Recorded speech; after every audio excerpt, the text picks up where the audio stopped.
Chapter 466. Barney! Belden was the first to cry out involuntarily. What do you want to do?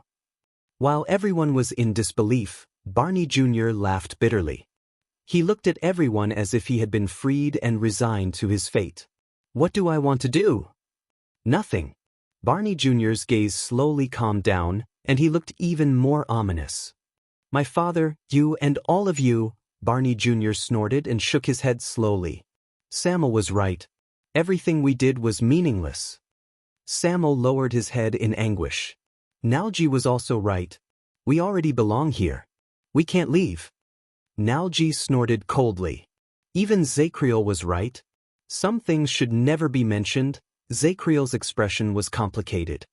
In this prison, the only person who is wrong and stupid has always been me. Under everyone's horrified gazes, Barney Jr. laughed coldly and said loudly, I should be buried in the ground for all eternity. Once he finished speaking, his arm moved. Thales sucked in a sharp breath.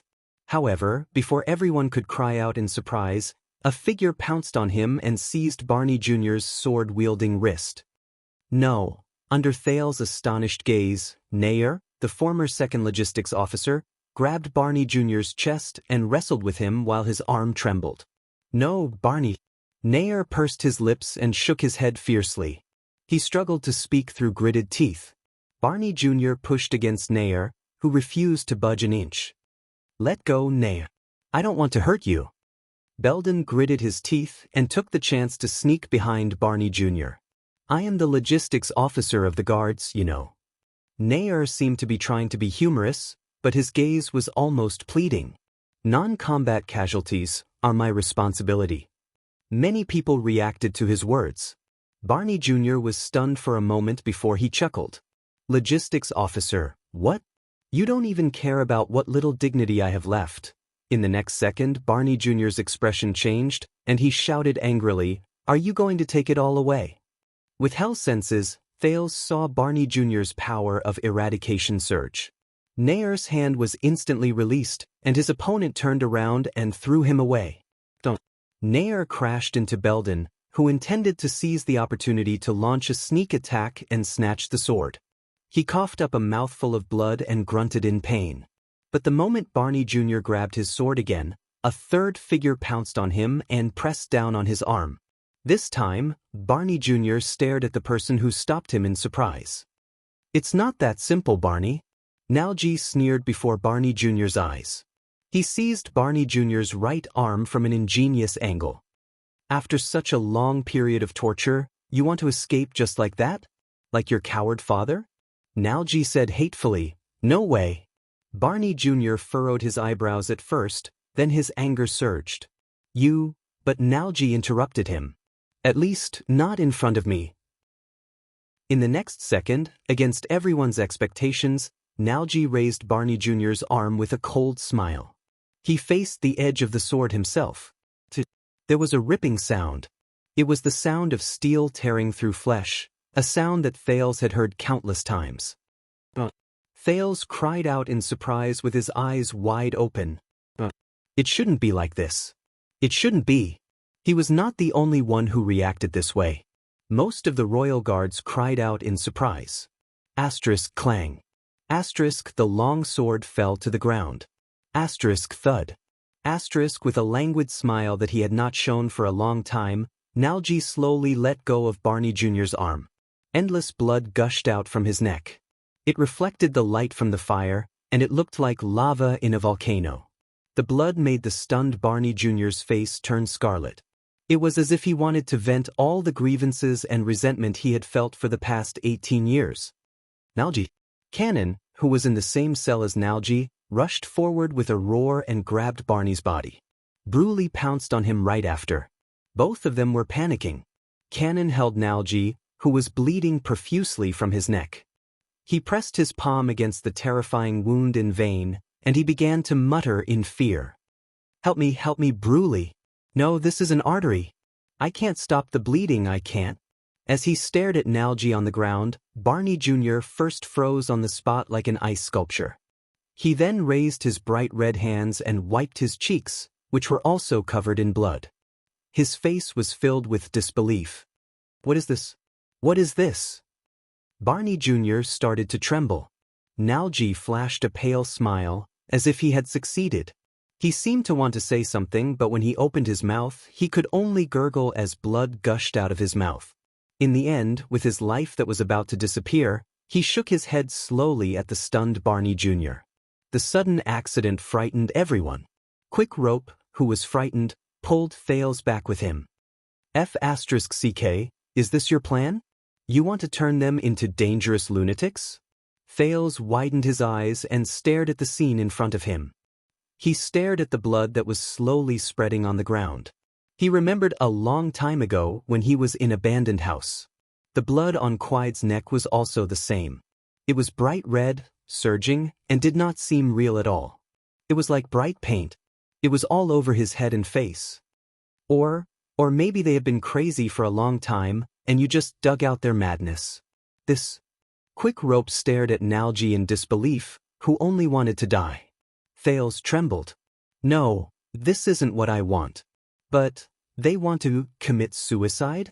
Thales thought in a daze. No. Maybe Mr. Wu.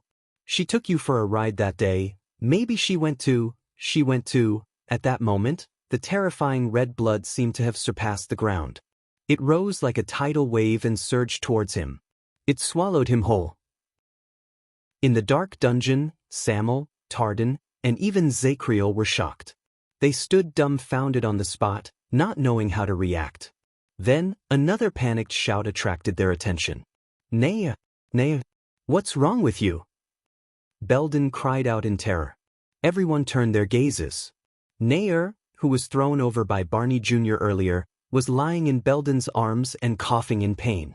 His chest was covered in bright red, and the color deepened as he coughed up mouthfuls of blood. Ahem. It's not him. Nair forced a smile and shook his head. It's just that. I was slightly injured when I fought against those mercenaries just now. Belden hugged him tightly and watched in anguish as the blood in Nair's mouth flowed deeper and deeper, and the amount of blood that flowed out of his mouth decreased. Psst. No. Belden's expression slowly became one of despair. Don't worry. It's internal bleeding caused by a heavy blow. Nair shook his head in anguish. There was a man who used a sledgehammer. I couldn't dodge it. At that time, I felt that something was wrong. Tardan walked forward in disbelief and knelt down beside Nair. Thales' mind was blank. He could only stare at the two lives that were about to disappear before his eyes. No, Nair, Nalji. Why? Barney Jr. looked at Nalji, who was lying in a pool of blood on the other side, then at Nair. His face was contorted, and he could not help but retreat. His words were filled with sobs. Why? Nair smiled bitterly and coughed up another mouthful of blood. You know, after all, we are not like before. Not like before. Before. Barney Jr. groaned in pain. He bent down and held his head in his hands. Now. On the other side, Nalji, whose life was continuously draining away, tried his best to speak. With a languid smile, he could only mutter a few words. Even now, Barney Jr. trembled and knelt on the ground. No, you can't do this to me. You can't. Under the sorrowful and terrified gazes of all the guards, Barney Jr. roared and grabbed the long sword on the ground again. You can't. However, in the next second, Barney Jr. staggered. He tried his best to regain his footing and tried to find the thing that affected his balance just now. But Barney Jr. did not manage to react. He only stared at his hands in a daze. The long sword had mysteriously disappeared. How? Where's the sword? Where's my tool to free myself? Asterisk clang. Asterisk the dull sound of metal clashing against metal rose. The long sword fell on the ground in a strange manner, attracting everyone's attention. On the other side, Thales panted nonstop. He withdrew his right hand with a pale face. The intense pain in his body spread again. No, never. Never. His body went limp. Quick Rope held him tightly so that he did not fall. But in the next moment, before everyone noticed that something was off, a figure who had not moved for a long time rushed forward. Asterisk thud. There was a loud explosion. The attacking figure punched the side of Barney Jr.'s face with a right hook. He then tripped Barney Jr. with his knee and tripped him on the ground. The figure knelt down abruptly. He pressed his arms against Barney Jr.'s shoulders and pinned him to the ground. "No, no," the attacker hissed. When he saw the person in front of him clearly, Barney Jr.'s pupils shrank. He roared in indignation, "Zacriel!" Barney Jr. roared and broke free from the grip on his shoulders. He straightened his upper body desperately, grabbed the back of Zacriel's neck, and delivered a fierce elbow strike. But the Knight of Judgment did not dodge. He only raised his left arm and took the elbow strike head-on. The clear sound of bones cracking rose from Zacriel's left arm. The Knight of Judgment shuddered slightly. In the next second, the bloodless Zacriel seized the opportunity to grab Barney Jr.'s right arm. He exerted force with both hands. Crack. There was another clear sound. With his broken right arm, Barney Jr. lay on the ground again with a cry of pain. Barney Jr. held his useless right arm and hissed in pain. He could no longer pick up his sword. Zacriel held his badly injured left arm. He swayed for a moment, then fell backwards with a pale face. Everything happened in the blink of an eye. In just a few seconds, the battle was over. Even Samuel, who had picked up his weapon at the first moment, could only stare at the scene in front of him in a daze. Barney Jr. pounded the ground with the back of his head in pain and asked in agony, "Why? Why did you do this to me? Why?" While Barney Jr. screamed in pain, Nalji lay on the ground with little life left in him. He flashed his signature languid smile. Nair, who kept coughing up blood, breathed in pain. He wanted to straighten out the blood that choked his lungs. At that moment, slap. A crisp slap to the face. It sealed Barney Jr.'s screams in his mouth. It also attracted everyone's panicked, pained, sad, and helpless attention. Barney Jr.'s teeth chattered. He raised his head like a dying patient.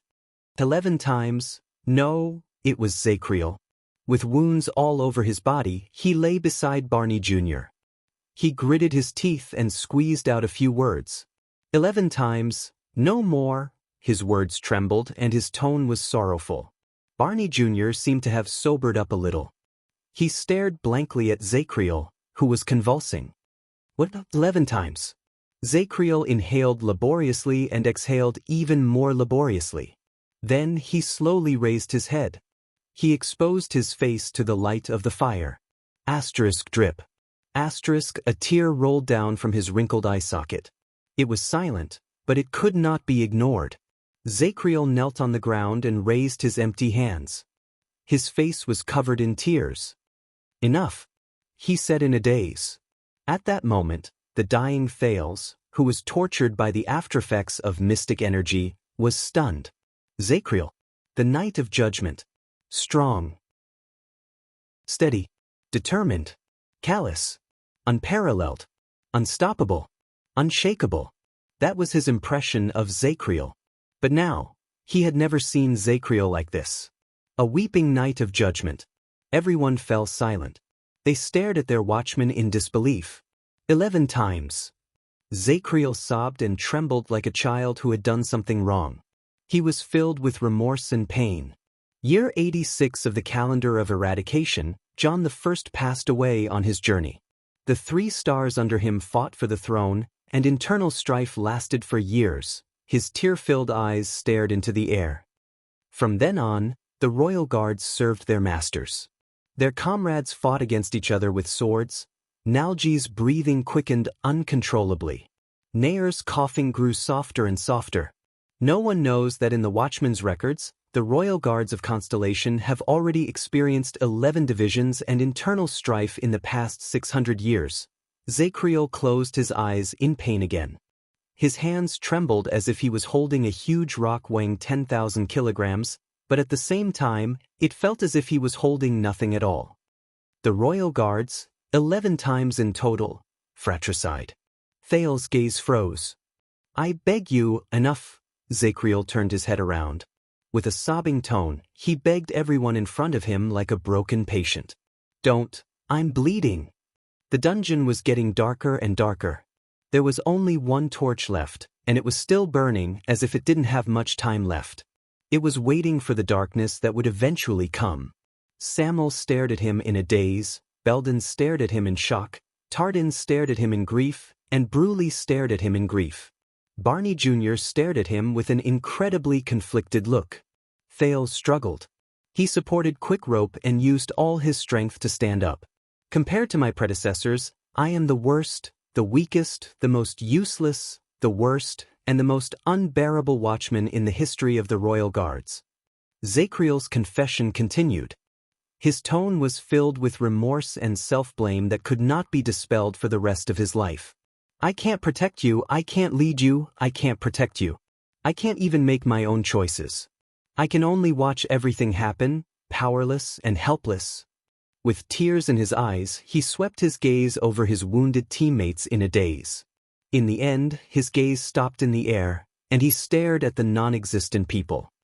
I'm sorry, Your Majesty. I'm sorry, Captain. I'm sorry, everyone. The lonely and desolate night of judgment swayed a little. His injuries were not light to begin with, and he seemed to have used up all his strength to support his knees. He slid weakly to the ground. I can't do anything.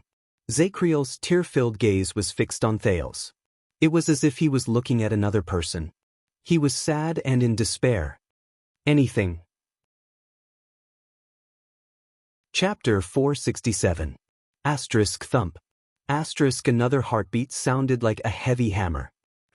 Excruciating pain. Thales struggled to stand with Quick Rope support. He was drenched in cold sweat. No. Asterisk thump. Asterisk another heartbeat. After he forcefully snatched Barney's sword, the terrifying aftereffects attacked him again. Every breath he took and even every heartbeat was accompanied by an excruciating pain. Each time was worse than the last. It was as if the ferryman was summoning him to crush him inch by inch from head to toe. But that was no longer important. He could not fall. At least not now. Thales glanced at the 9 men in front of him, who were covered in wounds and had despair in their eyes. The former royal guards. Asterisk thump.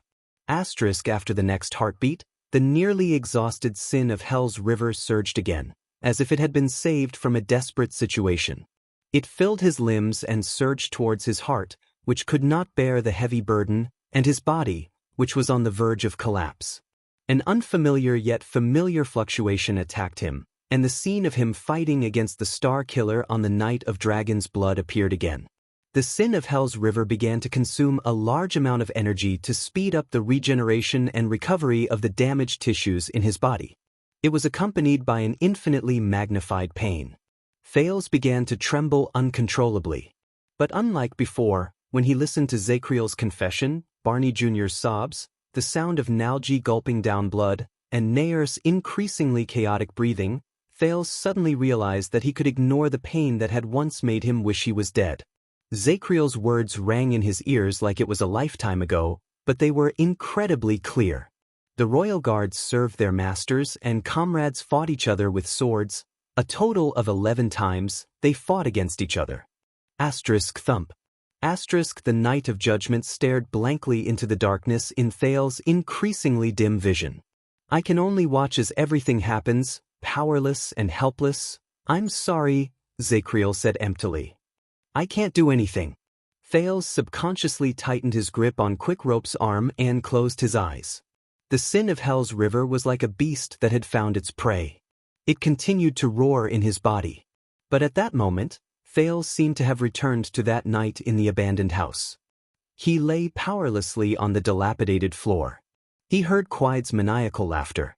Kellett, Ned, Ursula, and the deceased child beggars floated in the air, looking at him expressionlessly. He watched as Quide walked past Thales and walked towards the weak and trembling Coria. And he could only watch helplessly as everything happened. Nothing could be done. Thales clenched his fists. Can't do anything? There seemed to be a voice whispering in his heart. As if he was ordering his body, Thales trembled and let go of Quick Rope. He stood up straight in pain. The chaos and blood in Dragoncloud City that night flashed across his mind. Do anything. No, do it. He suddenly understood. What he learned from Taoist teachings was not just the use of mystic energy, the mystics, contactor, or the thing, stage. It was something more important. Thale's eyes flew open. No. The youth's calm and resolute voice attracted everyone's attention. Quick Rope stared in surprise at the Prince of Constellation, who had relied on him to stand steadily just a second ago. At that moment, he was drenched in cold sweat as he walked forward. This has nothing to do with what we can or cannot do. Thales staggered over Barney's sword and picked up the extinguished torch from the ground. He swung it in the air so that it could burn fully again. The light illuminated the dark storage room. Zacriel looked at him blankly. Barney Jr. was still lying on the ground, sobbing silently. Nalji, who was hovering at the edge of death, gradually lost focus. Nair's coughs became soft and silent. Instead, it depends on whether we have made the right choice when the time comes. Thales inhaled with all his might and forced himself to lock the aftereffects of mystic energy and the pain from the sin of Hell's River's treatment outside of his consciousness. He held the torch and walked towards the dark pool of blood in front of him. No matter what you plan to do now, it's too late. Samuel snorted softly. His tone was filled with endless sorrow and mockery. This is the truth. Thales shook his head and continued walking forward. Blood from Nalji's neck stained the soles of his shoes. It was just like that night when he stepped into the pool of blood in the abandoned house. Everyone's gazes were focused on the prince. Thales gasped as he stepped into the pool of blood. In the next second, the pain in his body suddenly increased. The teenager slipped. He could no longer support his weak body and knelt on one knee in front of Nalji and Cannon. Thales! Quick Rope cried out in surprise, but he was stopped by the prince, who raised his hand resolutely. Now at least. Thales panted and took a few steps forward on his knees to get closer to Nalji. He met the man's almost dry gaze. We can still do one last thing. One last thing? Quick Rope was stunned for a moment. Idler, Nalji of the Defense Division, right? Thales endured the waves of pain and looked at the man in front of him, whose life was slipping away. With Cannon's support, Nalji glanced at Thales with a blank expression. Blood from his neck gushed out continuously through the gaps between Cannon's trembling fingers. Then, Nalji shifted his gaze away while trembling. He avoided Cannon's gaze and looked weak, as if he did not dare to face the teenager with the surname Jadestar.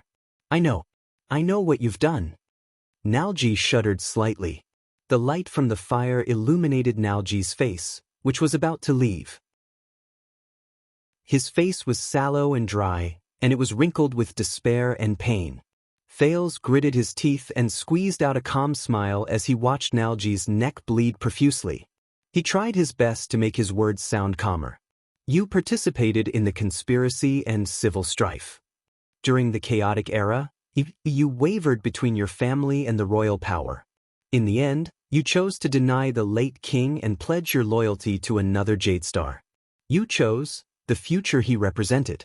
You were stained with a blood debt that cannot be washed clean, including that of your fellow guards. Nalji began to tremble while he lay in Cannon's arms. His eyes, which were already dark and gloomy, swept over Thales. They were filled with regret and pain. Thales watched him calmly. The sorrow in his heart momentarily overshadowed the pain in his body. You paid the price for this. You were tortured by your conscience. You wore the brand of sin on your face amid guilt, indignation, and resentment. You struggled for half your life. The teenager sighed. You wasted your time. Nalji opened his mouth in pain, but he could only make gurgling sounds as blood flowed from his throat. His gaze as he stared at Thales became more and more desperate. The guards stared at the prince with different gazes. Some of them were desperate, some were miserable, some were indifferent, and some were empty. But Thales ignored them. He only smelled the stench of blood that filled his nostrils. He stared at Nalji, who lay in a pool of blood, as though he wanted to stare at his only remaining soul. But I also know. Thales forced out a weak smile. I know that you refused to plead guilty and were imprisoned because of your own selfishness, but because you wanted to carry out your choice and cover up the Jadestar royal family scandal. That might have been a sad but respectable choice. When he finished speaking, the guard's expressions changed slightly. Canon, who was still holding Nalji, even raised his head in surprise. Nalji's dirt-covered face struggled for a moment. He looked at Thales in disbelief and clenched his fingers into a fist. In the next second, Thales sighed. But those are not important anymore. The teenager stared at Nalji seriously. His bruised and disheveled face was calm and indifferent in the firelight. Because 18 years later, at the moment when you were about to escape from prison, when freedom and relief were within your reach, you chose to give up on hypocrisy and luck. You faced the nightmare, the pain, and the ugliness head-on. You faced your past self. Zacriel, who was listening quietly, swayed a little. Barney Jr. also calmed down. As he listened to Thales' words, Nalji's breathing, which had worsened due to his bleeding, started to become chaotic. Perhaps what I'm saying now is insignificant, and I came too late. The weak Thales extended his left hand while trembling. He gently caressed the ugly brand of sin on Nalji's face. It was carved with the letters of the ancient empire. His touch seemed to have some sort of magic that made Nalji gradually calm down. Thales clenched his teeth gently. But at least I want you to know. Even if the world does not know, even if the kingdom refuses to admit it, even if it will never be cleared up, at least I know in my heart. Thales took a deep breath and smiled. I don't think you are a bad person, Nalji. At that moment, Nalji's pupils shrank abruptly. The way he looked at the prince changed, just like his expression. You are not a selfish, simple, and evil traitor. The teenager's voice was very soft, and it could only cause the dust to tremble. But it traveled in the dungeon, and it was incredibly clear. It traveled into everyone's ears. On the contrary, you are a respectable person. You made your own choice, and then you bore the consequences without any complaints or regrets. You carried out your own principles. Nalji's breathing began to speed up, and it drowned out the sound of blood flowing out of his neck. He looked at Thales. His lips opened and closed, and he let out intermittent grunts. But his slightly agitated words were buried in the surging blood. Thales smiled. I know, Nalji. I understand. The prince pressed gently against Nalji's forehead and closed the distance between them. Nalji's grunts continued, but they became weaker and weaker. So, at this moment, during the last breath of your life, Thales realized that his voice was trembling, and it was even more than the trembling Nalji had when he was dying. Thales, Nalji. Thales breathed in a daze. Nalji's haggard face began to blur in front of him.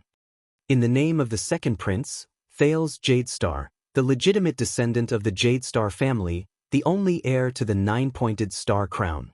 The teenager heard himself speak in a trembling voice. I forgive you. At that moment, the dungeon was terrifyingly quiet. Everyone stared blankly at the teenager who held the injured man and spoke softly. I forgive you for all the sins and wrongs you have committed, may have committed and did not commit. The prince's voice faded away. At that moment, it was as if nothing had happened. The dungeon was as quiet as ever. But a few tenths of a second later, Nalji's chest began to rise and fall violently, as if he was struggling to get up. Ugh! Finally, like a dam that had been holding up for a long time, Nalji collapsed at the last moment. His eyes had lost focus, but he still stretched out his powerless left hand while trembling violently. He scratched the air in vain. His lips twisted and twitched. He let out violent sobs and whimpers at Thales, as if he wanted to say an endless number of things. Ugh! Nalji's violent reaction caught Canon off guard while he pressed down on Nalji's wound. He could only try his best to control Nalji so that his helpless situation would not worsen. Thales put down the torch and ignored the blood all over his body. He held Nalji's empty and helpless palm tightly and bent down to hug the man who was about to die. No matter who you betrayed, no matter who you were loyal to, no matter what your heart is, no matter what your body is, no matter how you treated yourself in the past and today. He pressed his cheek against Nalji's forehead so that Nalji's struggles gradually calmed down as he spoke. I hope that you will no longer be trapped in sin, conflict, torture, and guilt. Be free from now on. Thales panted and fought back the stinging sensation in his nose.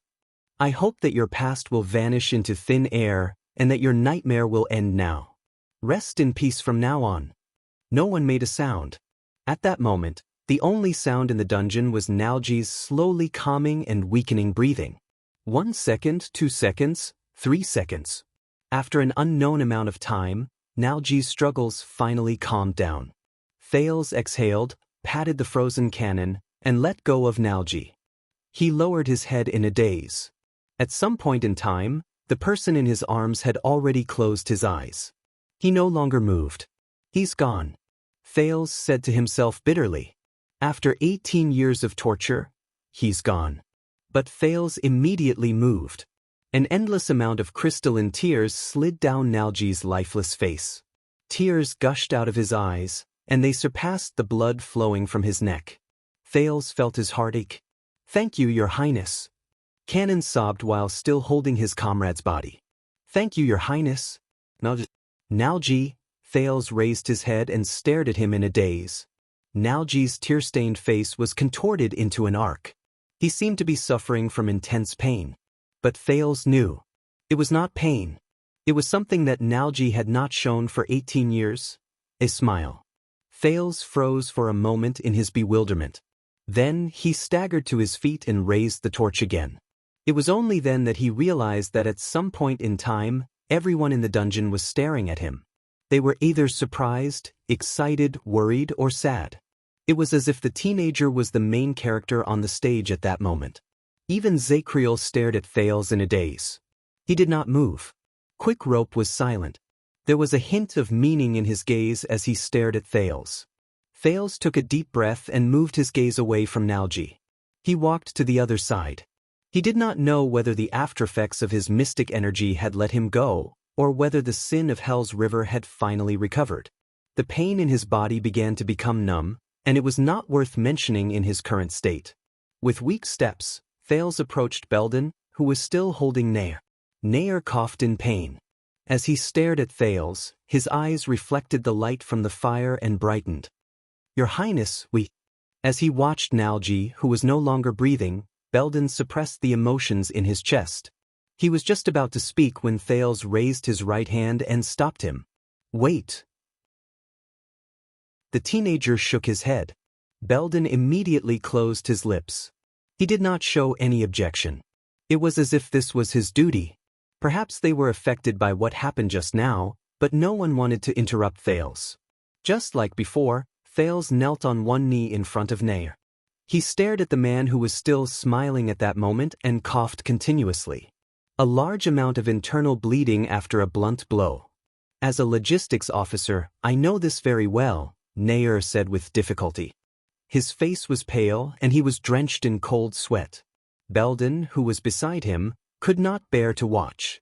He closed his eyes. Thales stared at him with grief. Sazel Nair, second logistics officer, the teenager said seriously. Nair subconsciously pushed Belden, who was holding him, and puffed out his chest. He seemed to want to be more appropriate. The prince spoke softly. I don't know what you have experienced over the past 18 years, but I know that what happened to you was not fair. Nair stared at the prince calmly. His heavily injured body gradually became numb. Thales suppressed the resentment in his chest. It has been 18 years.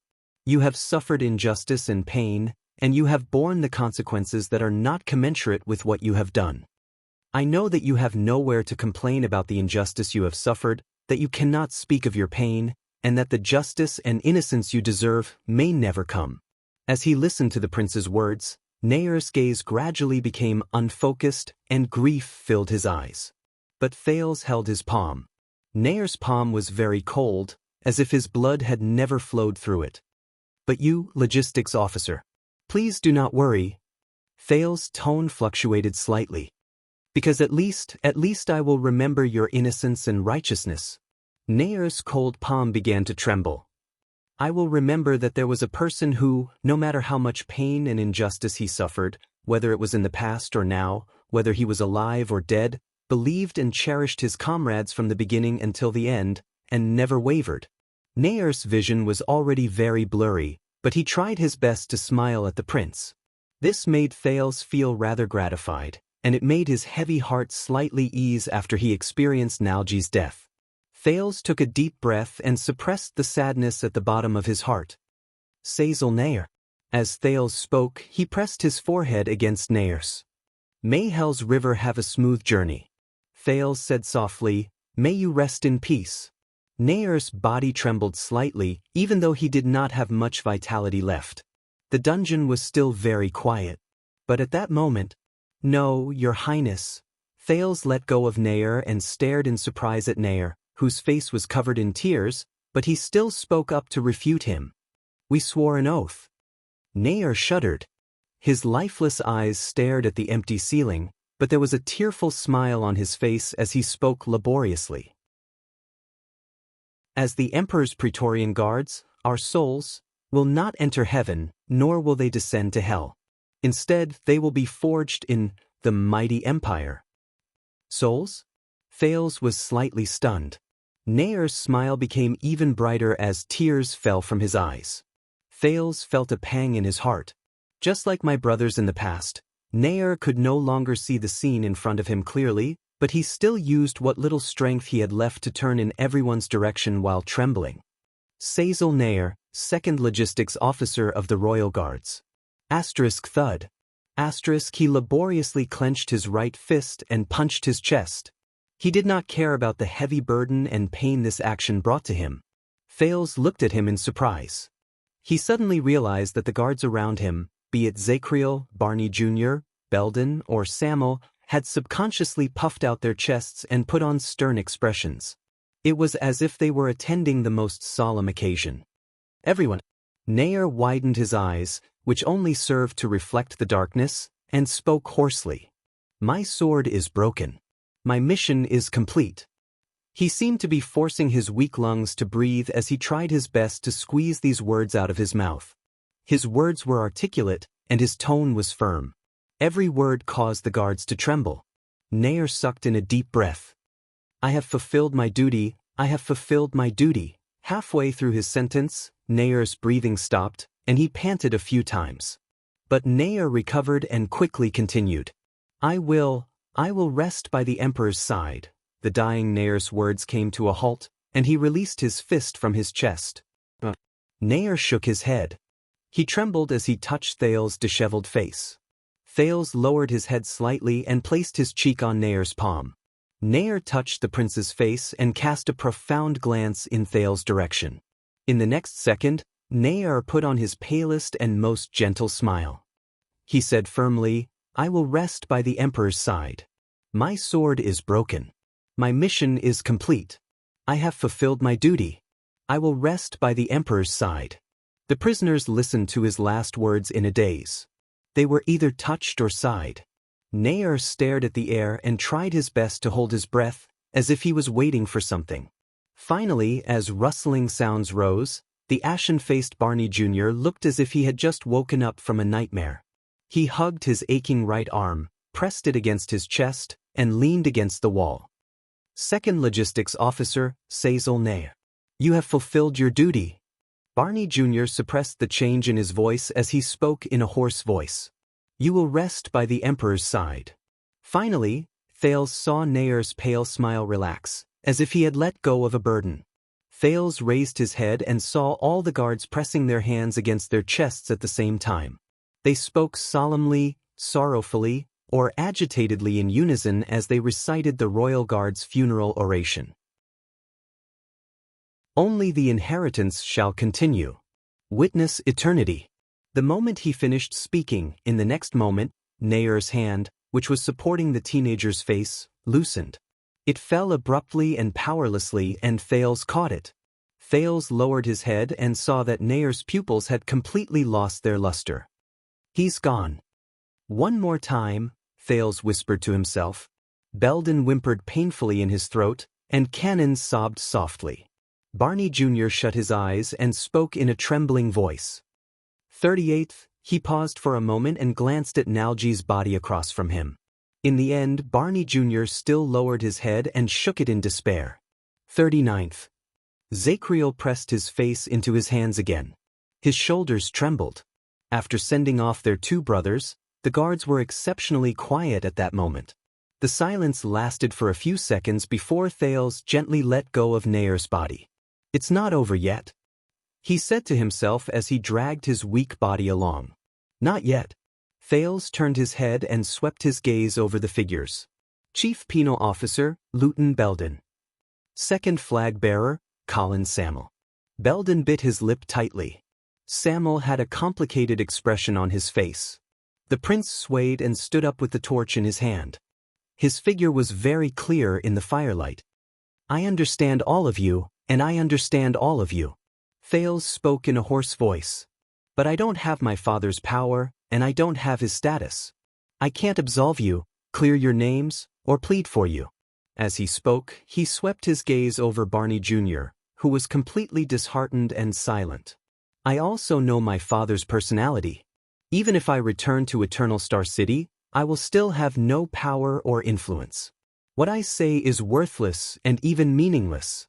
Belden's expression was solemn. Samuel shook his head and sneered. "I can't erase your brand, clear your name, change your circumstances, or mend your wounds." Thales sucked in a deep breath. "But at the very least, I can, and can only speak to you as Thales Jadestar."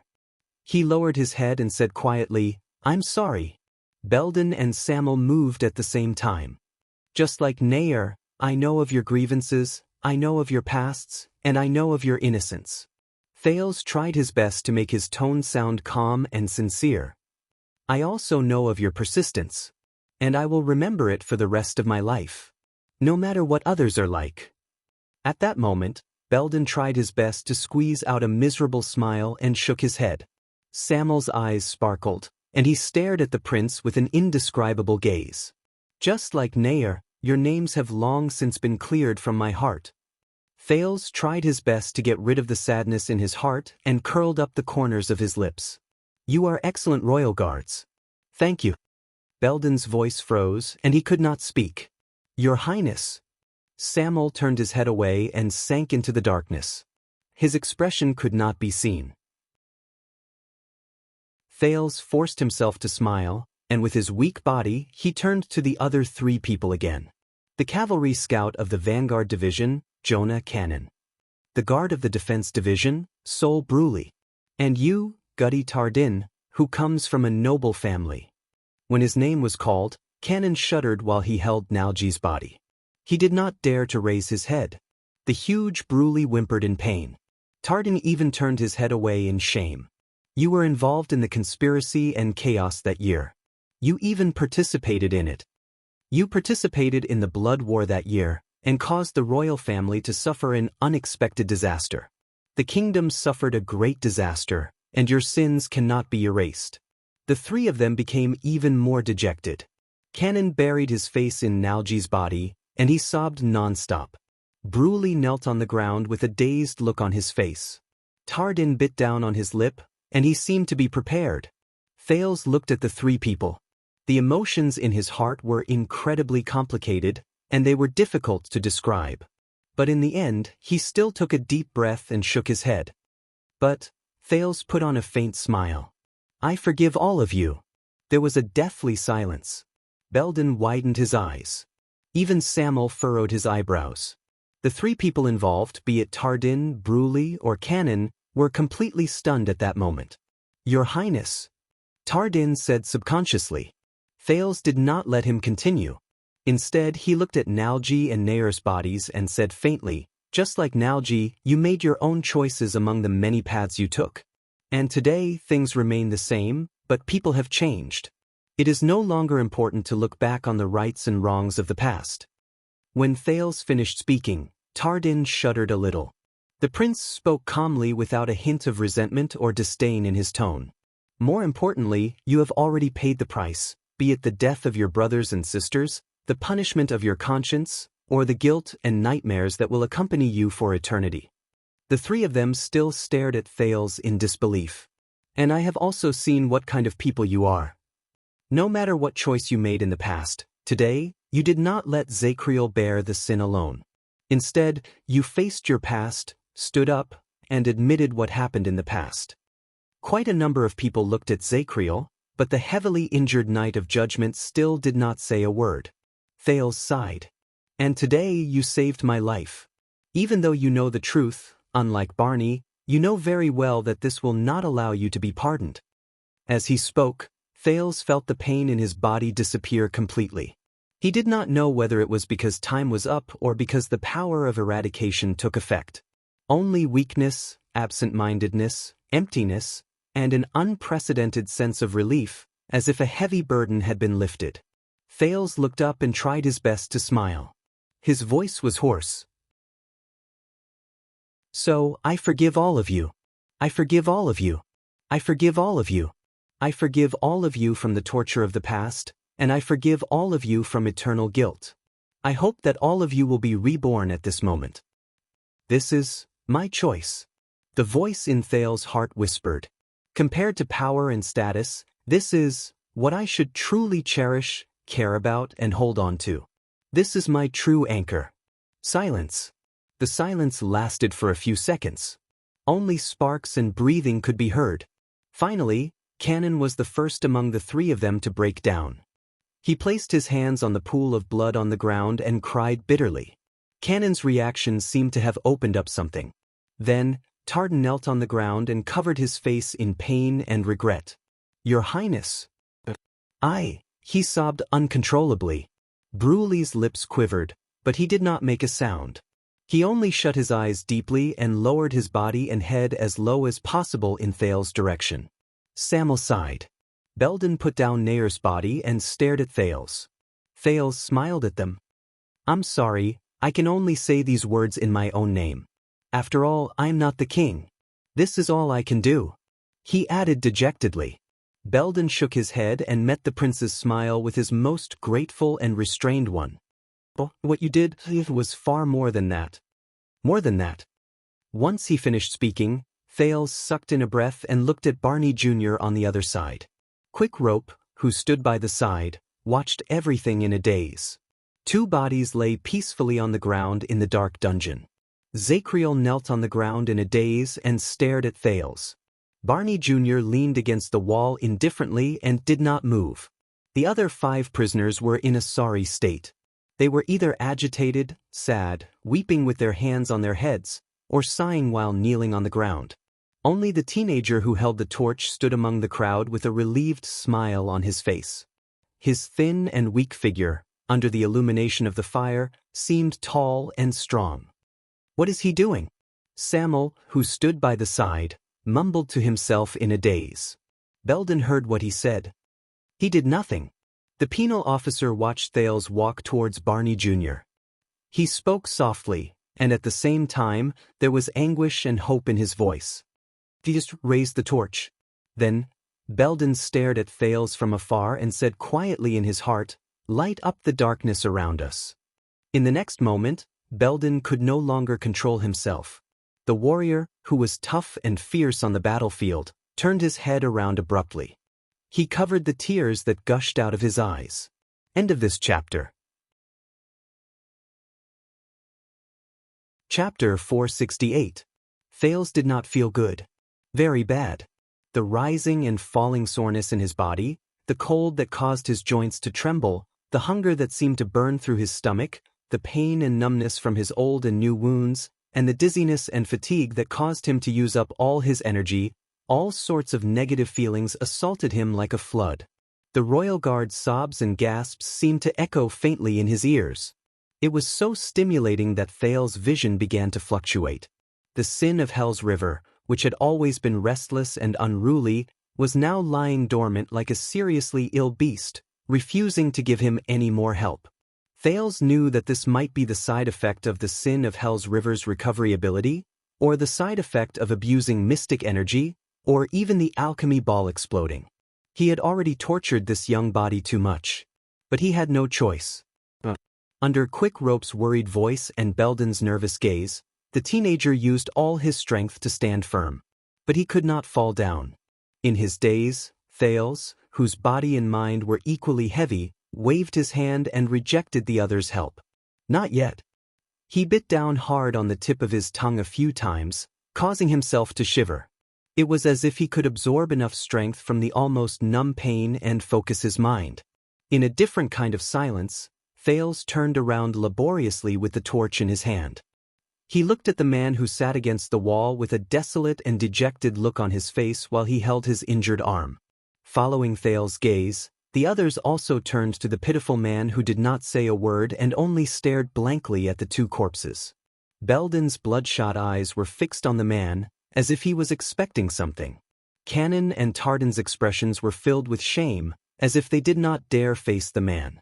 Samuel's gaze contained an indescribable meaning. But the closer Thales got to the torch in his hand, the more the man shrank back. He even turned his head to avoid it, as if he was filled with fear towards the light. Quill Barney, Chief Vanguard. Thales' tired sigh rose. I know that you have been through a lot today. The indifferent figure seemed to have felt something and subconsciously shrank back. Thales stopped moving.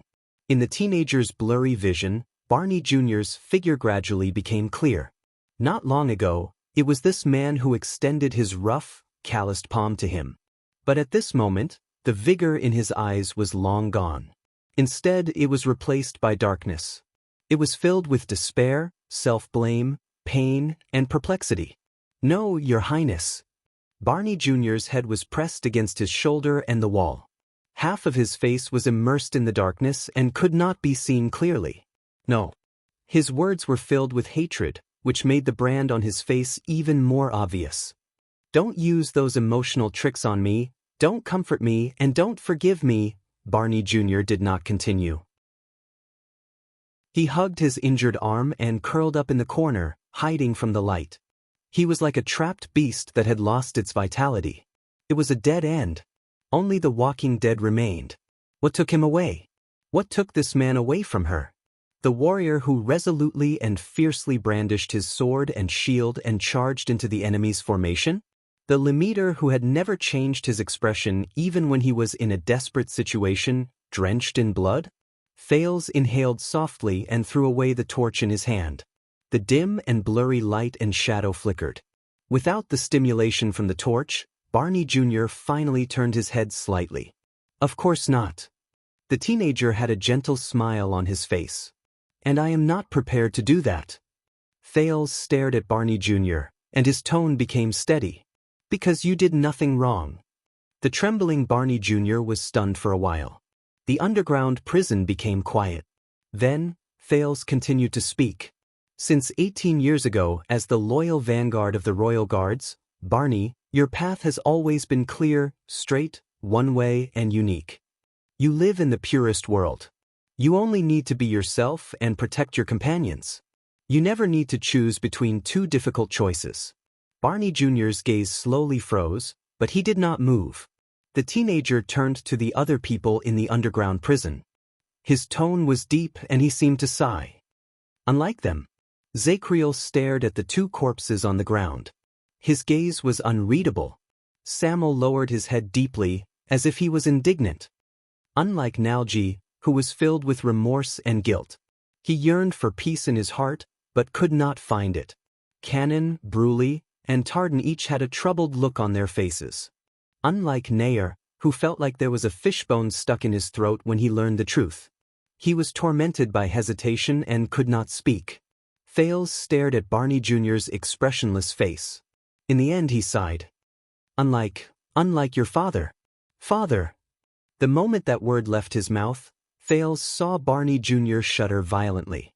The prince sighed in his heart. So, you think that your father should have told you the truth back then, right? Thales watched Barney Jr.'s struggling and changing expression. He said softly, the problem is, if he had been honest with you, what would you have done? What would you have chosen? If he had told me the truth, the outline of Barney Jr.'s face contorted under the firelight on the ground. But in the end, the vanguard still turned his head around stubbornly and indignantly. He faced the wall and avoided the light. He did not say a word. He only exposed the ugliest brand to the firelight. Thales calmly watched Barney Jr.'s reaction. He continued, I guess, would you listen to his difficulties, stand with him, and be like him, fight to the death in front of the palace gate without returning, and be buried with your choices and sins? Would you bear the blood debt of regicide and sleep eternally? Barney Jr. still turned his head away without saying a word, but the brand on the side of his face twitched inexplicably. Thale's tone became heavier.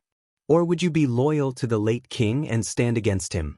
Would you be disappointed, sad, puzzled, angry, and pained when you met him with weapons? And would you destroy your own family in the name of justice? Would you carry your father's name and live a nightmare? The outline of Barney Jr.'s face twitched. Visible veins popped up on his fists. Thales chuckled softly. Or would you lose yourself in confusion and hesitation, refuse to accept reality, and run away alone to escape everything that is about to happen, just like you are now? Would you live your days in chaos with the guilt of a coward? The teenager's gaze shifted to the sword Zacriel had snatched from Barney's hand. Or even, die and be done with it? Die and be done with it. The vanguard shuddered while he hugged his injured arm and avoided everything. He seemed to be unwilling to give up. He only uttered a few vague words. It doesn't matter anymore. But Thales did not let him continue. I think this is his worry and his fear. The prince's voice became downcast. He knows you and understands you. That is why he is afraid. He is afraid that when you know the truth, when you know his choice, you will not have any other path to take. Thales looked disheveled, and he looked exhausted. Only his eyes were bright and spirited. I think this is also the tacit understanding and agreement between your father and your brothers who kept you in the dark for many years. Barney Jr.'s breathing stopped for a few seconds. He was stunned. He ignored the serious injury on his shoulder and arm.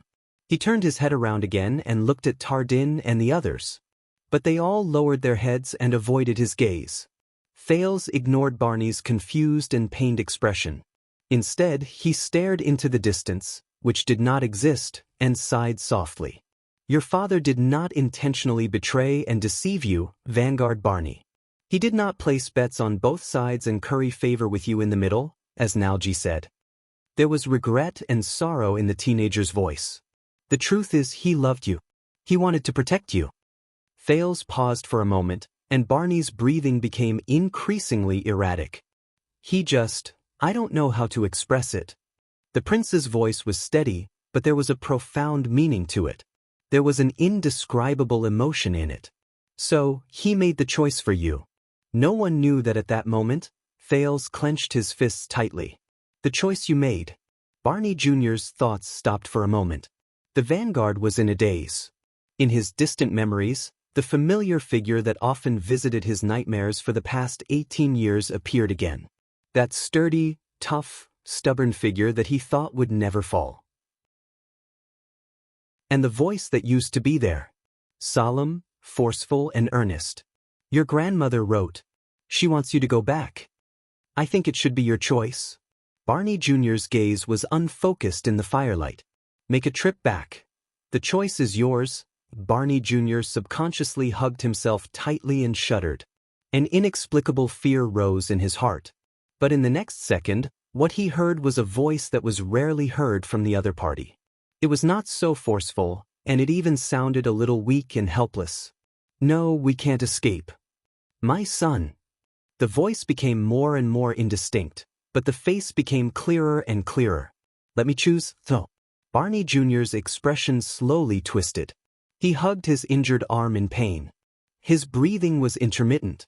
No, Barney pressed his face against his shoulder. He could not help but twitch. His voice trembled so much that it became distorted. Father, as if he did not want to appear too weak, Barney Jr., whose face was contorted, stuffed his left index finger between his teeth and bit down hard on the whimpers in his throat. The guards quietly watched Barney Jr.'s sorrowful, angry, and pained expression. An indescribable sorrow spread in the air. Thales sighed slowly. There were a myriad of emotions in his heart. His plan obviously fell through. The prince tried his best to speak in his most gentle but also most serious voice. Even though it was 18 years late, you still faced the truth. True but true. Barney Jr. started to tremble again. The vanguard closed his eyes, as if he could stop certain things by doing so. I know your tricks, your highness. He snorted stubbornly. It's a common tactic among nobles.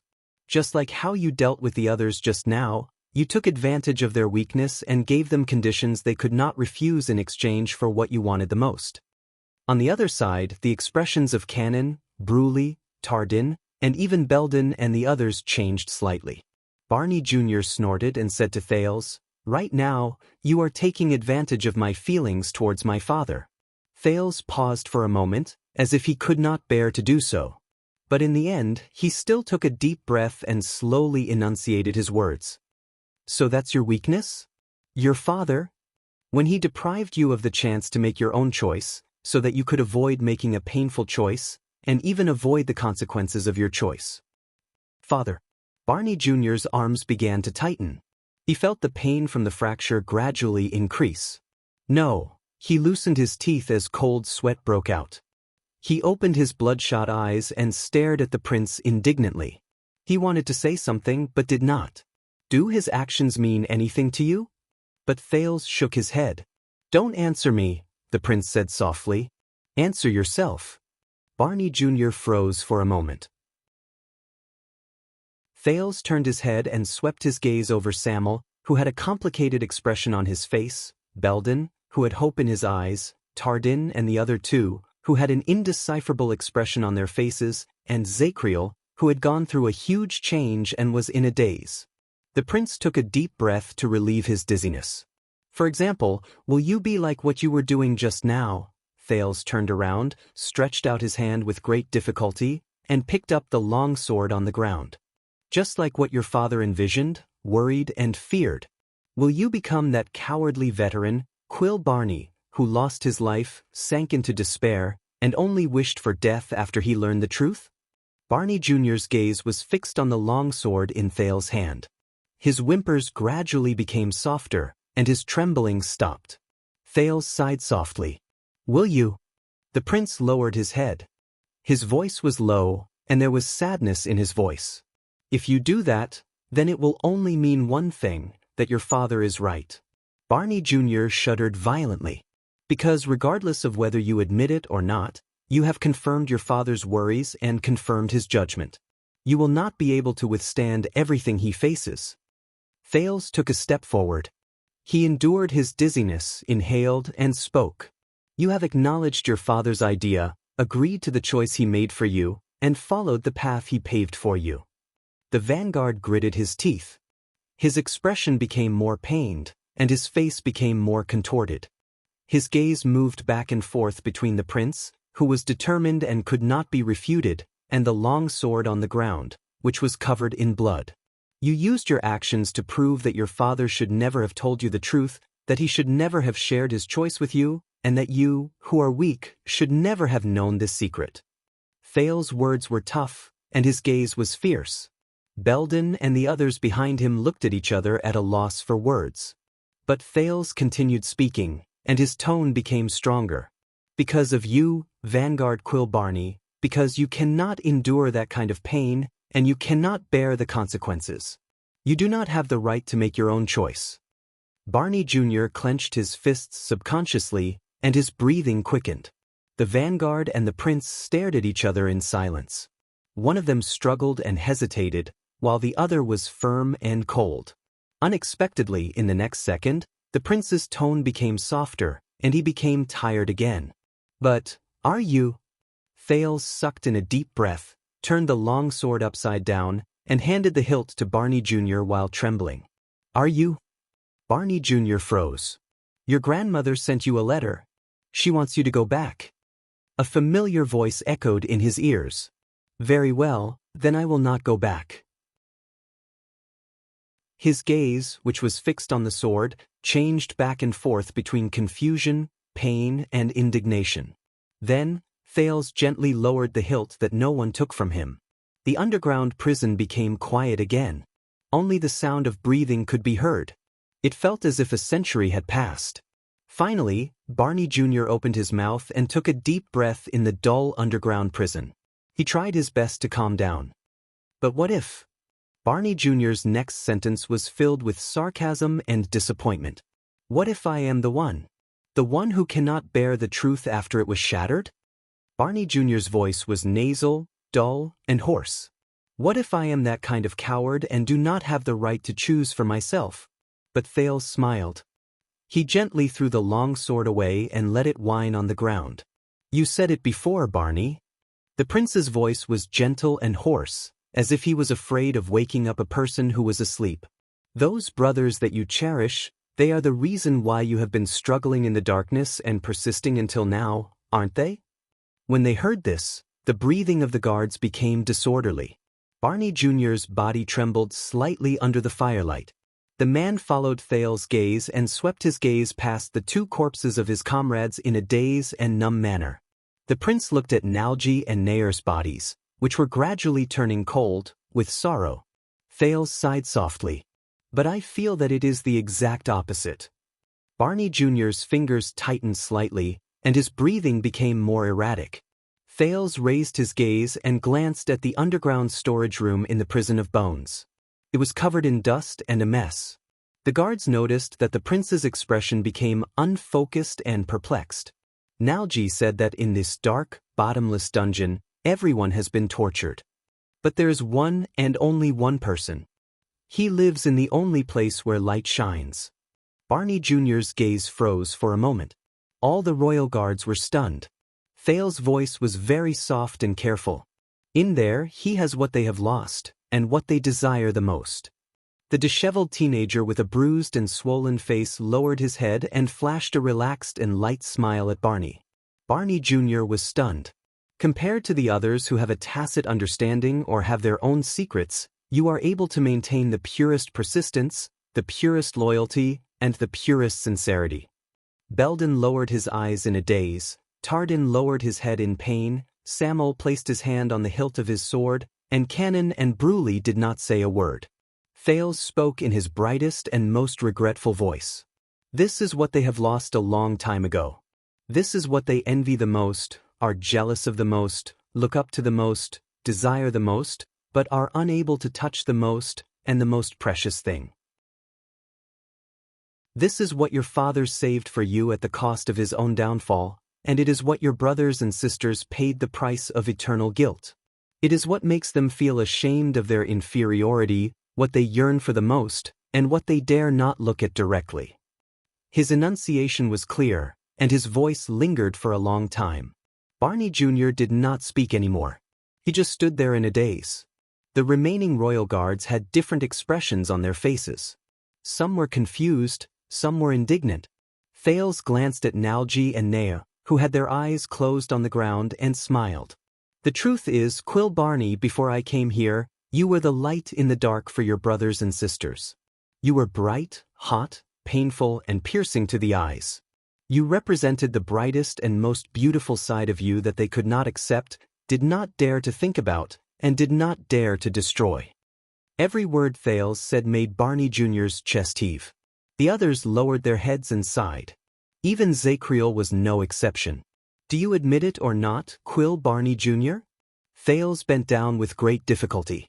His palm stopped above the blood-stained, broken sword for a second before he slowly moved it horizontally. He picked up the torch beside him. You are the only existence that they still hope to remain loyal to in this despairing world where betrayal is everywhere. You are the only coordinate that they can see when they are immersed in self-blame and guilt, and when they doubt themselves in a meaningless future.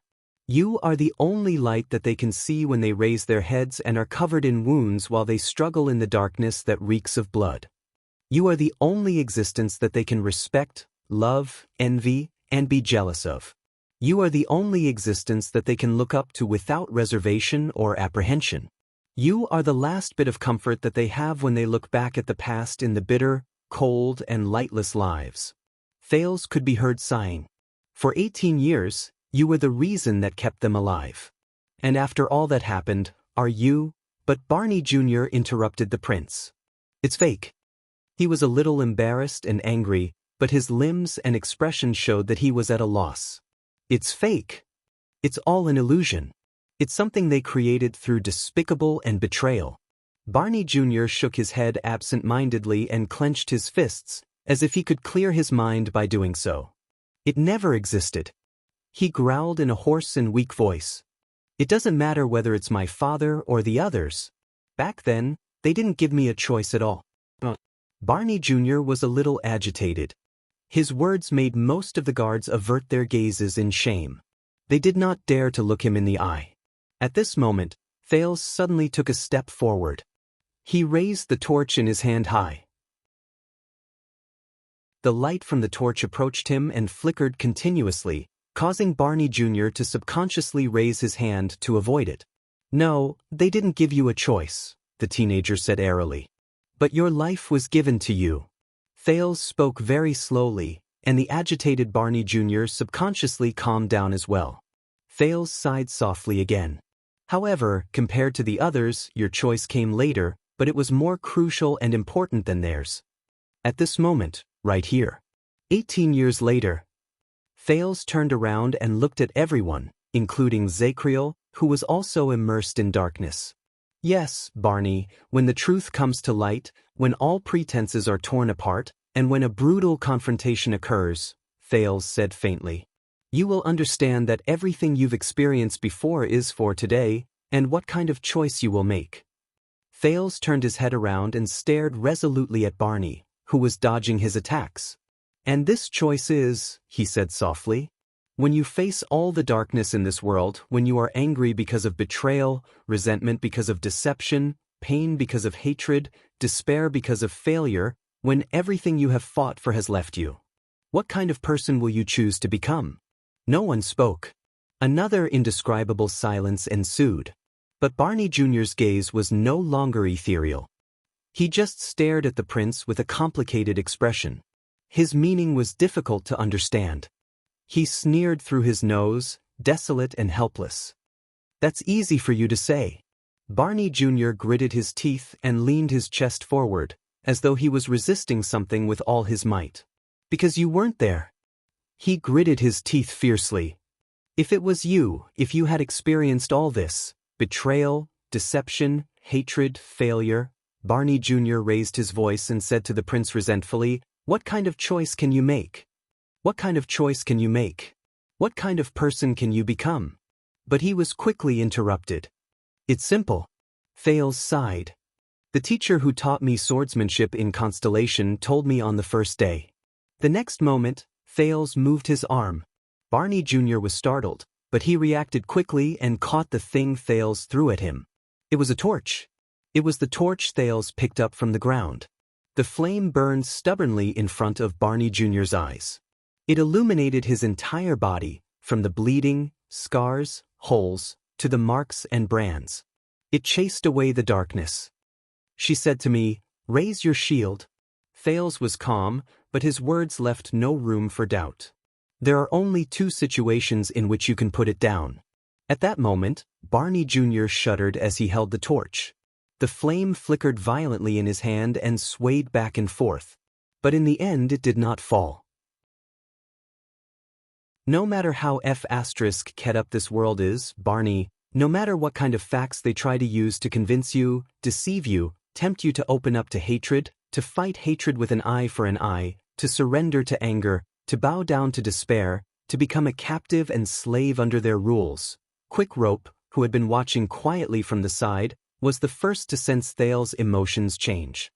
"No matter what reality does to you, no matter how others attack you, hurt you, or torture you, no matter how limited and painful the choices life gives you are, no matter how many times the damn world betrays you, hurts you, or forces you," under the light of the fire, Prince Thales, who had been adventuring with Quick Rope over the past few days, showed a rare and complicated emotion. Pain, sorrow, numbness, and vulnerability. These were the things Quick Rope thought he would never have a chance with the optimistic, humorous, strong, and resourceful Thales. After a few seconds of pause, Thales took a deep breath. "There is only one thing that matters."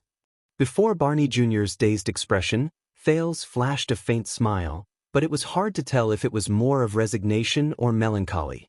"They can't change you. They can't make you put down your shield." In the silent, dreary, and dim dungeon, Barney Jr. stared at Thales with a dumbfounded expression. A scene from a long time ago suddenly flashed before his eyes. It was when he had just joined the Royal Guards.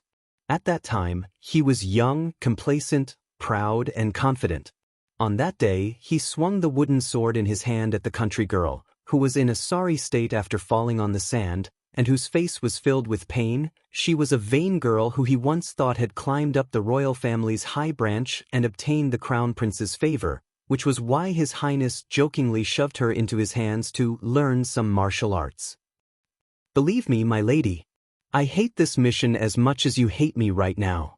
He still remembered how he endured the judgmental gazes of his colleagues in the training field. He said to the training target, appointed by the crown prince in contempt and disdain, "Now, honorable Lady Gines, raise your shield." He still remembered the girl's gaze when she gritted her teeth and got up from the ground.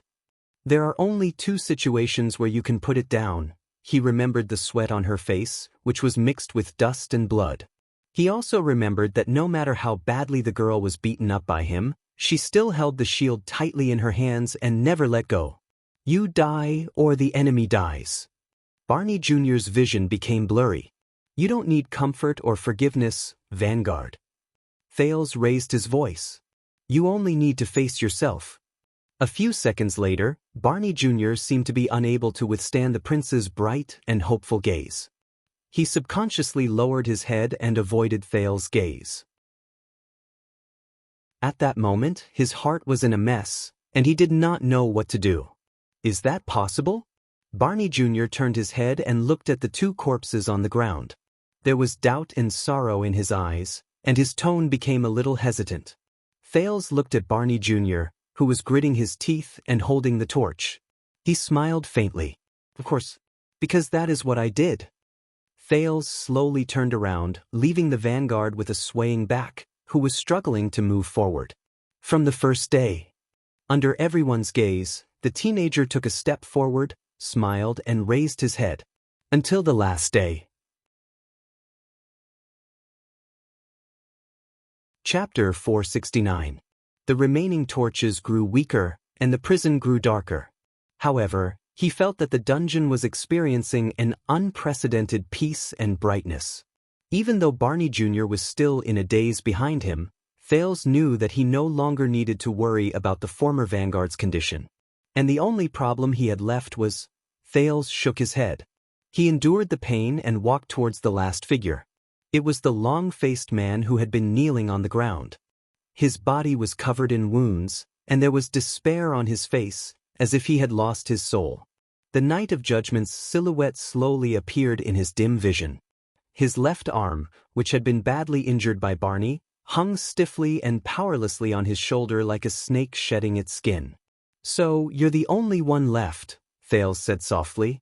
The moment he finished speaking, the Knight of Judgment seemed to still be immersed in his own world. He did not react to Thales' words and let him approach him slowly. But the moment Thales was 10 steps away from him, Zacriel sprang up like a cheetah who had suddenly been startled awake. He instinctively picked up the chipped axe beside him. "Your Highness!" Belden cried out in surprise. He instinctively stood up and moved forward. The others also reacted to the situation. Samuel frowned and pressed his hand on his weapon. Tardan, Bruley, Cannon, and the others stood up nervously and surrounded Zacriel. Even Barney Jr. snapped out of his daze and raised his torch.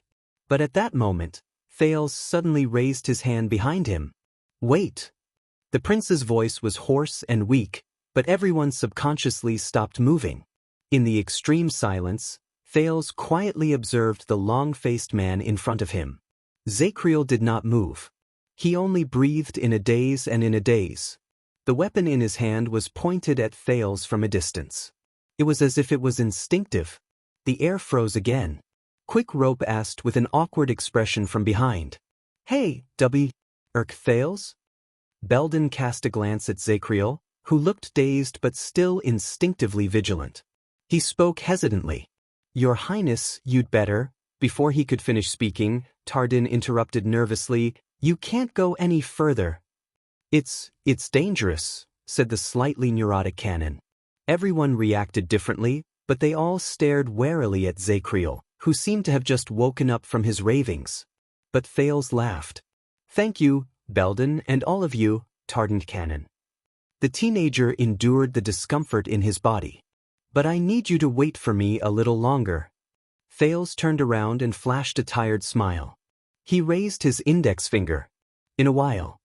He turned around, took a deep breath, and continued walking towards Zacriel. Belden's expression changed when he saw that they were getting closer to each other. Your Highness, but an arm stretched out from the side and held Belden back when he wanted to move. He did. Barney Jr. had stood up at some point of time. He spoke coldly to the stunned Belden and Tardan. Let us wait. He seemed to still hold a grudge against Thales. When he said this, he seemed to intentionally lower his head and did not look in the prince's direction. Barney Jr.'s rhythmic and forceful tone snapped Zacriel out of his daze. His gaze gradually became clear, and he focused on Thales. Belden stared blankly at the vanguard, then at Thales. He wanted to say something but stopped himself. But in the end he did not say or do anything. She just stood where she was and watched worriedly as the prince walked forward step by step. Just like the others. Then, Thales was only 3 steps away from Zacriel. Zacriel panted in a daze. He stared at his former comrades, who wanted to rush up to him immediately, but forced themselves to hold back their footsteps. Something's different. That was what he thought. Zacriel looked around him. He saw that Barney, who was used to giving orders, looked unhappy, but he did not say anything. Belden, who had always been calm, so much so that he was a little stiff, also let Zacriel do as he pleased. Even Samuel, who did not like to listen to orders, pursed his lips and said nothing. As for the rest, be it Tardan or Cannon, these comrades he was once very familiar with, they stood quietly behind Thales. Aside from giving Zacriel a warning look, they practically watched from the sidelines and allowed the prince to walk step by step towards him, who was covered in blood. These people, Zacriel turned his head stiffly. His mind was in a mess and his mind was in a daze. But he subconsciously tightened his grip on his weapon. Zacriel looked away from his tired and gloomy gaze. He stared at Thales in puzzlement, as if he was getting to know the teenager again. What did you do to them? He asked absent-mindedly. It was as if he was asking the teenager, but also as if he was asking himself. Thales sucked in a deep breath and forced a smile. Nothing. The teenager said slowly, just some things you want to do but can't do. Zacriel was stunned for a moment. He felt dizzy. Things I want to do but can't do. A few seconds later, the heavily injured Knight of Judgment shook his head forcefully. Is that so? He snorted softly and lowered his gloomy gaze. He seemed to have understood something. The Knight of Judgment let his empty left arm swing. He gritted his teeth and raised the weapon in his right hand. You know, before I came here, I was Constellation's permanent hostage in Extet. I ran all the way back from Dragon Cloud City. The teenager's voice rose into the air. Zacriel's axe blade froze. Dragon Cloud City. Zacriel's dazed mind stirred slightly, as if he was stabbed by something. Thin and chaotic memories once again filled his overburdened mind. Is that so? The Jade Star royal family's hostage in Dragon Cloud City. Zacriel tightened his grip on the axe blade. So, in the years after that tragedy, the kingdom has... I met a lot of people on the way. Thales' tone was very calm, as if he was talking about family matters. One of them especially touched me deeply. He said that after more than 10 years of disguise, when he looked at the mirror again, he no longer recognized the person in it. Zacriel's axe blade trembled slightly. Thales averted his gaze from the crossbow of time in Quick Rope's hand and sighed. He has forgotten why he put on that mask in the first place. He let the mask capture him, occupy him, and control him. Thales stared at the man in front of him seriously.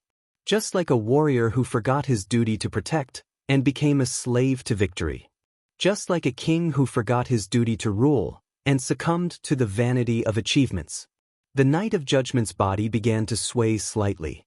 Thales stared straight into Zacriel's eyes. He had seen this gaze before. More than once. In Vine Manor, when the Phantom Wind follower dragged his crippled body and struggled in pain.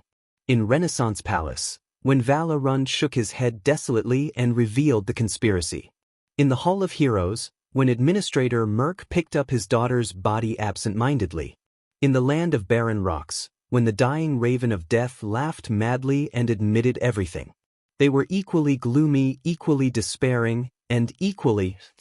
Those were the gazes of a person who had lost the thing he treasured the most. And the Zacriel in front of him, what is the thing he treasured the most? When he thought of this, Thales's chest sank and he sighed softly. But, Zacriel, when and why did you put on this mask? Zacriel froze. He stood where he was, and there was a complicated look on his face. The silence lasted for a few seconds. I am very sorry, Your Highness. After a long while, he squeezed out these words with great difficulty. But we have to end this. The moment Zacriel finished speaking, the weapon in his hand swayed slightly, as if he had once again confirmed his determination. Thales raised his eyebrows. Ah, I know. You still want to kill me. The teenager's tone was light, but it made the royal guards behind him tense up again. And none of us can stop you. Zacriel frowned and did not speak. But he seemed to have a talent. His silence alone was enough to make the atmosphere around him turn cold and solid.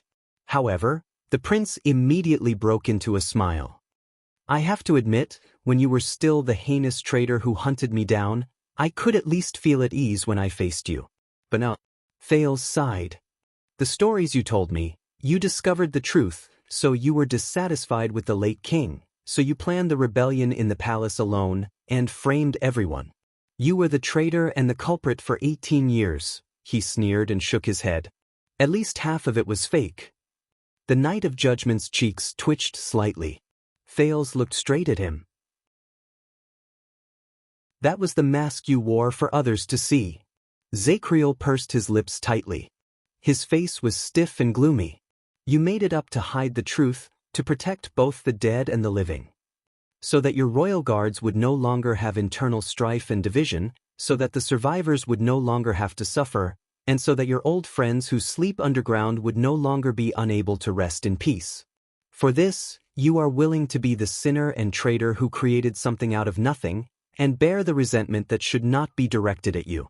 Is it better for them to hate you than for them to hate each other? The Knight of Judgment closed his eyes and took a deep breath.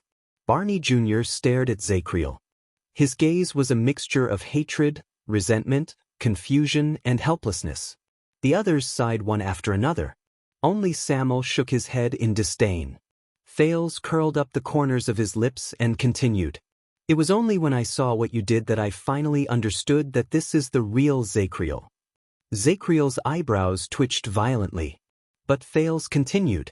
18 years ago, as the watchman who protected the legacy, you could not bear to choose a side. You could only watch as your comrades turned against each other, killed each other, and blood flowed like rivers. After the tragedy, for the sake of the royal family's reputation and dignity, you could not speak of the truth. You could only watch as the innocent royal guards were imprisoned. But in the face of their misfortune and tragedy, you could not forgive yourself for not doing anything and keeping your mouth shut. You voluntarily isolated yourself from the outside world and buried yourself deep underground as punishment for yourself. Thales stared at Zacriel with sorrow. Every time he finished speaking, the pain and conflict on the knight's face deepened. His chest rose and fell more violently. The complicated and conflicted looks in the royal guard's eyes also deepened. Their gazes on Zacriel had always been chaotic and ever-changing. Now, there was a hint of obscurity and hesitation in them. So, Lord Zacriel, Thales said with a sigh, regardless of whether you wore a mask or not, you never forgot your beliefs.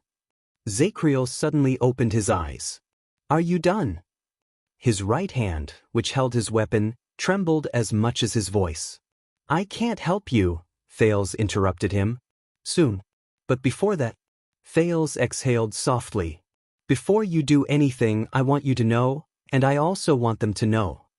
He turned around and looked at the group of former royal guards, who were confused, perplexed, nervous, and puzzled. Zacriel, you are not a traitor, nor are you an evil person. On the contrary, you did not hesitate to shoulder a groundless injustice and bear the stigma that you should not have in order to protect the reputation of the deceased and the reputation of the royal family. You would rather keep your mouth shut and bear all the misunderstandings and hatred behind the tragedy than watch your brothers turn against each other and kill each other. Thales stared at him indifferently. You are even willing to sacrifice their trust, friendship, respect, and admiration for you. These are the things you once cherished, and the only things you have left now, as long as this can protect and save them. The underground prison became quiet again. Only the sound of the people's breathing could be heard. Some were fast, some were slow, and some were not even. At this moment, the royal guards looked at Zacriel with complicated and indecipherable gazes. Zacriel glared at Thales. The red in his eyes could be seen clearly in the firelight. You can't shake me. The Knight of Judgment's voice was very low, and there was a hint of bitterness in his words. Of course. Thales chuckled. Because regardless of whether it was 18 years ago or 18 years later, from the beginning until the end, you have always been that noble knight who does not care about reputation, who is selfless and fearless, and who can be said to be a role model. The watchman who protects the inheritance of the royal guards. Thales sighed softly. You were just unfortunate enough to be swept into the torrent of the times. You lost your way and you cannot wake up. The torrent of the times. Zacriel trembled even more violently.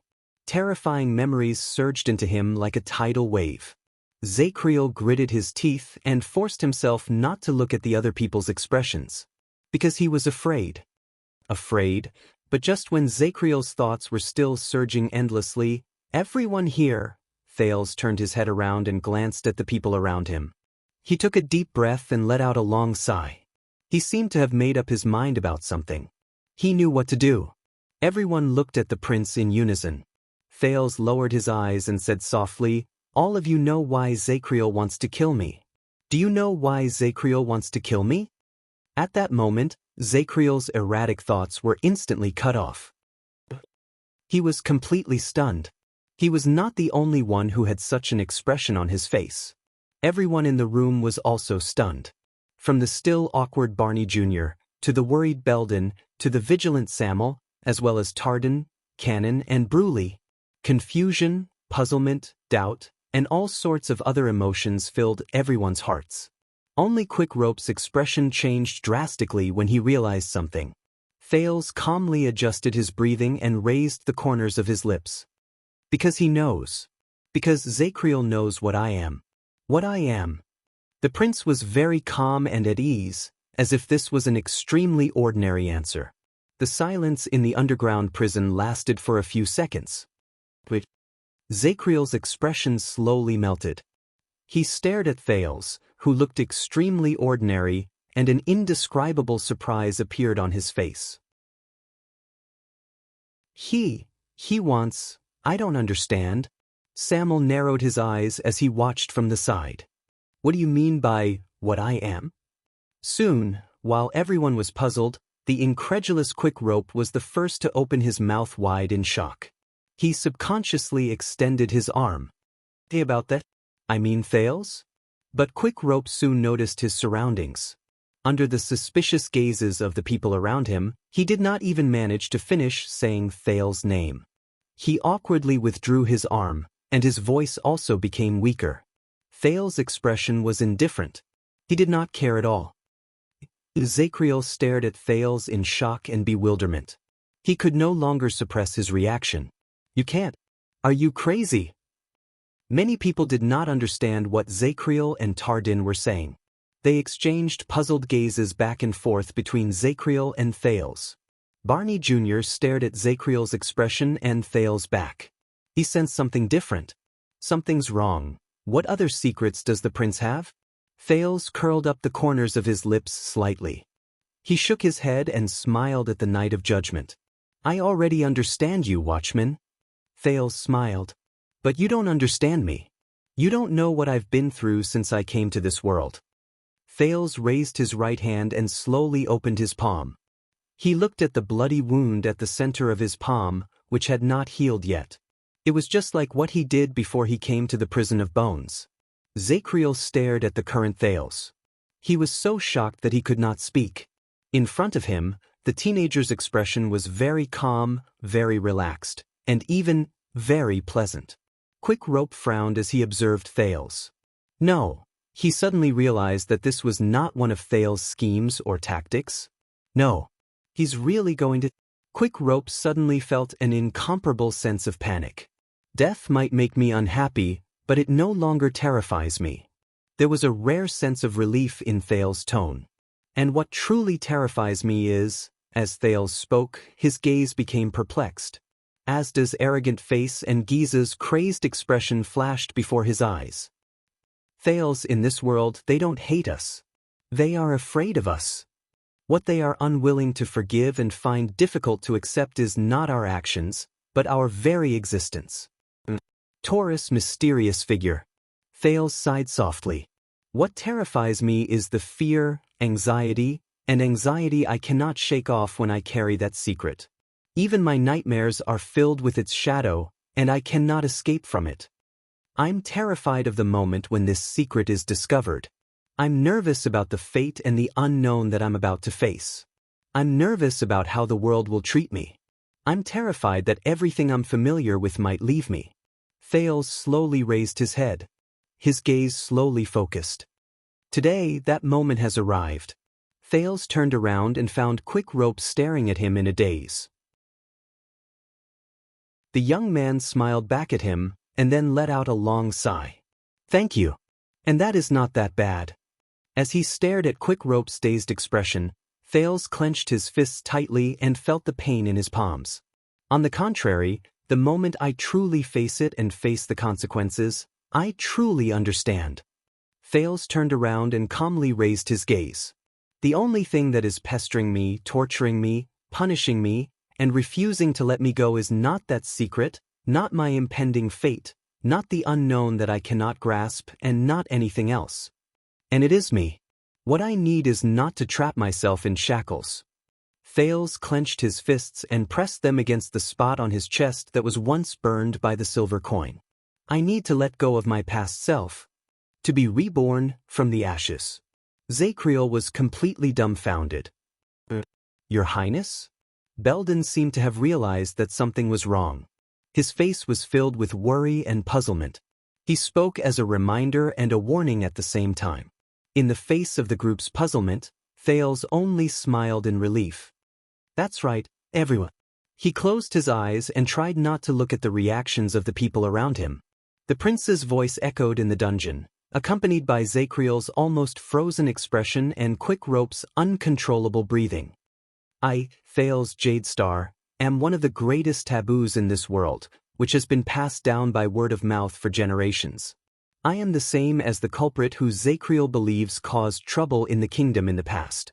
In the next moment, Thales took a deep breath in the dead silence and opened his eyes. I am a mystic. The teenager used the calmest, most indifferent tone in his life to say the answer that made Zacriel, Quick Rope, Barney, and everyone else suck in a sharp breath. A calamity. I know that I have not finished writing Rebirth, but I promise you that the next chapter will really be the last. End of this chapter. Chapter 470. There were no words that could perfectly describe the current situation in the underground prison. After a few seconds, only the people's heartbeats could be vaguely heard in the air. It was as if even breathing loudly had become a luxury. A few seconds later, the torch in Barney Jr.'s hand was finally extinguished after the last few sparks were burned out in despair. The underground prison sank into endless darkness. The only thing left was the unpleasant smell of smoke. The few living people seemed to have turned into corpses, and they did not move at all. It was as if he had returned to the former black track. Hence, in this silence and darkness, Thales spent the most special few seconds of his life in a daze as he sensed the barely discernible sounds of breathing in front of him and behind him. At that moment, the darkness seemed to have become his shield. It buried his fear, numbed his pain, and blocked all sorts of gazes. Finally, with a few rustling sounds, someone in the guards fumbled around with his trembling hands and lit another torch while the sound of flint was heard. Thales narrowed his eyes and got used to the firelight. He felt as if he had returned to the world. I don't understand. Calamities, mystics? They shouldn't be immortal 1,000 years ago. Cannon, who was a scout, held the new fire source and shook his head subconsciously. His lips trembled, but he could not form a complete sentence. His gaze never left Thales. Bruley, who was by his side, was completely stunned. But as Cannon reacted, the crowd began to boil like the surface of a hot spring. Your Highness, this joke. Penal Officer Belden could not digest the latest news at all. He stared at Zacriel and spoke incoherently. Watchman, commanding officer. He said that he will. This is another lie, isn't it? Tardan's eyes were filled with shock and bewilderment as he stared at Thales. What the hell? The prince is a calamity? The Jade Star royal family. Damn it, what did they do this time? Thales quietly stared at the wound on his palm and ignored the uproar around him. Strangely, Thales felt that he was incredibly calm at that moment. It was not the calmness he felt when he knocked on the door, which was so indifferent that it scared him. It was also not the calmness he felt when he was in danger due to the sin of Hell's River. Instead, it was the calmness of a chess player staring at a chessboard. My God. Samuel's gaze shifted back and forth between Thales and Zacriel. Zacriel, what you said earlier, about how Queen Fiosa is a calamity and how you are determined to complete your mission. Those weren't all lies, were they? Zacriel did not say a word. He only stared blankly at the composed Thales. His eyes were filled with grief and puzzlement. Samuel gritted his teeth and tried his best to maintain his composure between shock and anger. Impossible, his age. Is he really only 14 years old? If not, what does he have to do with the bloody year? What is that damned mission of yours? Thales observed their reactions from the side, and he understood many things as he inhaled and exhaled. Therefore, the corner of the youth's mouth slowly curled up. That was the feeling. He could even feel that the gazes directed at him from behind were different. There were some other impurities in the trust and respect Thales had built up after much difficulty. Fear? Unknown? Rejection? But that was no longer important, was it? Hey, that fake Waya. I'm talking about you, my nephew. You knew all this a long time ago, didn't you? Tardin seemed to have understood something. He turned around and looked at Quick Rope, who lowered his head and hunched his chest, trying his best to eliminate his presence. Waya? Nephew? Quick Rope, who was staring at Thales in shock, shuddered. He hugged his crossbow tightly in embarrassment and forced an innocent smile. I know it's my first time too. Just when the underground prison was about to descend into chaos, a muffled sound exploded out of nowhere. Asterisk thud. Asterisk silence. The sound traveled very far in the empty storage room. Everyone immediately fell silent. It was Barney Jr. He had just thrown away the extinguished torch in his hand, and he attracted everyone's attention. The vanguard's face was ashen. He swept his sternest gaze over everyone before he finally turned to Thales. Thales sucked in a breath, smiled, and turned his head to meet his gaze. My sword slipped from my hand. After a long while, Barney Jr. finally spoke with a conflicted expression. Just now, he looked at the broken sword lying behind Thales. As Barney Jr. spoke hesitantly, everyone began to recall their previous memories. That wasn't a coincidence. It was you? Thales paused for a few seconds and pursed his lips. Yes. The prince said in a low voice. Barney Jr. opened his mouth and stared at him in disbelief. A few seconds later, he turned to the two corpses on the ground. Why is it me? Barney Jr. stared at the dead Nalji and Nair. His expression became very complicated. Why didn't you save them? Thales paused for a moment. At that moment, the scene of him using mystic energy while he was still a contactor after Taurus teachings flashed before his eyes. It was an absolutely unreasonable indifference. And the blood all over the ground. It was as if the underground prison had entered a strange stage. Everyone was filled with astonishment and questions, but under the strange atmosphere and tacit agreement, no one spoke. They only stared at Thales in unison. I want to, but I can't. Thales sighed and lowered his head. I'm sorry. Barney Jr. was silent for a long time. In the end, he also lowered his head. Is that so? Faint sorrow spread. Barney Jr.'s words seemed to have some sort of magic. Thales suddenly felt that the gazes behind him were no longer so piercing to his eyes. Then, Zacriel's voice rose in the air. Why? The Night of Judgment's dry and sluggish voice attracted everyone's attention. But why did you tell them? Zacriel raised his head in the darkness and stared at Thales. There was a mixture of hesitation, pain, sadness, disappointment, and sorrow on his face. You may not be afraid of death, but at least, you don't have to bear this. Zacriel's gaze suddenly became very sad. You can die amidst their admiration and respect and not. Under the Night of Judgment's sad question, Thales sighed. But they will hate you. The Night of Judgment froze for a moment. Them? Thales stared at Zacriel quietly. He looked at the blood and dust all over his body, the obvious fatigue on his face, and the fact that he was enduring the pain with great difficulty. He looked at the conspicuous and ugly brand on his forehead. Zacriel. This powerful, almost invincible warrior. I wonder how heroic he was when he was young? Thales smiled. I know that for a certain reason, you will not tell me my identity even if you die.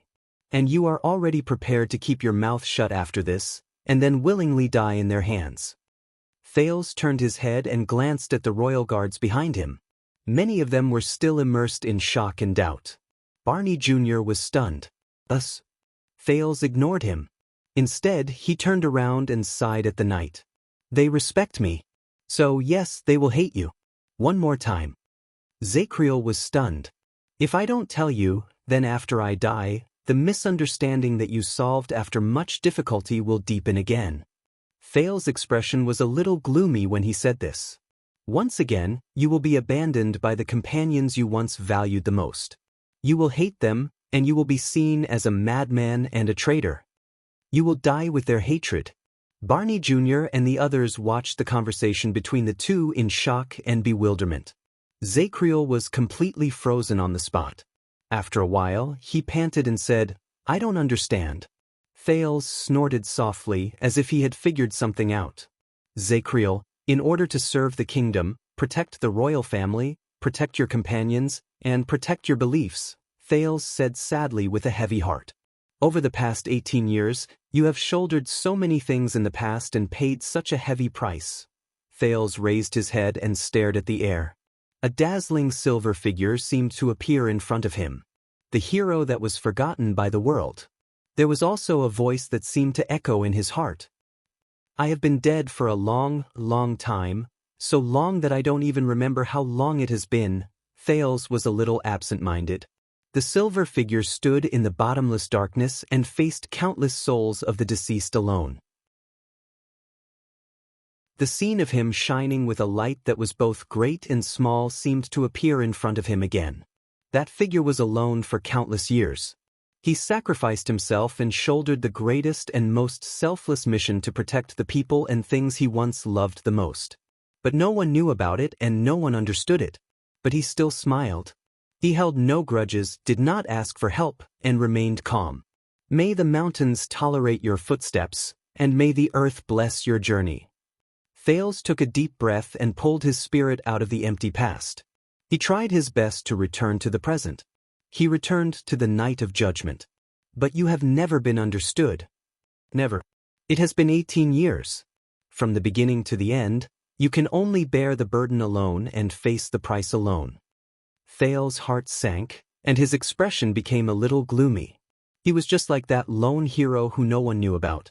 Even if he was buried deep underground, he did not hesitate to ignite himself to dispel the darkness in a place where there was no light and hope.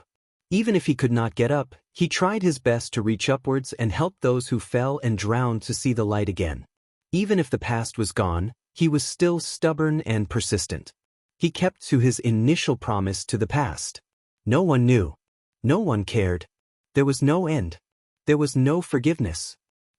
Thank you for bringing her greetings. He looked at Zacriel seriously and watched as his eyes trembled slightly. The worst thing is that in the end, the Night of Judgment was still misunderstood, hated, detested, and ignored by the people he cared about the most and cherished the most. He was misunderstood as a traitor, a lunatic, and a villain by the people he wanted to protect the most, Thales said in a low voice.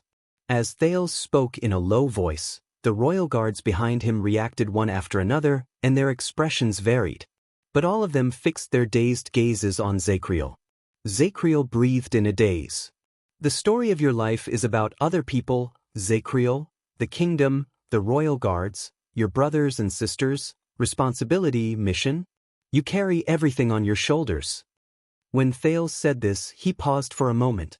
There was fatigue and sorrow in his voice that could not be hidden. But you are not the only one. Zacriel's right hand, which held the weapon, trembled slightly. Thales let out a long sigh and said dejectedly, "No one knows what you have done, and no one is grateful to you. You can only sit alone in the countless cold nights and recount the past. The only comfort you have is the belief in your heart. Even the final fall and death." Thales' voice was very soft. "Although you do not care about it," Thales said faintly, "this makes me a little sad." Zacriel gasped in a daze and stared at the teenager before him in disbelief. "Zacriel." Thales paused for a moment before he said slowly, "You have already shouldered too much. You should not continue to be misunderstood and hated." A few seconds later, "It is meaningless." Zacriel's trembling and hoarse voice traveled into the air. "Do you think you have done something smart? Pity me? Influence me? Sway me?" The Knight of Judgment lowered his head slightly. His gaze was hidden in the darkness between his eyebrows. He tightened his grip on the handle of his axe and gritted his teeth. "You are wrong." Zacriel suppressed his tone, but he could not stop his arms from trembling. He did not know whether it was because of pain or his emotions. "Everything you're doing right now is meaningless to me." Thales exhaled and looked at the darkness between Zacriel's eyebrows. "But it is meaningful to me." He lowered his head. There was sadness and lament in his voice. "To us." Zacriel was stunned again. "You?" Thales nodded. His smile was a little bitter. "My family, Jade Star." A second later, Zacriel's chest began to visibly rise and fall. Thales raised his head again. "If my guess is correct, it was the late King Adi who appointed you as the watchman of the royal guards. It was also him who dragged you into his family's internal strife and ruined your entire life. And King Kessel coldly and unfairly imprisoned you, causing you to be reduced to this state." Thales' eyes were gloomy. He sighed and tapped his chest. "As for 18 years later, another Jade Star suddenly barged in and broke your peace, bringing back the nightmare you had 18 years ago." Thales tried to look at Zacriel with the most indifferent gaze. "The tragedy that befell you, Zacriel, no matter what was right or wrong, whether it was right or wrong, all stemmed from the noblest but coldest bloodline of the kingdom." At that moment, Zacriel still did not speak, but his breathing became chaotic. "And the most ironic thing is that even today, you still want to carry out your duty as a royal guard and protect our reputation. Even though due to various reasons, you will not have any complaints against the royal family, it must be very hard." Thales' voice was a little desolate. "Think, the Jade Star family owes you too much." He saw Zacriel clench his fists tighter. But Thales ignored him. He continued to look at the corpses on the ground. He remembered the scene when the two of them left just now, and his voice was hoarse. "You know, as Thales Jade Star, when I face all of you, I can give Nalji and Nair consolation as a farewell before they die. I can forgive Tardin and the others and ease their pain. I can motivate Barney, who has never recovered from his setback, and help him stand up again and face life." Barney Jr., Belden, Tardy. The people behind the prince stared at him in a daze. "But you, Zacriel?" Thales averted his gaze and avoided meeting the knight's gaze, as if he could relax a little by doing so. "As a prince with no power, I cannot change the tragedy of the past. I cannot wash away the injustice you suffered. I cannot reopen the old case decided by the king. I cannot give you the justice you deserve, and I cannot even give the people you cherished in the past a reasonable explanation." Thales stared at the two corpses on the ground in indignation. He remembered the countless corpses in the prison, and he said sorrowfully, "When I face you who gave up so much, lost so much and endured so much, I really do not know what else I can do for you. So, if you and I are destined to die here, then I want to leave without any worries in my heart. I want to let go of my own fears, and I want to let go of my guilt towards you." Thales smiled bitterly and in an ugly manner. He looked like a patient in his final moments. "I also want you to leave peacefully and peacefully." Zacriel did not move. "I don't want the others to continue hating you. I don't want you to remain alone in the darkness and bear the sins that do not belong to you. I want them to understand you, or at least try to understand you." Thales lowered his head and heaved a long sigh again. He felt as if he wanted to exhale all the resentment he felt that day. Compared to this, the prince looked up. This time, there was no anguish or hesitation on the teenager's face. There was only a relaxed and relieved smile on his face as he faced the swaying night of judgment. "My secret is not that important anymore, is it?" Quick Rope stared at Thales in a daze while he stood in the crowd. He was not the only one who had this reaction. Zacriel did not answer, and neither did he move. Thales shook his head and hid the sorrow in his heart even more firmly. He forced himself to smile a second time. "So, it's not just for me." Thales stared straight at Zacriel, then turned his head around and looked at the rest of the people around him. "This is also for them." "Them?" Zacriel replied in a daze. When he said this, the guards around him reacted differently. The prince said calmly and seriously, "They should know what kind of person their commander and watchman was in the past and today. Emmanuel Zacriel was never a traitor who betrayed his loyalty for his own selfish gain, much less a lunatic who lost his rationality after being imprisoned for many years." Tardin sighed and lowered his head. Cannon's face contorted in pain, and Bruley looked dejected. "They should know that you are still the Zacriel they believe in, admire, and love. You are still the Knight of Judgment who perseveres in his beliefs, abides by his sacred duty, and loves his brothers." Samuel looked conflicted, while Belden had a sorrowful look on his face. "They need to know what you have done for them. They need to know your sacrifices, hard work, and struggles. Even your most unreasonable actions are just to carry out your mission and eliminate the terrifying calamity." Barney Jr. held his injured right arm tightly and bit his lower lip. His gaze as he stared at Zacriel became more complicated. "They need to know that they owe you and the Watchmen an apology and a word of thanks." At some point in time, Zacriel, who had buried himself in the darkness, had stopped moving. As he listened to all of this, Samuel closed his eyes and turned his head away. Barney Jr., who had just walked out of the darkness, stared at Zacriel. There was endless sorrow hidden in his eyes. The others were not much better. There was another indescribable silence. Thales chuckled softly. His voice was calm and quiet. "I'm sorry. This is the last thing I can do for you." He stared at Zacriel seriously. "At least, you don't have to endure it alone, grit your teeth, and put on a brave front. At least, I can let them see the real you, let them understand, let them see the heavy burden you bear. You have suffered too much injustice and misunderstandings, and I don't want my death to be a part of it. At least, I hope that after today, the darkness you will have to struggle in the future will be less cruel and cold." Thales spoke word by word, but Zacriel only lowered his head and buried his face beyond the light. In the end, the teenager sighed deeply when he felt a wave of dizziness wash over him. He curled his lips and sneered as he shook his head. "So, yes, I am a calamity. End of conversation." Zacriel seemed to be stunned. The others did not say a word either. Then Thales sighed and spoke. "All right now." The teenager stared at Zacriel in front of him with a look of relief. "Let's end this." The silence lasted for almost 10 seconds. Finally, Zacriel slowly raised his axe in the darkness. His hand was very slow, and it even trembled. But he still raised it. Thales quietly closed his eyes.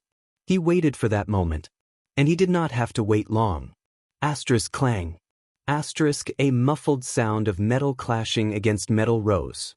"You know, if he is who he says he is," Barney Jr.'s weak voice rose. "Then your efforts will be in vain." Thales sucked in a deep breath and opened his eyes. Above him, Barney Jr. raised the long sword he once used to commit suicide against Zacriel's axe. The heavily injured vanguard's right arm was broken. He was holding the sword with his uninjured left arm, and it looked like he was having a hard time. Across him, Zacriel had also lost his left arm. By the looks of it, they were evenly matched. Barney Jr. cast a glance at Thales, who was as calm as ever, and sneered. You can't kill him without a legendary anti-mystic equipment? In a corner where no one was paying attention to, Quick Rope, who was drenched in cold sweat, subconsciously tugged at his clothes to cover the bow in his bosom. Zacriel still lowered his head and hid his eyes in the darkness. He gritted his teeth and spoke laboriously. He's not a qualified calamity. There are records in the Secret Intelligence Department that he can still be stopped before the final step leads to a great disaster. Thales curled up the corners of his lips. He sighed and nodded. He might be right. However, Barney Jr. replied bluntly, That's right. I didn't ask you, young prince. Thales' expression froze. Barney Jr. turned to face Zacriel and shook his head. Records in the Secret Intelligence Department? Qualified? So what? Do you need to take a test to be a calamity? Zacriel's axe began to tremble. His tone was already unstable, and at that moment he became unhappy. This is not a joke. Move aside, you already know who he is. But Barney Jr. suddenly shouted. So what? Based on what you said, the late king had sex with another one. Thales watched Barney Jr.'s actions in silence. He gritted his teeth and felt his chest sink slightly. The vanguard shook his arm. The sword and axe, which were intertwined with each other, separated in the air. Zacriel fell silent. After he saw Barney Jr., Belden and Tardan, who had already rearmed themselves at some point in time, walked behind Thales. Cannon and Bruley followed closely behind them. They stared at him with faces filled with relief. The knight's axe trembled slightly. You don't understand. Zacriel's words were filled with conflicting emotions. The Empire, the kingdom cannot fall into the same trap. Barney Jr. snorted. He seemed to have returned to being the chief vanguard of the royal guards who found Zacriel and Isor. I know that even if you are heavily injured, I still can't stop you. Barney Jr. hissed in pain and raised his sword again laboriously. Not to mention, I'm not much better. Barney Jr. raised his leg. His eyes were burning with anger. He walked towards Zacriel with difficulty until the two of them were face to face. But listen to me, Zacriel. In the darkness, Zacriel did not move. He tightened his grip on the axe in his hand. But unexpectedly, when Barney Jr. stood in front of him, his expression suddenly relaxed. He sighed dejectedly. I'm sorry. At that moment, Zacriel, who had been prepared, was stunned. Barney Jr. turned his head to look at the ground. He spoke stiffly as if he was talking to the air. I have never been convinced by you, but today, Zacriel did not speak. He only opened his mouth in slight shock. I have to say that His Majesty and the old captain have very good judgment. Barney Jr.'s expression was one of disappointment and self-deprecation. He stuttered, You are indeed better than me as a watchman. Barney Jr. opened his mouth and deliberated for a long time before he finally said that word. Commanding officer. Zacriel shuddered slightly. And that? Barney Jr. stared at the floor tiles under Zacriel's feet, as if he did not dare to raise his head. Barney Jr.'s left hand was holding the hilt of his sword. He hesitated for a long time before he raised it with a trembling hand. Thank you. In the next second, he clenched his left fist and quickly and hesitantly hammered Zacriel's right shoulder twice. The two dull thuds could be heard when the fist touched the shoulder. It was like a dragonfly skimming the surface of the water.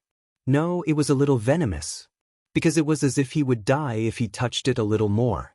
Once he was done, Barney Jr. heaved a long sigh, as if he had completed the most difficult task. He turned around as if he was fleeing from a disaster and ran back to his original position.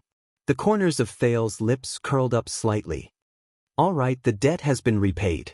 Barney Jr.'s bashful and awkward expression disappeared. He looked at Zacriel coldly again. Let's fight. But Zacriel stayed where he was and did not move.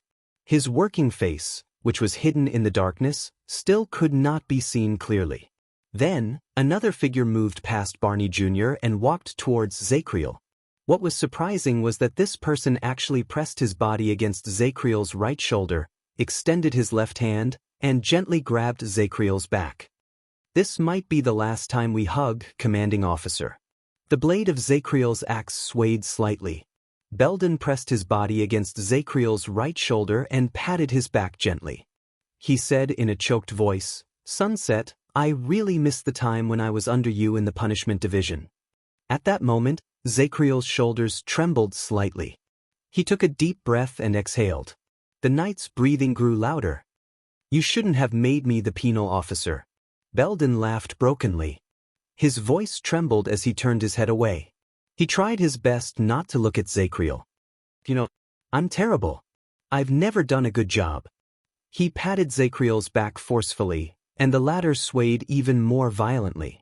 Belden closed his eyes, turned around, and returned to Barney's side. He did not dare to look at Zacriel. "I'm sorry, commanding officer." Cannon did not move forward. The scout sobbed and lowered his head. I'm sorry, it's us. We messed up everything, it's our fault." Zacriel exhaled in pain. Sob. Bruley, who was beside Cannon, made a muffled sound. Sob. He's probably saying that he regrets it. Tardin sighed and ignored Bruley's protests. He flashed a pale smile for the last time. "But we're the ones who dragged you and the others into this, commanding officer Zacriel." Tardin stared at the corpses on the ground in a daze.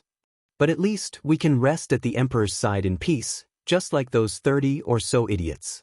We will be reunited." Zacriel's axe trembled even more violently.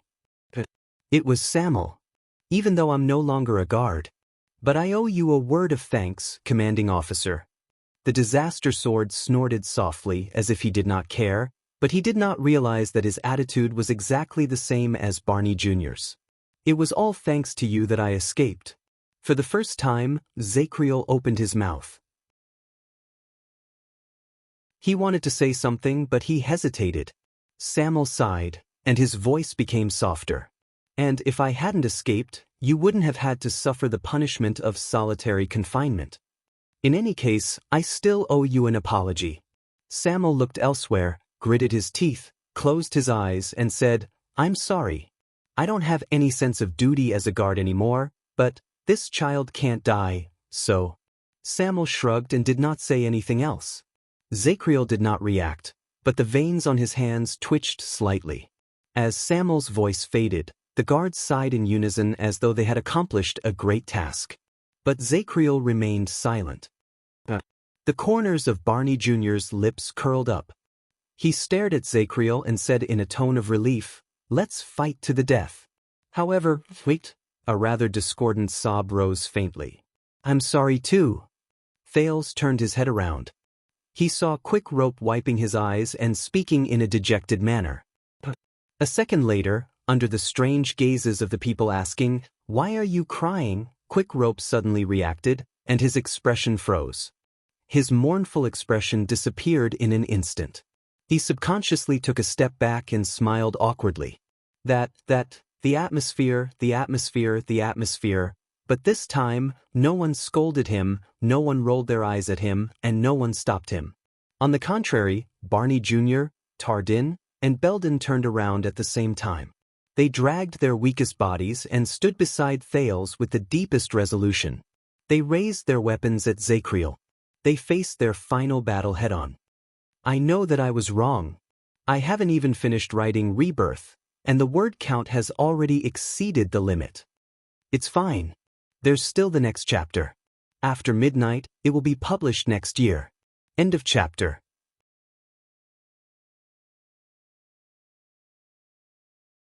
Chapter 471. At that moment, a low, desolate, and almost sorrowful laughter rose. Everyone's gazes gathered on him.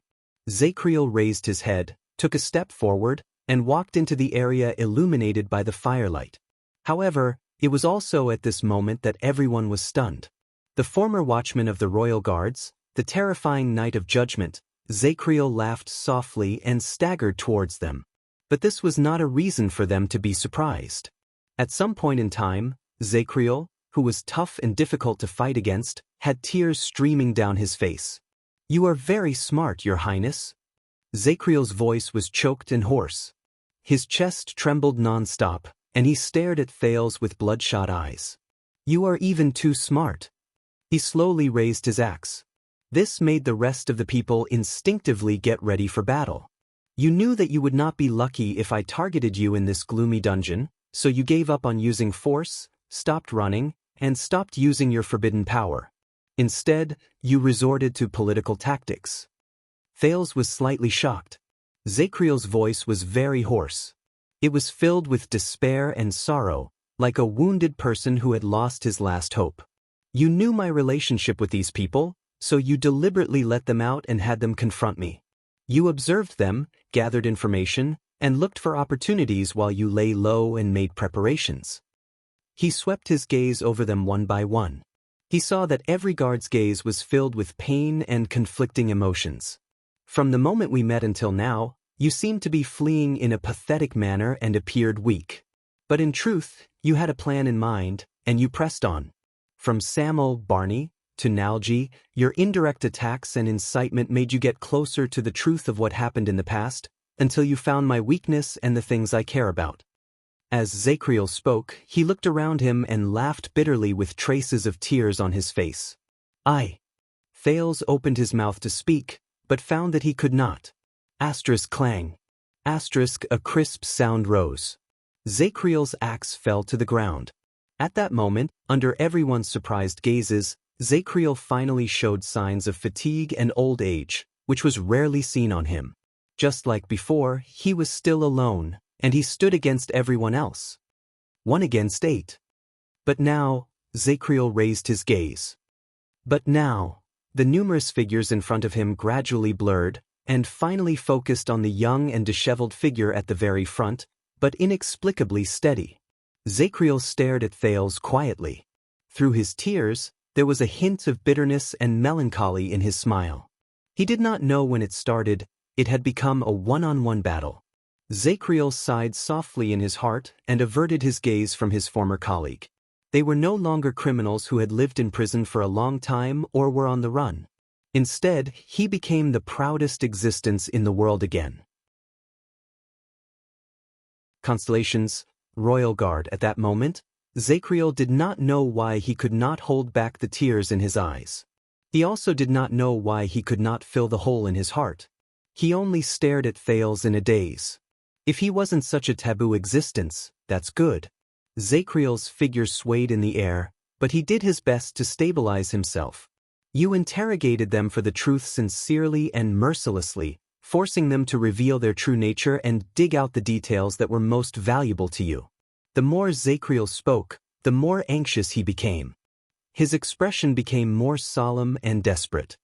"Then, like a saint who saved the world, you used your special status as a Jade Star to forgive them and relieve them of their burdens. More importantly, you've become their spiritual pillar. You've completely tied yourself to them." Thales felt bitter in his heart. He could only force himself not to look at the expressions of the people around him. Zacriel sucked in a deep breath and stared at Thales, who had a complicated expression on his face at that moment, in despair. To them, you are no longer just a prince they met for the first time. The Knight of Judgment continued to speak dejectedly. "You are Nalji and Nair's mourner, the pardoner of criminals, the comforter of those serving their sentences, the Jade Star Prince they acknowledge, and the noble person who was willing to take the risk to clear up the misunderstanding for me. If I kill you, it will be the same as destroying all of them, both physically and mentally." Zacriel covered his tears and laughed bitterly as he trembled uncontrollably. "But all of this seems so logical and I can't find any fault with it." Thales sighed. "Zacriel?" But the Knight of Judgment did not give him the chance to speak. "Just now, when I was still an evil person, I could have broken their bones and torn their tendons without hesitation and then killed you." Zacriel lowered his arm. When he said these words, there was a ruthlessness that made the others nervous. After the fact, I could bear their hatred as an evil person. I could live like that and I could die like that. I have already lived like that for 18 years. 18 years. Zachriel growled in a low voice. His swaying body seemed to be unable to support itself anymore. He fell backwards and leaned against the wall. There was a sad silence in the dungeon. Zachriel's expression slowly turned gloomy. But the words you said just now, the words you said to defend me, were not for me to hear. You said them to hear. Zachriel raised his head and looked at each of his colleagues. For some reason, those who met his gaze felt an indescribable pain. You cleansed me of my sins. You made them respect me again. More importantly, you turned their feelings into weapons against me. The Knight of Judgment's voice became more anguished. He sounded as if he was pleading. Because you know, from this moment onwards, when I no longer see hatred for traitors on their faces, but regret and respect for their officers, Zachriel leaned against the wall and pointed at his chest, then at his head. His breathing was intermittent. And you know that this is my greatest weakness. Zachriel stared at the axe under his feet in sorrow. He lifted his head and opened his mouth. He let out a pained roar from his throat. You know, when I face them like this, I can no longer do it. Thales stared at the man in a daze. He was speechless. But why? The dying Knight of Judgment sucked in a sharp breath, as if he had regained his energy. If you don't expose all this, if you don't pursue the truth, then perhaps. At that moment, Zachriel looked at the bodies on the ground, at Barney Jr. Endless sorrow appeared on his face. Perhaps Nalji and Nair will still be alive and breathing. As for Barney, the one he hates is still me, not his father, not the late king. Zachriel closed his eyes. Barney Jr. turned his head away, trying his best not to look at him. Cannon sucked in a pained breath and threw down his weapon as well. The atmosphere became rather unbearable. Thales felt a heavy pressure on his chest that he had never felt before. If he did not say anything, he would explode. I'm sorry about Nalji and Nair, But the moment the teenager finished speaking, he was interrupted again. Zachriel held his forehead tightly with one hand. His face contorted in pain. I don't know, I really don't know. The words you said to them, the words you comforted them, the words you said to me when you were willing to reveal your identity, and even the words you revealed yourself as if you were telling the truth from the bottom of your heart, or was it a lie with ulterior motives? Did you do it to save them, or to save yourself? Thales was stunned. Sincerity? Hypocrisy? Saving others? Saving himself? Thales was lost in thought for a while. Perhaps. For some reason, the teenager felt an indescribable loneliness. Perhaps a little of both. Zachriel's breathing became more intense.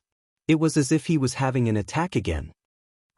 Lurking in the dark, probing for weaknesses, and finally striking the vitals, killing them with one strike.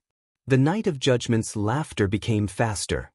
The scariest thing is that I already know what you're up to, but I still can't fight back. I don't have Lord Hansen's talent.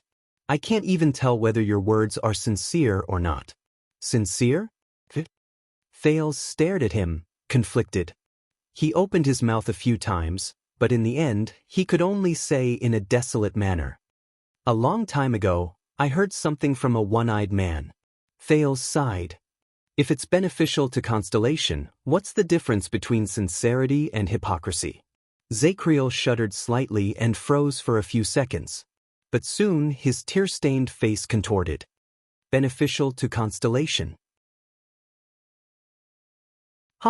So you're saying that you deliberately pointed out your identity as a hostage in Northland as one of your tricks?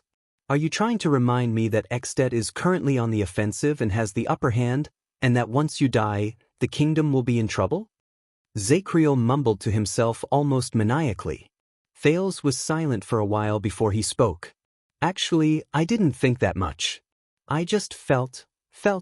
Thales opened his mouth, but found that he could not continue. At that moment, you Jade Stars are all the same, aren't you? Zachriel put down his hand and smiled with tears in his eyes. Thales was stunned. Us? Zachriel chuckled again. Back then he was like this too.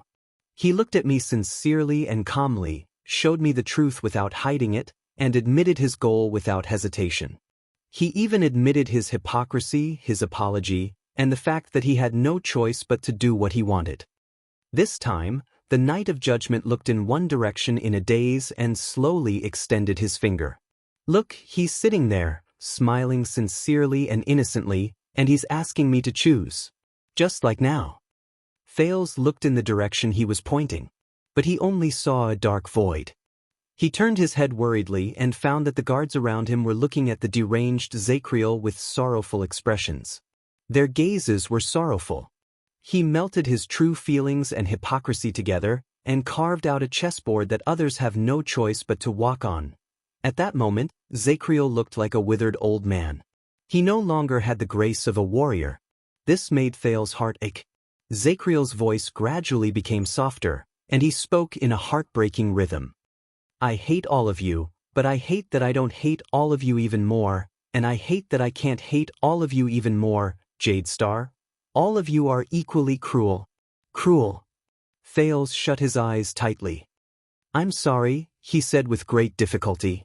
In the next moment, the Knight of Judgment suddenly roared. Ah! Zacriel knelt on the ground in agony and held his forehead. Your Majesty, Your Highness. Why? His roar was hoarse, but it sounded even more heart-wrenching. Thales wanted to go forward, but he was pulled back by Belden, who was behind him. Barney Jr. shook his head at him. Zacriel's wails lasted for a few seconds before they became weaker. But in the next second, he looked at Thales with a sorrowful expression. Go! This time, Zacriel's words were simple. Go, Your Highness, leave. He held his head and crouched in front of the wall. His tone was almost pleading. Don't ever come back here. Just pretend that you never saw me. Thales stared at the Knight of Judgment in a daze. I'm safe. But this is not what I want. He felt sad as he watched Zacriel, who was on the verge of breaking down and had been hysterical just a moment ago. No, Thales sucked in a deep breath. You can come with us and leave the prison of bones. You might not be able to return to the capital openly, but unexpectedly, Zacriel suddenly exploded and roared in the air. Go! Thales jumped in fright until Belden pressed down on his shoulder. Zacriel fell back to the ground dejectedly. His voice became low and he began to sob. Go, before I lose control. I'm begging you. Jade Star. Thales looked at him and was silent for a few seconds. Then, Barney Jr. coughed softly behind him. I understand. Thales sighed, turned around and walked away. It's over. That was what he told himself. But for some reason, there was no joy in his heart. There was only a faint sadness. Everyone turned their gazes and saw Samuel looking in Zacriel's direction. He said loudly, Zacriel, do you intend to stay in the prison of bones and rot here for the rest of your life?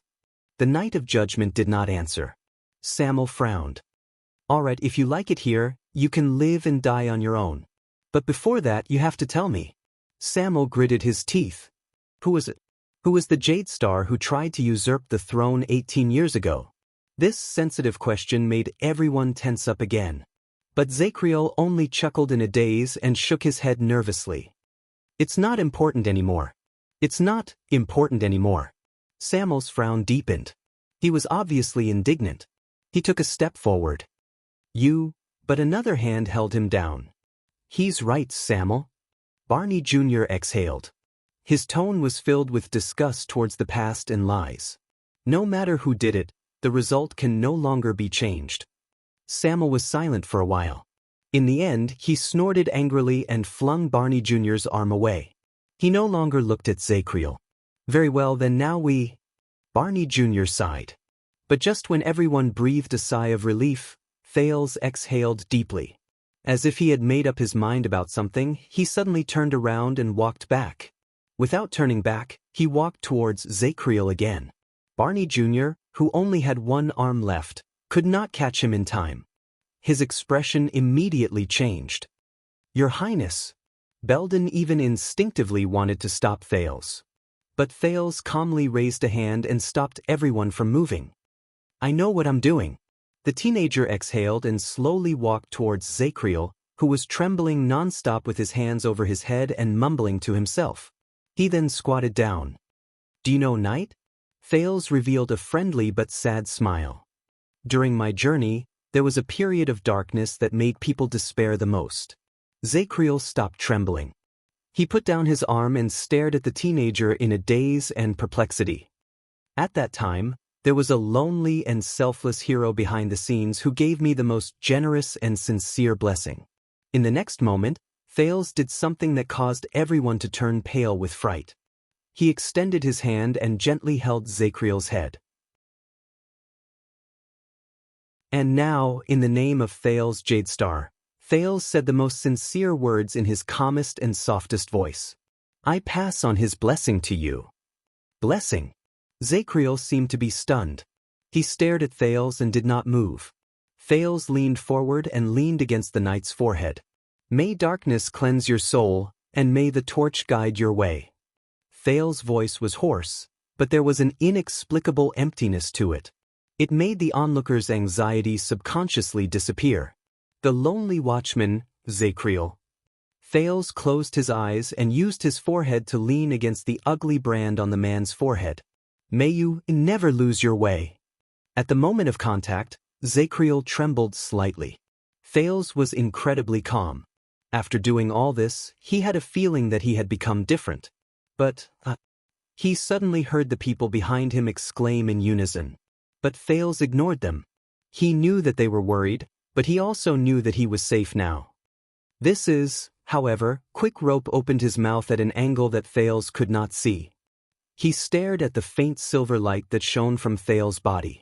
He was so shocked that he took a step back and crashed into Tardin. Barney Jr. stared at the unusual light in shock. He exchanged glances with Belden. He was so shocked that he was at a loss for words. A few seconds later, the puzzled Thales opened his eyes and stood up. At some unknown point in time, the royal guards behind him widened their eyes and stared at him in a daze. This is strange. Thales was puzzled. The teenager cast a puzzled look at the man who seemed to have been petrified. What's wrong? Just now. Quick Rope covered his mouth in an exaggerated manner and spoke incoherently. He pointed at Thales and shook his arm nonstop. Oh God, bright moon, harvest, shepherd of the seas, desert god. Could this be the legendary imperial family, the golden, shining, sparkling? In the next second, Tardin covered his mouth from behind him. It's nothing, Your Highness. Tardin said respectfully. He's just a little agitated. Under Tardin's merciless grip, Quick Rope, who was about to cry, immediately nodded obediently. Thales shook his head, baffled. But he knew that it was not the time to pursue the matter. With his body covered in pain, he turned his head wearily and saw Zacriel, who was covered in wounds, sitting in a daze. He stared at Thales in disbelief and did not say a word. But at least, Thales thought quietly, the crisis is resolved. Thales stared at him for a while before he finally sighed. The prince strode towards the others. Barney Jr. and Belden made way for him in tacit agreement, then Samuel, Tardin, Cannon, and Bruley. Quick Rope stood where he was in a daze, and Tardin pulled him away. Thales staggered through the path. They made way for him respectfully. He suddenly had the illusion that he was walking in Renaissance Palace. He smiled in a self-deprecating manner. He did not know why, but he felt that these people's attitudes were different. They were more respectful than when they first met, but less cordial than when they forgave and comforted them. Thales did not think too much about it. He walked through the path the people made for him and went to Nalji and Nair's bodies. What are you going to do with their bodies? Barney Jr. paused for a moment. His expression was sorrowful. One day, he said softly and carefully, we will come back and retrieve everyone's remains. We will come back and retrieve everyone's remains. Thales nodded. These people's bloody year. It ends here. The teenager sighed. He endured the pain in his waist and bent down to pick up the green crystal key on the ground. The key to the prison of bones. Thales grimaced in pain and rubbed his waist, which was probably a muscle strain. He looked at the people in front of him. Are you ready to get out of prison? Everyone looked at Barney Jr. Barney Jr. was silent for a while before he averted his gaze from the bodies on the ground. He quietly picked up the long sword and walked to Belden's side, allowing the latter to support his body. Cannon tidied up Nalji and Nayer's remains one last time. He sobbed, gritted his teeth and nodded. Bree kissed the forehead of the deceased and stood up. Tardin released Quick Rope and tidied up his sword. Quick Rope flashed his white teeth, hugged the crossbow of time, and gave Thales an exaggerated "you're awesome" gesture. Samuel quietly pulled out the silver longsword left behind by Thales from the ground and walked behind the group. The group of wounded soldiers silently assembled. Barney Jr. looked around and snorted softly. He nodded at Thales. "Anytime." Thales lifted the corners of his lips, and his gaze suddenly froze. "Oh, one last thing. While all of you are still here," the prince turned around and rubbed the key in his hand. He looked at each of the unkempt and wounded royal guards, and he seemed to be deep in thought. Varangiranna. Does this name ring a bell? Everyone was taken aback. Thales swept his gaze over everyone's expressions. He didn't notice anything unusual. The youth frowned and asked, "What I mean is 18 years ago, and especially before the bloody year?" The others looked at each other at a loss, and all of them looked stunned. Finally, Belden asked in puzzlement, "Varangiranna? Who is that?" Thales looked at their expressions and could only sigh in disappointment. "My mother." He shook his head and finally gave up on the idea of looking for witnesses from many years ago. "It is said that she is." The group looked at each other in shock. "It's okay, I was just trying to ask. But since you don't know." Thales did not hesitate. He walked straight to Samuel and raised the key in his hand. With the most complicated and strange emotions, he sized up the ancient but lonely, dark dungeon for the last time. "Come, find your secret exit. We have stayed enough in this stupid dungeon." Samuel extended his hand, but he did not take the key immediately. "Are you sure you want to go out?" Thales was slightly stunned. "What do you mean?" Samuel shook his head. "I don't know what you're capable of, but if the calamity is outside, and it is leaked through us," Samuel's gaze turned cold. "Whether you are a prince or not, there are plenty of people who want you dead." "Samuel." Belden cast a glance at Zakriel, who sat in a shadowy corner, and said sternly, "Don't forget, His Highness saved your life and all our lives." Samuel snorted softly. Thales looked at him, then at the people around him. In their eyes he did not just see respect for the prince, but also fear and reverence towards the unknown. Of course, there was only one heartless person who was an exception. Thales smiled. "Yes, if my identity is exposed, many people will want my life." The prince said calmly, "But you don't want it. That's enough." At that moment, Samuel was stunned. His gaze lingered on Thales for a long time. A few pairs of eyes moved slightly. Thales snorted softly and shook the key in his hand. "And we really should go." Samuel stared at the key in Thales' hand, then at him. He was a little absent-minded. "It's time to go." Samuel nodded coldly, but he pulled his hand back and ignored the key. Under Thales' puzzled gaze, Samuel took 10 steps forward and walked to an inconspicuous corner. He first used his long sword to pry open a floor tile, then he bent down and stretched out his hand to pull something inside. "Samuel? The key?" Just when everyone was puzzled, a change occurred. Rumble. The ground trembled slightly, and the dust that fell from above made Thales and the others' expressions change. "What is this?" Before Barney Jr. could finish speaking, Thales, who had covered his mouth and nose, discovered the key. As the dust continued to fall, a dark hole suddenly appeared in front of them, where the ceiling was connected to the wall. Rumble. While everyone was in shock and bewilderment, the tremors continued, and the area of the hole above them continued to expand. It looked as if the bricks on the wall that were connected to the ceiling were retreating piece by piece, slowly revealing the wide, rectangular hole. What was even more amazing was that the bricks seemed to have agreed to it. They retreated from the top to the bottom at different distances. When they retreated to the bottom, they formed a stone staircase that led upwards. It was the width of 8 to 9 people, and it led to the dark, unknown hole. Cold wind continuously surged in through the expanding hole, causing Thales to shiver. More than 10 seconds passed. When the tremors completely disappeared and the hole above them was completely revealed, everyone was already dumbfounded. This is... Thales stared at the stone staircase that seemed to move backwards on its own and went upwards step by step. I know, it's very shocking, right? Samuel stood by the newly formed stone staircase and sighed. The miracles of the wizards. When I first saw it, I was just like all of you. Thales took a deep breath and snapped out of his daze. He tried to convince himself that he did not need to be so shocked. The teenager took a step forward. All right then, Thales' grip tightened. Wait. In an instant he suddenly realized that something was wrong. Samuel. Thales stared blankly at Samuel, who stood by the stone staircase. You opened the exit without looking for it? You know where it is? The prince's question attracted most people's attention. Samuel snorted softly. I've always known. Thales was stunned. He tried his best to regulate his breathing and raised the crystalline green key in his hand with trembling hands. Then why don't you need the key? Thales' question made everyone feel that something was wrong. Barney Jr.'s expression changed. Samuel snorted softly and turned around to face them. His back was facing the hole in the stone staircase.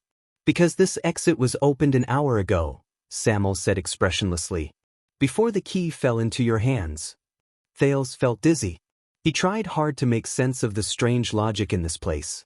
The door that serves as the exit was opened a long time ago? Before it fell into my hands? Wait a minute. Where did I get this key that is said to open the prison of bones?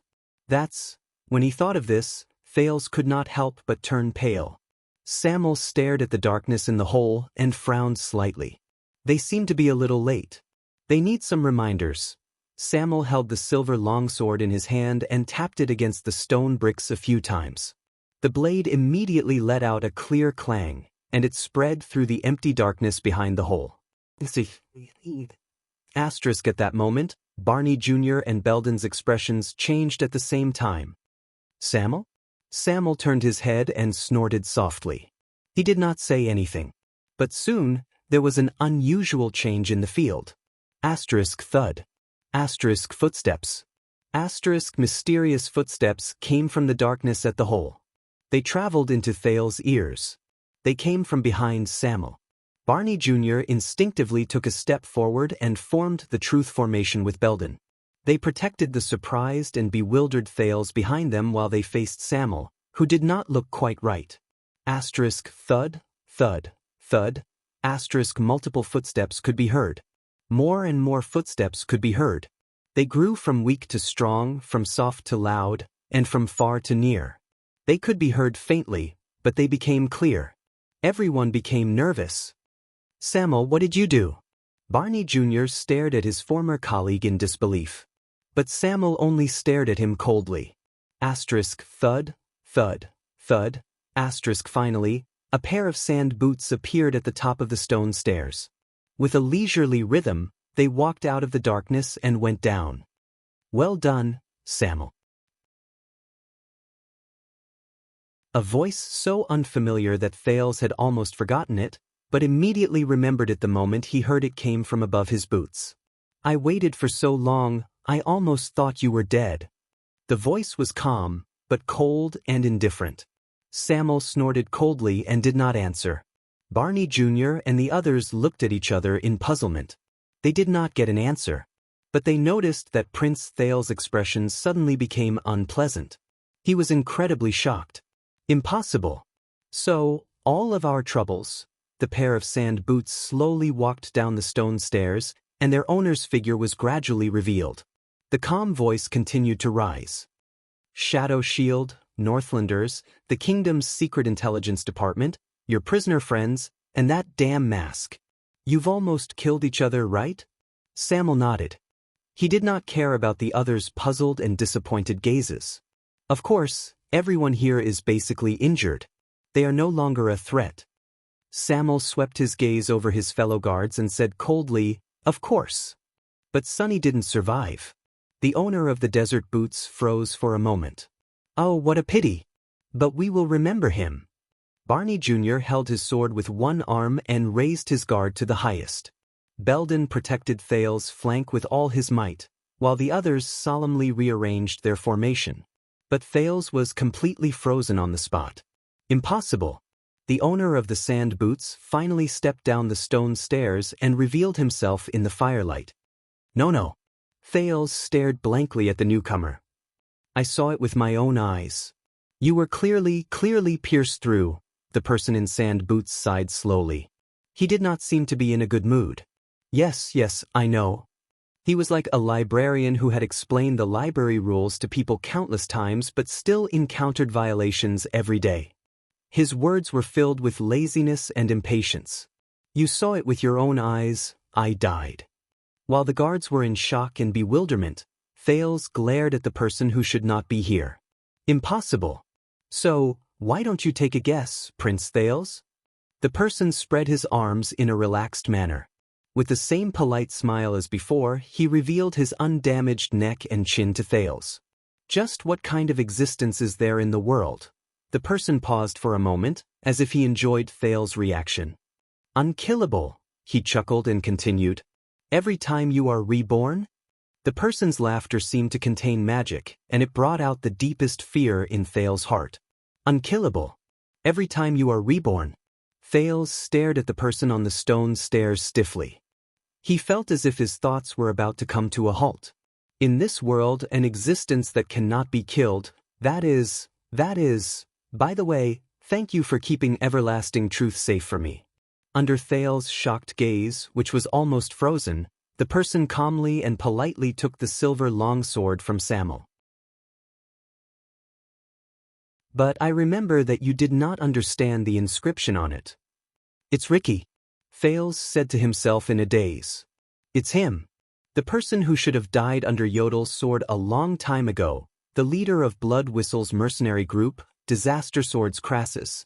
The ever-calm Ricky stood on the stone stairs and gently revealed the 2 rows of inscriptions on the streamlined blade. Truth is eternal and inextinguishable. As he stared at the stunned Thales, a cold glare shone in Ricky's eyes, as if he had been reborn from the dead. He said in the most soothing tone, "We struggle endlessly."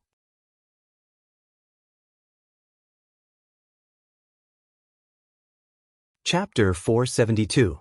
I remember this guy. He's one of the traders of the Tower of Eradication. He came with Samuel. Belden's face was tense as he spoke to Barney beside him. Thales listened to them in a daze. His gaze was locked on Ricky, who stood before him.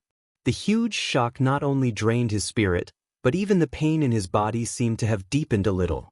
How is this possible, Samuel? Barney Jr. stared at Samuel, who stood among the disaster swords. You deliberately lied to us that this was the exit and lured us here, just for this? Barney Jr.'s words made the prisoners gnash their teeth in anger. Samuel stared at Barney for a second, snorted softly, and shook his head. I did not lie to you. Samuel paused for a moment. His voice was cold. This is the only way out. If you leave the gate, you will die. Barney Jr. snorted angrily in response. The aggressive swordsman in front of them clearly did not come with good intentions, but on their side, Barney glanced at his right arm, which was still in pain, and at the people who had suffered a serious setback in the alchemy ball. He instantly felt that this was a thorny problem. Let's talk about the past later. Ricky interrupted Samuel's exchange of glances with his former colleague in a confident and polite manner. Now, everyone, we should go home. As Ricky's voice faded away, the people beside him, the Northlander swordsman Klein, who wielded an incredibly fast sword, and Joseph, who was sent here as a spy, slowly reached for the sword hilts at their waists. The prisoners of the royal guards tensed up. Not in their best condition, they raised their weapons with great effort and got into a fighting stance. We are in a bad condition. We cannot fall into a chaotic battle or encirclement. There is a problem with their power of eradication, and we cannot be entangled with them for too long. Barney Jr. stared at Ricky, who was right in front of him. He whispered to the people beside him, Belden, I can only use one hand, and there is no room for me to test the waters. I understand, Belden replied softly with a solemn expression. Wait for your signal. Barney Jr. nodded, raised his head, and raised his voice at Ricky. What is your goal? Ricky smiled faintly and was about to speak. Don't worry, But Thales, who was trying his best to calm himself down, changed his expression. He suddenly understood what Barney Jr. wanted to do. The teenager instinctively raised a hand. Wait. But before he finished speaking, Barney Jr. and Belden pounced on him like an avalanche. The battle instantly broke out. It seemed like it was because of his injuries, but this time, Barney Jr. did not take the lead.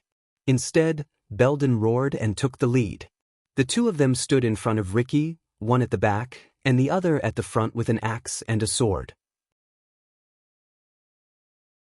Perhaps it was too sudden, but Klein and Joseph, who were standing behind Ricky, unsheathed their swords subconsciously, but they were still unable to catch up. They could only watch as the two of them approached Ricky first. At the same time, Ricky's silver longsword, Everlasting Truth, drew a beautiful arc in the air, bringing with it the sound of wind as it enveloped the two attackers. Ding! With a soft sound, Everlasting Truth hit Belden's axe in midair. He was in the lead. At that moment, Belden suddenly had the illusion that he was trapped in an endless, scorching vortex, and he was about to suffocate. What was worse was that even though he had expected it, the disaster sword's power of eradication still affected his arm, making it even more unstoppable than before. Scorching, oppressive, heavy. The mercenary axe in his hand, which was rather heavy, began to tremble uncontrollably. As Ricky smiled, Belden could only watch helplessly as his attack deviated by more than an inch. It barely grazed past Ricky's wrist. Ricky sneered in his heart. He knew that Belden's attack was no longer a threat. He turned his long sword around and charged at the other person. But at that moment, Barney Jr., who was one step behind, finally arrived. What surprised Ricky was that Barney Jr., who only had one usable arm left, did not attack him. Instead, he straightened his body and charged at Belden. Thud. A muffled sound rose. Belden grunted and let go of the axe handle, which seemed to be out of his control.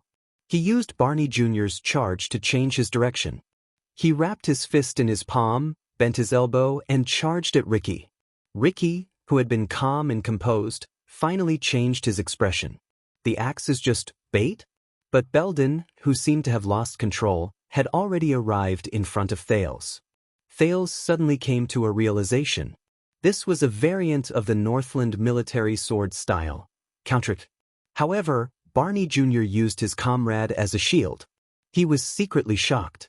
What kind of tacit understanding do they need to work together to execute this style from a shield in their hands to a living person beside them? Thales did not have time to think about it in detail. Ricky had no choice but to crouch and move, but he could not withdraw his longsword in time. He could only use the hilt of his sword as a shield. He struck Belden's abdomen violently and deflected his attack. As Belden grunted, Barney Jr. used this opening to finally thrust his longsword, which he had been preparing for a long time, straight at Ricky's abdomen. The sound of flesh being torn rose. Eha! Ricky's enraged roar echoed through the underground prison. At that moment, it was as if the air around them had been compressed. Barney Jr. and Belden, who were already confident in their victory, shuddered at the same time. Thud. Before Thales could react, Barney Jr. and Belden staggered around Ricky like drunkards who could not control themselves. They fell to the ground in a disheveled manner. Clang. The axe and sword fell to the ground. Thales sighed in anguish. No! Tardin, who had taken over his duty to protect Thales, cried out in alarm. His eyes widened so much that they looked like they were about to pop out of their sockets. In the next second, the disaster swords reacted. Joseph and Klein caught up to them at the same time. They pressed their long swords against their necks and firmly suppressed the two men who had failed in their ambush. Ricky's body swayed. He stabbed his long sword into the ground and tried his best to maintain his balance. He lowered his head with a pained expression. Blood seeped out from the gaps between the fingers of his left hand, which was pressed against his abdomen. In just a few seconds, back and forth, the dangerous battle ended just like that. The people around them watched with their mouths agape. Damn it. Klein, the Northlander swordsman, stared at Barney Jr. by his feet in exasperation. How many times have we been ambushed tonight? But just as he was about to continue speaking, Ricky stopped him. No, they are very powerful. Ricky panted and waved his hand to reject Samuel's kind offer to help him up. They have been imprisoned for many years and are heavily injured, but they still managed to find such an opportunity. Ricky stared at the bloody wound on his waist and sighed. As Barney Jr. and Belden failed and were captured, Thale's heart became increasingly heavy and bitter. Quill Barney, right? Ricky's face was pale. He watched Barney Jr., who was dragged up from the ground by his subordinates. Barney Jr. was in a pathetic, if not tragic, state. He looked at the man's indignant and resentful expression. Samuel mentioned you to me before. He said it was very ridiculous. Ricky's eyebrows furrowed back and forth, as if he was enduring pain. He told me that no matter how bad Barney Jr.'s condition is, as long as you are alive, even if you only use your teeth, you can still deal the most fatal blow. Ricky stared at his waist and laughed brokenly. I believe him now. As a response, Barney Jr. only spat. His gaze never left the serious wound on Ricky's waist. Damn it. Almost. Normally, you would definitely be a worthy opponent. But not today. Ricky's panting gradually subsided. He turned to Thales, whose expression was incredibly unpleasant. I am very surprised and also very impressed. Your Highness, in such a short time, you found yourself a team of top-notch guards. Now we can wrap things up, right? As he spoke, a few mercenaries tightened their grip on the hostages' swords, as if they were demonstrating their strength. Thale's expression tensed. Ricky waved his hand with a tired expression. Take down the others. We are going out. The mercenaries, led by Klein and Joseph, received their orders and moved forward. Your Highness. Tardin watched the disaster swords who surrounded them nervously. Please stand back. But at that moment, Thales suddenly stepped forward. Wait! Under Tardin's worried and puzzled gaze, the prince walked past them with an unpleasant expression and stood at the forefront of the team. I have a question. Klein and Joseph frowned slightly as they held their swords in their hands. Knowing the teenager's importance, they turned around to look at Ricky. Ricky took a deep breath, pulled out his saber from the ground, and stood firmly. He took a step forward with his saber in hand. Come, Your Highness. I believe that you are very tired. Let's talk after we get out of here. Thales ignored Ricky's words. He only stared at him, trying to find out the difference in every detail of Ricky's body. But he was disappointed. Although Ricky was heavily injured at that moment and looked tired, compared to the corpse that was once submerged in a pool of blood, he looked like a brand new person. Thales took a deep breath. He felt the pain and fatigue in his body become more obvious. Even his thinking seemed to have slowed down by half a beat. But he had to persevere. Especially when he was facing, I saw it with my own eyes. Your head was pierced through. Thales braced himself and stared at Ricky with suspicion in his heart. But you, how did you do it? As they listened to the conversation between the prince and Ricky, all the guards were shocked. What do you mean? Tardin whispered to Cannon, who was beside him, pierced through the head. Cannon and Bruley just stared at each other. They could not understand. Ricky smiled again. It was a very natural smile. But it made Thales nervous and agitated. His head started to hurt again. Didn't you have the answer a long time ago? Ricky stared at the teenager with a smug look on his face. Once you think it through, you will understand that you are powerless to resist. I have the answer a long time ago? Thales suddenly realized something was wrong. That's right. Thales was surprised to see that the pain on Ricky's face had disappeared. Ricky straightened his body and released his hand from his abdomen. At some point in time, his wound had stopped bleeding. Ricky returned to his indifferent image as a leader. He rubbed the blood that had coagulated on his hand and shook his head with a smile. It was as if he had never suffered such a serious injury as having his abdomen pierced through. All that was left was the armor that had been cut open, telling the story of what had just happened. Thales felt a chill in his heart. What does this mean? And he said, Ricky's faint smile suddenly became mysterious in Thales' eyes. The prince only felt a splitting headache. He looked at the torn armor around Ricky's waist and endured the fatigue that made him want to fall asleep. You are a blood clansman.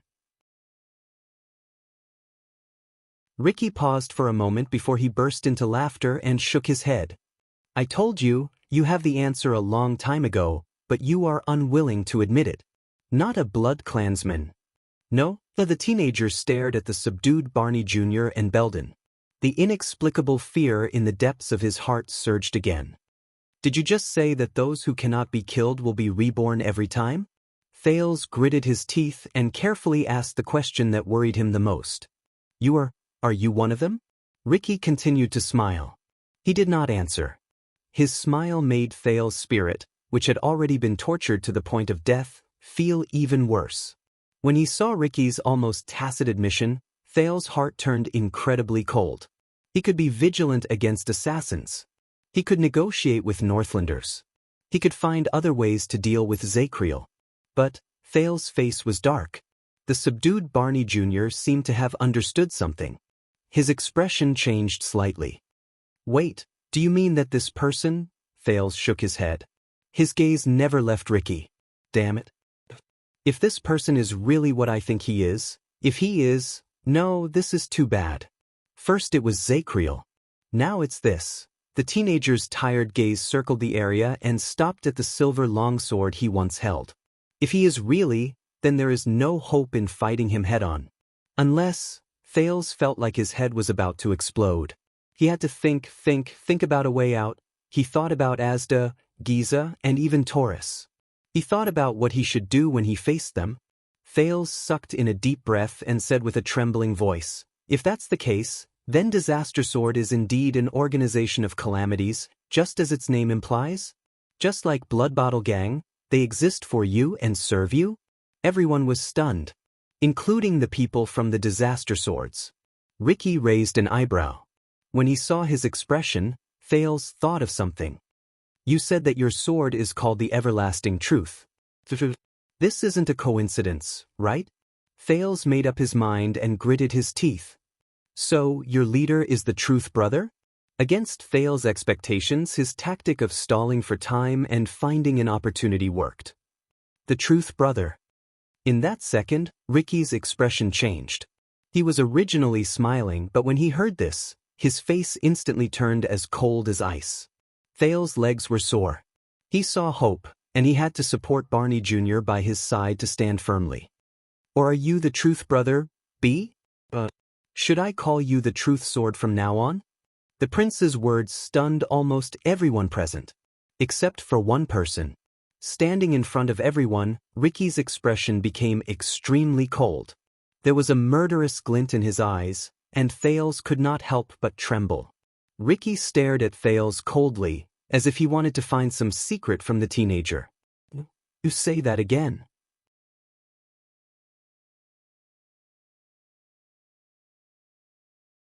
Chapter 473. It was a good thing that they were stalling for time, but, as he looked at Ricky's murderous gaze, Thales felt his head swell. What did I say wrong this time?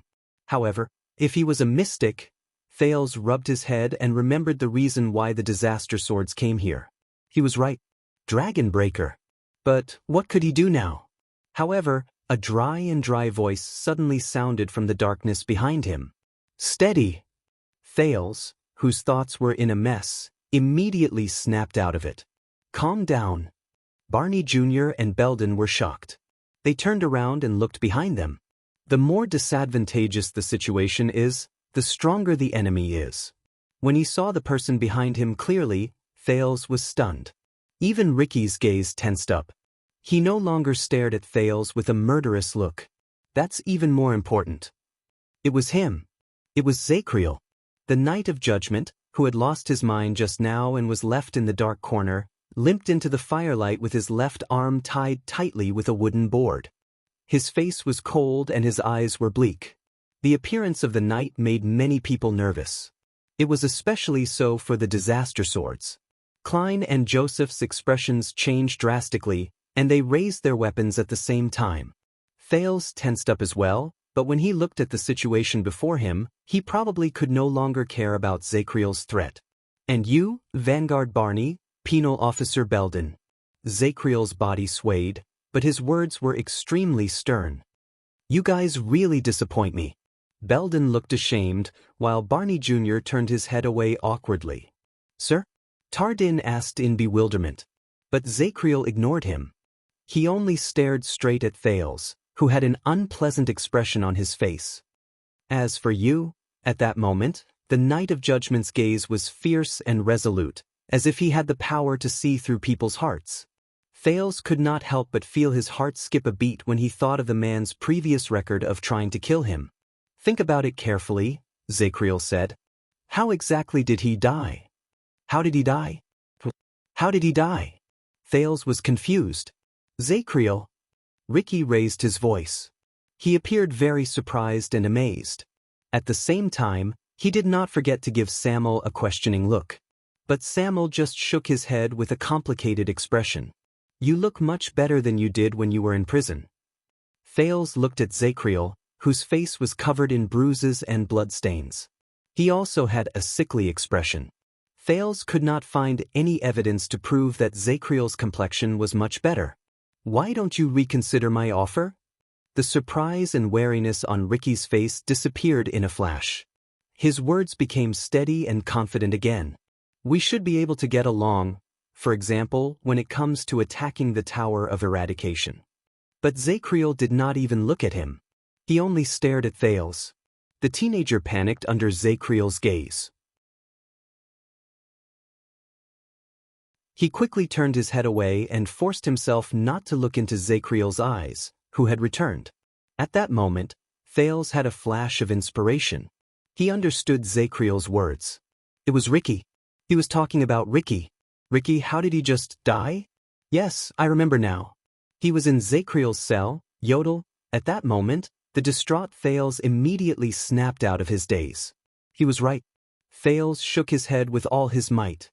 His current state was too poor, so much so that the physical pain and mental fatigue affected the most basic thinking. Thales took a deep breath. A little of the half-dead sin of Hell's River flowed out reluctantly, but it was only a drop in the bucket to relieve his pain and dizziness. The teenager tried his best to regain his composure and nodded at Zakriel. Only then did the Knight of Judgment look away. Thales then turned to Ricky. "You are not a mystic." His tone was calm, but firm. "You are not a calamity." The moment that word appeared, the royal guards were slightly surprised. Barney Jr. widened his eyes. Belden stared at Ricky stiffly. Ricky raised his eyebrows slightly. Thales took a deep breath. He felt the uneasiness in his heart gradually disappear. Absolutely not. The royal guard's surprise quickly subsided. They looked at Thales together. "Oh." Ricky's smile slowly cooled down. "Why are you so sure? Why are you so sure?" As if to continue convincing himself, Thales, who had just breathed a sigh of relief, subconsciously blurted out, "Because you are a man." Ricky frowned. He was puzzled for a while. "A man?" But his expression immediately relaxed. "I see." Ricky looked enlightened. "Because I am a man." "So, you heard what we said about the Magic Empress, right?" This time, it was Thales' turn to be stunned. The leader of the mercenaries smiled faintly. He looked around and his eyes sparkled. "Your Highness, where is your masked friend?" Thales' heart tensed up. He instinctively wanted to look at Zakriel, who was the last to see Yodel, but Ricky's words forced him to divert his attention again. "So, the sword he used to kill me, should be a legendary anti-mystic equipment, right?" Thales' arm froze. Ricky was still as calm and composed as ever in front of him. His eyes were fixed on Zakriel. "So, the legend is true. Other than the 4 weapons in the hands of the 3 marshals and the King of Constellation, there is another one in Renaissance Palace. By the looks of it, it is a sword?" Most of the disaster swords and royal guards were confused. They could not keep up with Thales and Ricky's train of thought. But Thales' gaze on Ricky became more and more solemn. This is bad. He believed that Ricky was not a mystic based on the clues Zacriel gave him and the fact that Ricky died to the Supreme Sword. But Ricky quickly grasped their logic. He deduced that the sword in Yodel's hand that killed him was a legendary anti-mystic equipment from Thales' baffling words of, "You are a man." Thales subconsciously glanced at Zacriel behind him. But the man did not even look at him. He only stared coldly at Ricky. "No, I can't count on him." Thales shook his head. Zacriel's mental condition had always been problematic.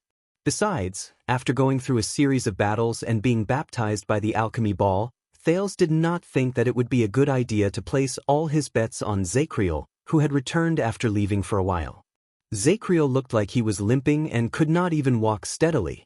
Thales had no choice but to brace himself and continue. "So, your death was also planned by you?" Thales stared at the disaster swords before him and counted their numbers. "Then you watched us kill each other and reaped the benefits?" There were at least 30 to 40 of them. More importantly, there was Ricky, the biggest variable. But if he's not a mystic, Thales thought of Ricky's magic of resurrection. He felt that after he got rid of his fear of mystics, he had sunk into a deeper layer of the unknown. Planned? Ricky chuckled. His gaze never left Zacriel.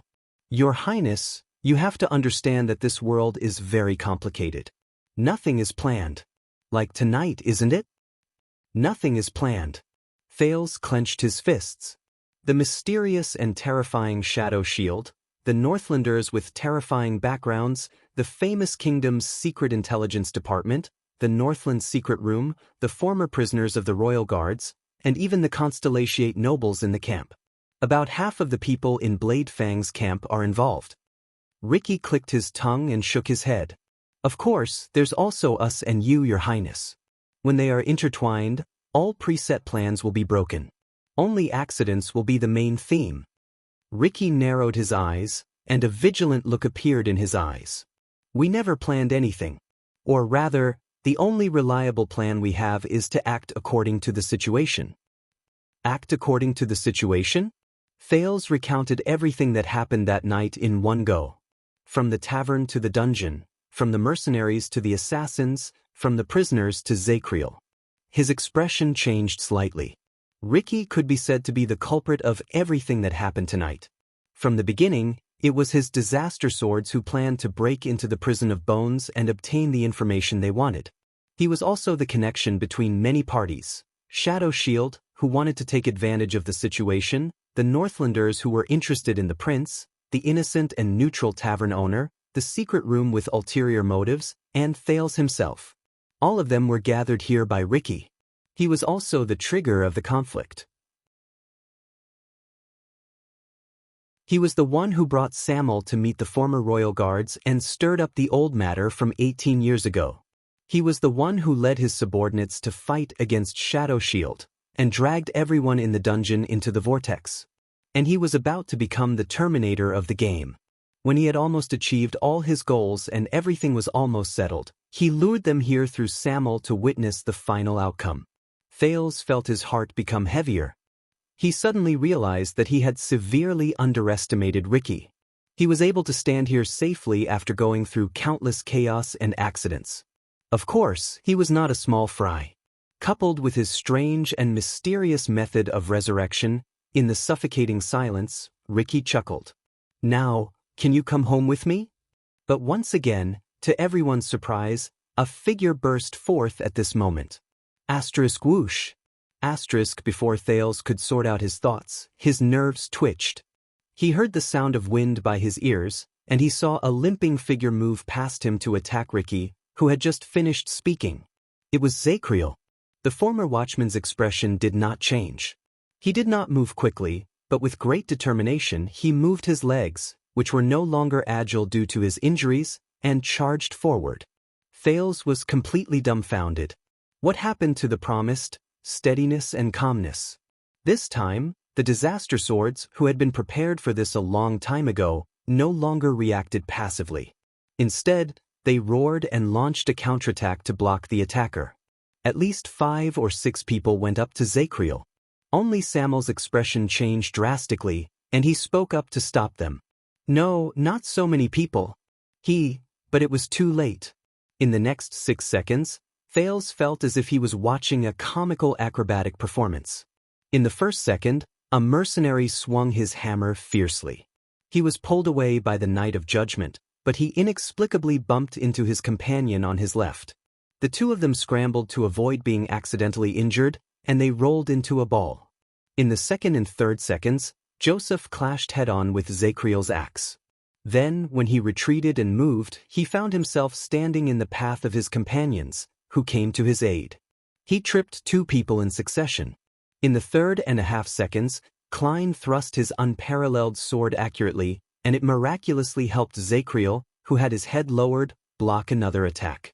In the 4th second, the last mercenary who stood in front of Ricky cleverly chose not to engage with Zacriel. Instead, he shot 3 darts. Zacriel nimbly dodged 1 dart, and it pierced the foot of a pursuer behind him. In the 5th second, the second dart hit the handle of Zacriel's axe. It coincidentally changed its direction, flew into the crowd, and pierced Barney Jr.'s butt, who was pinned to the ground by 2 people. In the 6th second, the third dart accurately hit the splint on Zacriel's left arm, which was used to stabilize the injury. The Knight of Judgment turned his head, bit the splint, and spat. The drooling dart immediately appeared in the air. It was struck by Zacriel's axe, and it shot towards its original owner's crotch. In the 7th second, Ricky was shocked to find that the mercenary who threw the dart in front of him had curled up into a ball in pain. He fell backwards and coincidentally fell towards Ricky's right foot. At the same time, Zacriel's axe flew through the air and shot towards Ricky's left foot. Ricky had to take a huge step back to avoid his companion's screams as he rolled on the ground. Then he used his sword to parry Zacriel's throwing axe. But when he was done, Zacriel had already appeared in front of him. Oh no! Ricky, who was trying his best to maintain his balance, only managed to say half a word before the indifferent Zacriel raised his right arm and left arm at the same time. Asterisk crack. Asterisk, there was a terrifying, muffled sound of bones cracking. Thales shuddered. In the next second, Ricky's head was turned in an impossible direction on his shoulder. Asterisk thud. Asterisk, a soft thud rose. Ricky, who had been insufferably arrogant just a moment ago, fell to the ground with eyes wide open in disbelief. His head was twisted in a strange position, and he was looking behind him. He could no longer move.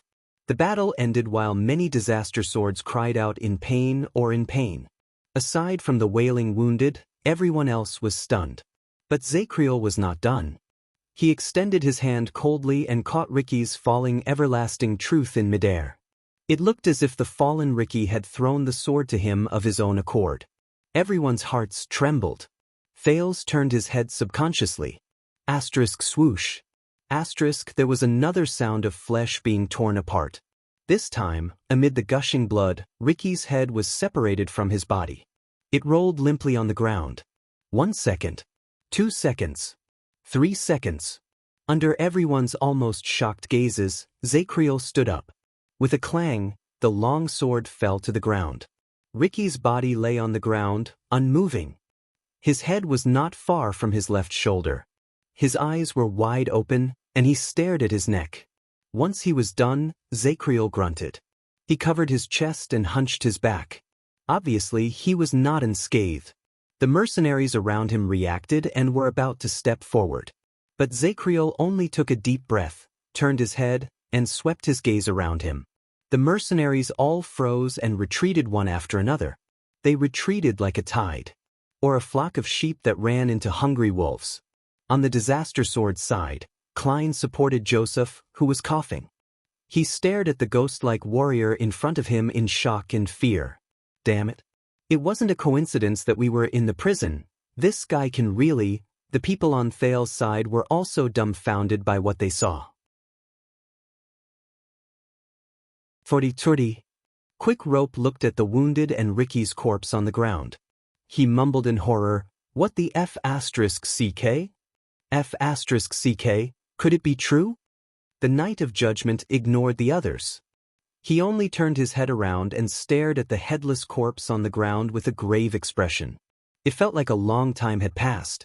But the corpse on the ground did not move. Zacriel breathed a sigh of relief and turned around. Thales and the others also breathed a sigh of relief. As expected, he remembered to deliver the finishing blow after killing someone. It's the right thing to do. But a few seconds later, Zacriel froze in his tracks as he walked back. Because a strange, rustling sound came from behind him. On the other side, Thales, Tardan, Cannon, Bruley, and Quick Rope looked behind the Knight of Judgment, and their faces instantly turned pale. Even the disaster swords in the area turned pale. They turned their heads and avoided him. Zacriel's pupils shrank. In the next second, without thinking, he kicked up the axe on the ground, grabbed the handle with his right hand, and turned around. Asterisk splat. Asterisk, it was the sound of steel sinking into flesh. Zacriel pushed the axe into the chest of the person behind him. But this did not make Thales and the other onlookers feel any better. Because they saw the corpse, who stood up again, grab Zacriel's arm, and nonchalantly stare at the axe that had sunk into his chest and was bleeding profusely. It was as if it was not his own chest. How ruthless, beheading him. At some point in time, the corpse, Ricky, whose head had returned to his body, laughed. You really know how to cause trouble for me. Bookmark for easier reading.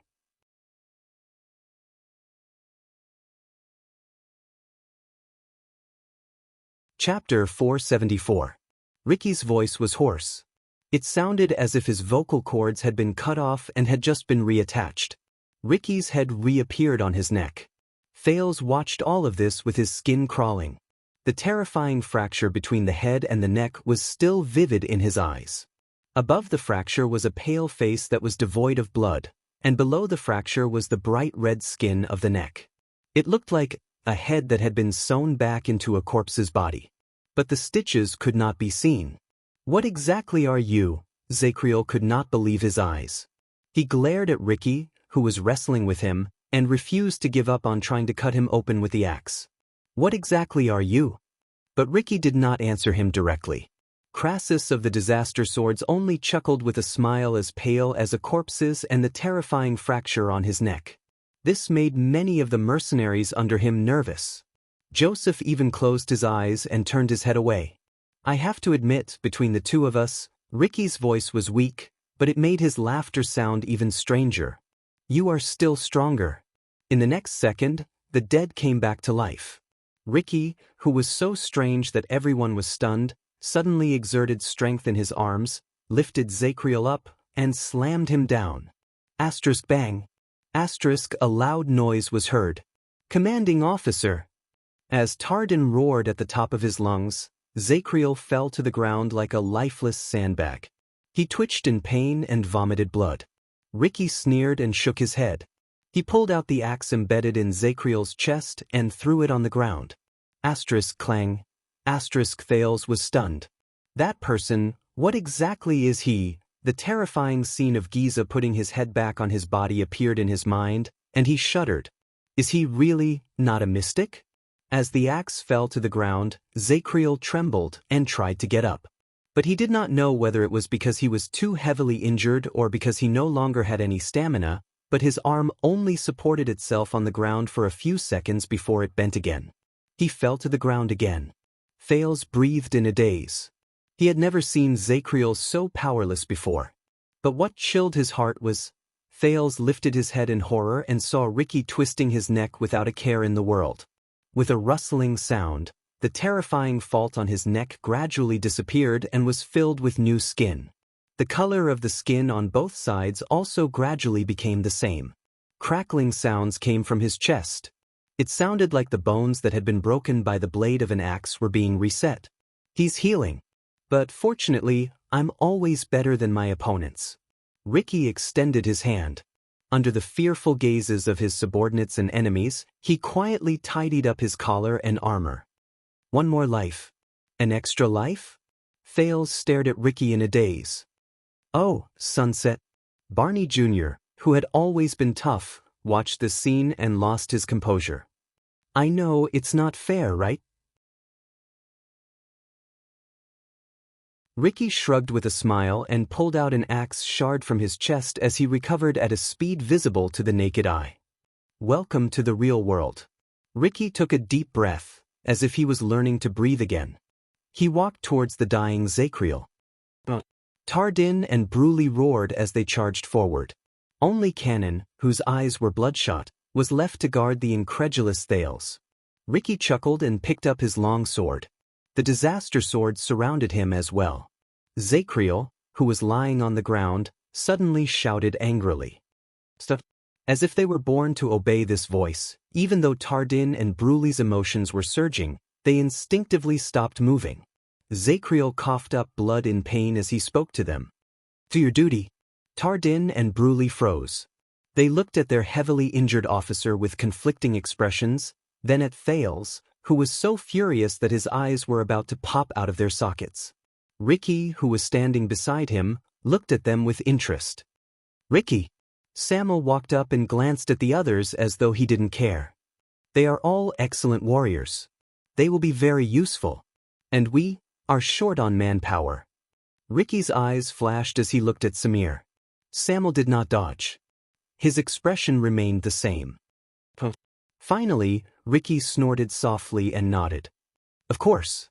Then capture him alive. Thales breathed a sigh of relief and let go of the dagger in his hand. One more life. Thales subconsciously repeated the words. Even now, he still could not believe what had just happened. They could not fight head-on anymore. The strangeness of Ricky was really, at that moment, what exactly are you? Ricky lowered his head. Zacriel was panting in pain. It was obvious that he had used up the last of his strength. The Knight of Judgment looked at him in a daze. I have seen the legendary second generation of the Blood Clansmen recover as if nothing had happened even after their hearts were damaged and their necks were broken. I have also seen terrifying orcs who are as tough as steel. They can fight for dozens of hours while suffering from unimaginable injuries. I have also seen psionic warriors and powers of eradication, which are extremely rare. They can heal terrifying, fatal injuries in an extremely short amount of time. Ricky raised his eyebrows. This man has seen a lot. Zacriel trembled and took a deep breath. But you don't belong to any of the above. Ricky snorted softly. No one knew whether it was a tacit admission. Zacriel coughed. His gaze was unfocused. And their brains and skulls were destroyed? His gaze cleared up for a while, and determination appeared in his eyes. No. Under such circumstances, no matter how powerful the long-lived species is, they cannot withstand it. No matter how powerful the orcs are, they cannot survive. No matter how terrifying the psionic warriors and powers of eradication are, they have their limits. Zacriel, who was lying on the ground, raised his head. His bloodshot eyes stared straight at Ricky, as if he wanted an explanation. Thales and the others were also vigilant and solemn. They also looked at Ricky expectantly. Ricky smiled. A strange expression appeared on his face. It was as if he was reminiscing. There were all sorts of miracles in this world. The man who came back from the dead shook his head absent-mindedly. And you are just too ignorant. Zacriel coughed again. Ignorant? For some reason, the Knight of Judgment chuckled. There is only one way to prove it. In the next second, Zacriel suddenly extended his hand and picked up a torch dropped by a mercenary from the ground. Ricky's expression changed. Zacriel flipped over, and the torch flew straight to the leader of the disaster swords. Ricky clenched his teeth and swung the torch away, but he was still hit by countless sparks.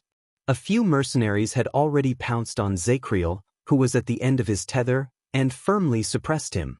Thales watched Zacriel's actions in surprise. What is he doing? But unexpectedly, in the blink of an eye, Ricky's upper body burst into flames.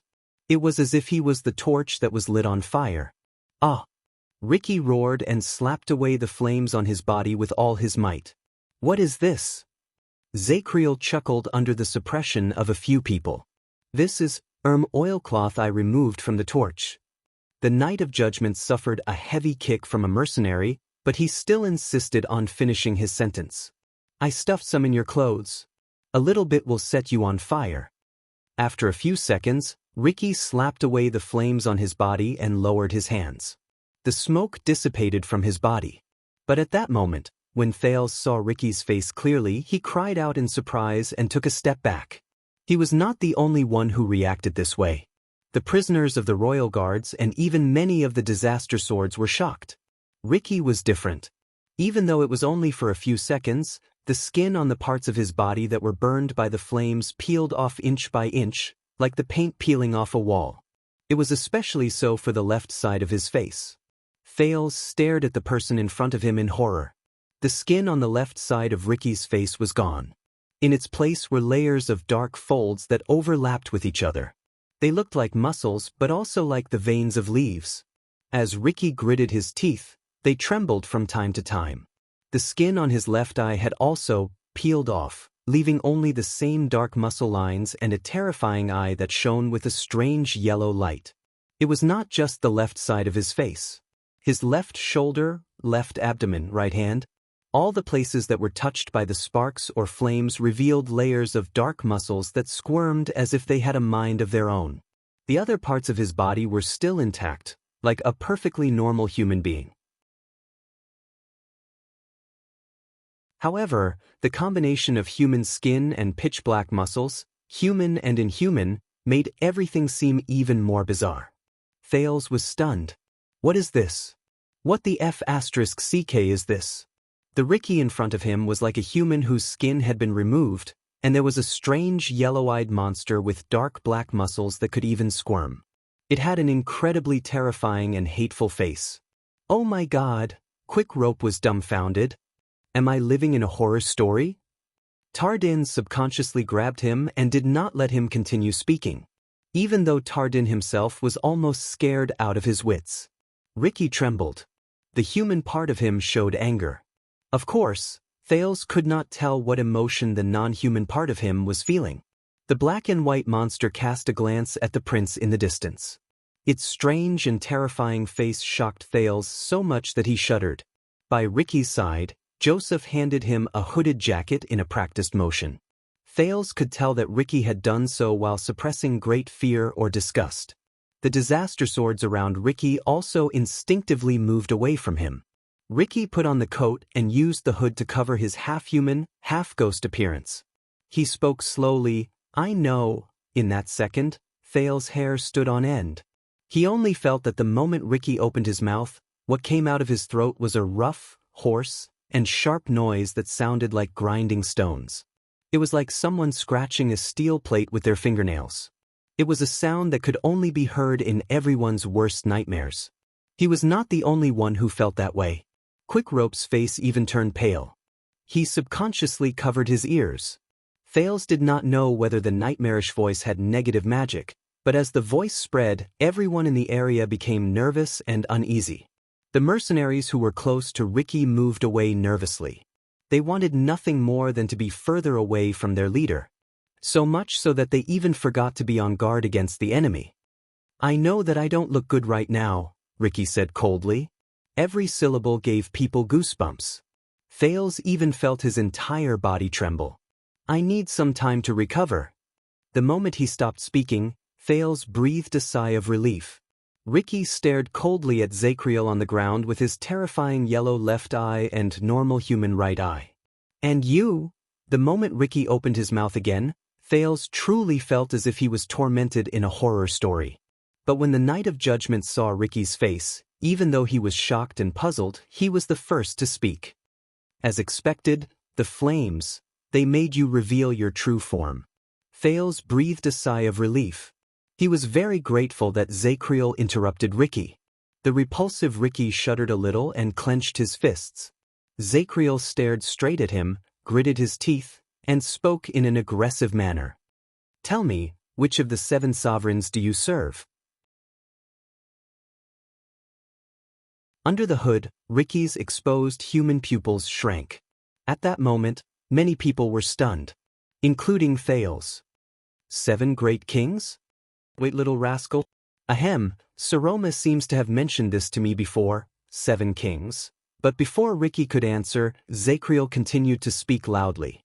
His voice was fierce and resolute. How do you appear in this world? Possession? Pollution? Confusion?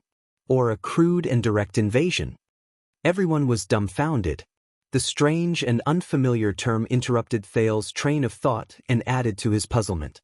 Perhaps it was because they could not keep up with the conversation, or perhaps they were too shocked after they understood it, but all the royal guards, including Thales, watched the conversation between Zacriel and Ricky in a daze. A few seconds passed. Finally, Ricky's hood trembled a little. As expected of the watchman of the royal guards. You know quite a lot.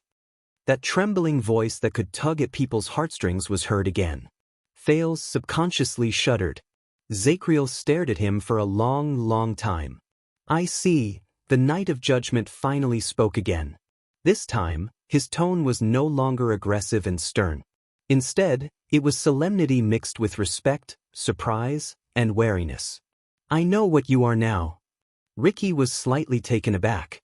He then laughed in resignation. However, even his laughter made Thales want to cover his ears. He seemed to have understood something. Huh, you've never seen me before, have you? Thales tried his best to understand the man's words as he endured the torture in his ears and the shock in his mind. Ricky raised his head, revealing an incredibly strange black skin under his hood.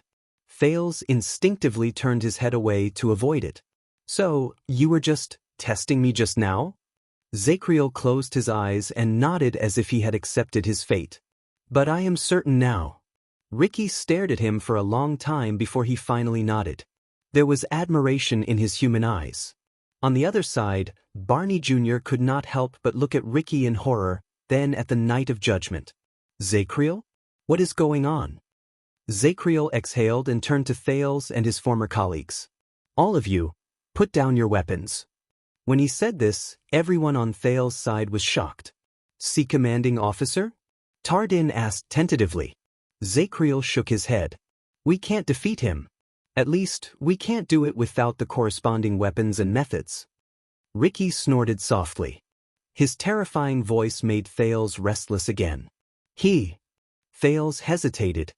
He glanced at Ricky, who had a cold expression and a terrifying voice under his hood. What is he? Zacriel was silent for a while. He glanced at the others. Including the disaster swords, those in the know lowered their heads. Those who did not know had puzzled looks on their faces. They are like the gods, an illusory legend. Zacriel stared at Ricky. He breathed laboriously under the pressure of the 2 mercenaries. He gritted his teeth and said, but a long time ago, the legacy of the Watchmen and the files of the Secret Intelligence Department recorded such existences. They have appeared in the history of kingdoms and even the Empire more than once. Such existences? Thales was stunned.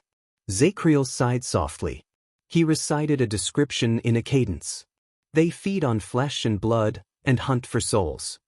They reveal themselves in the fire and vanish before the gods. Thales blinked. Zacriel's words awakened a sense of familiarity. Reveal themselves in the fire? Vanish before the gods? That's right. This is the common language translated from the language of the ancient empire. That's why it's so strange. Thales frowned. So he is, Zacriel shook his head. He stared at Ricky with increasing vigilance. No, it's not him. The Knight of Judgment quickly changed the person he referred to, and it made the people in the room shudder. It is not human. Thales looked at Ricky, who did not move under his hood, with a strange sense of panic in his heart. In the next second, Zacriel spoke in his most mysterious and nervous tone. It came from hell. In the strange and uneasy atmosphere, Ricky curled up the corners of his lips under his hood. He listened to Zacriel's last word with great interest under everyone's terrified gazes. Demon.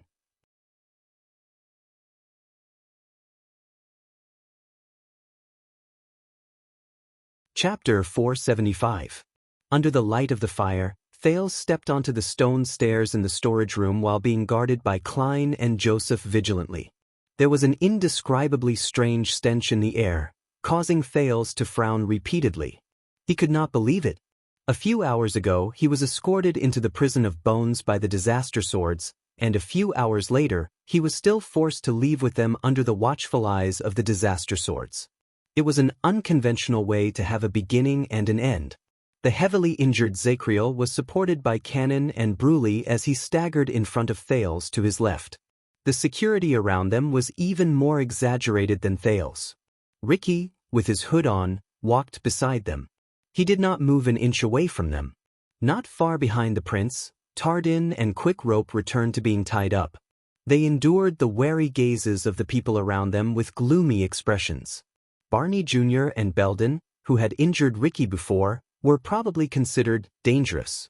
The two of them were separated from the others. Their hands were tied behind their backs, weapons were placed on them, and they were monitored separately. When he thought of this, the weak and tired Thales could not help but sigh. After Zacriel fell to the ground weakly, they had no choice but to accept reality and surrender. It was not just because of Ricky's uniqueness and mysteriousness, but also because all the royal guards were at the end of their tether after experiencing many fierce battles and the sensory torture from the alchemy ball. They could not fight head-on. The secret stone stairs in the storage room brought them to a new platform. Through the torches held by the disaster swords, Thales could vaguely see a dozen figures waiting for them in front of the tunnel. The moment he saw them clearly, Thales' pupils shrank. Looks like you are the winner tonight, Honorable Crassus. A fair-skinned man with a swollen face and tied up sat on the ground. He cast a glance at Thales and Zacriel and put on a fake smile before he looked at Ricky. It's Stake. Thales looked at the subdued leader of Shadow Shield on the ground in surprise. He did not run away. Instead, he fell into the hands of the disaster swords. Stake turned to Thales and smiled weakly. He maintained the last semblance of a leader. Look, Your Highness, if you had chosen to go with us, at least. The assassin leader shook his head at the murderous disaster swords around him and shrugged. He had a look of pity on his face that said, "Why don't you listen to my advice?" Thales frowned at him. Ricky ignored Stake's words and looked at Samuel, who was behind him. Samuel nodded and walked forward. Suppressing the disgust on his face, he questioned, "Why are you here? When will the people you left on the ground start moving to distract the camp's attention?" Thales was slightly stunned. The captured Stake was also stunned. Divert attention. His eyeballs began to roll. Operation. Stake seemed to have thought of something, and a smug look appeared on his disheveled face. "Let me tell you. Look at me now. Do you think they will still act?" Samuel's expression turned cold, and he strode forward. "I'm not Ricky, Stake. I'm not as polite as him," Stake smiled. "Very well.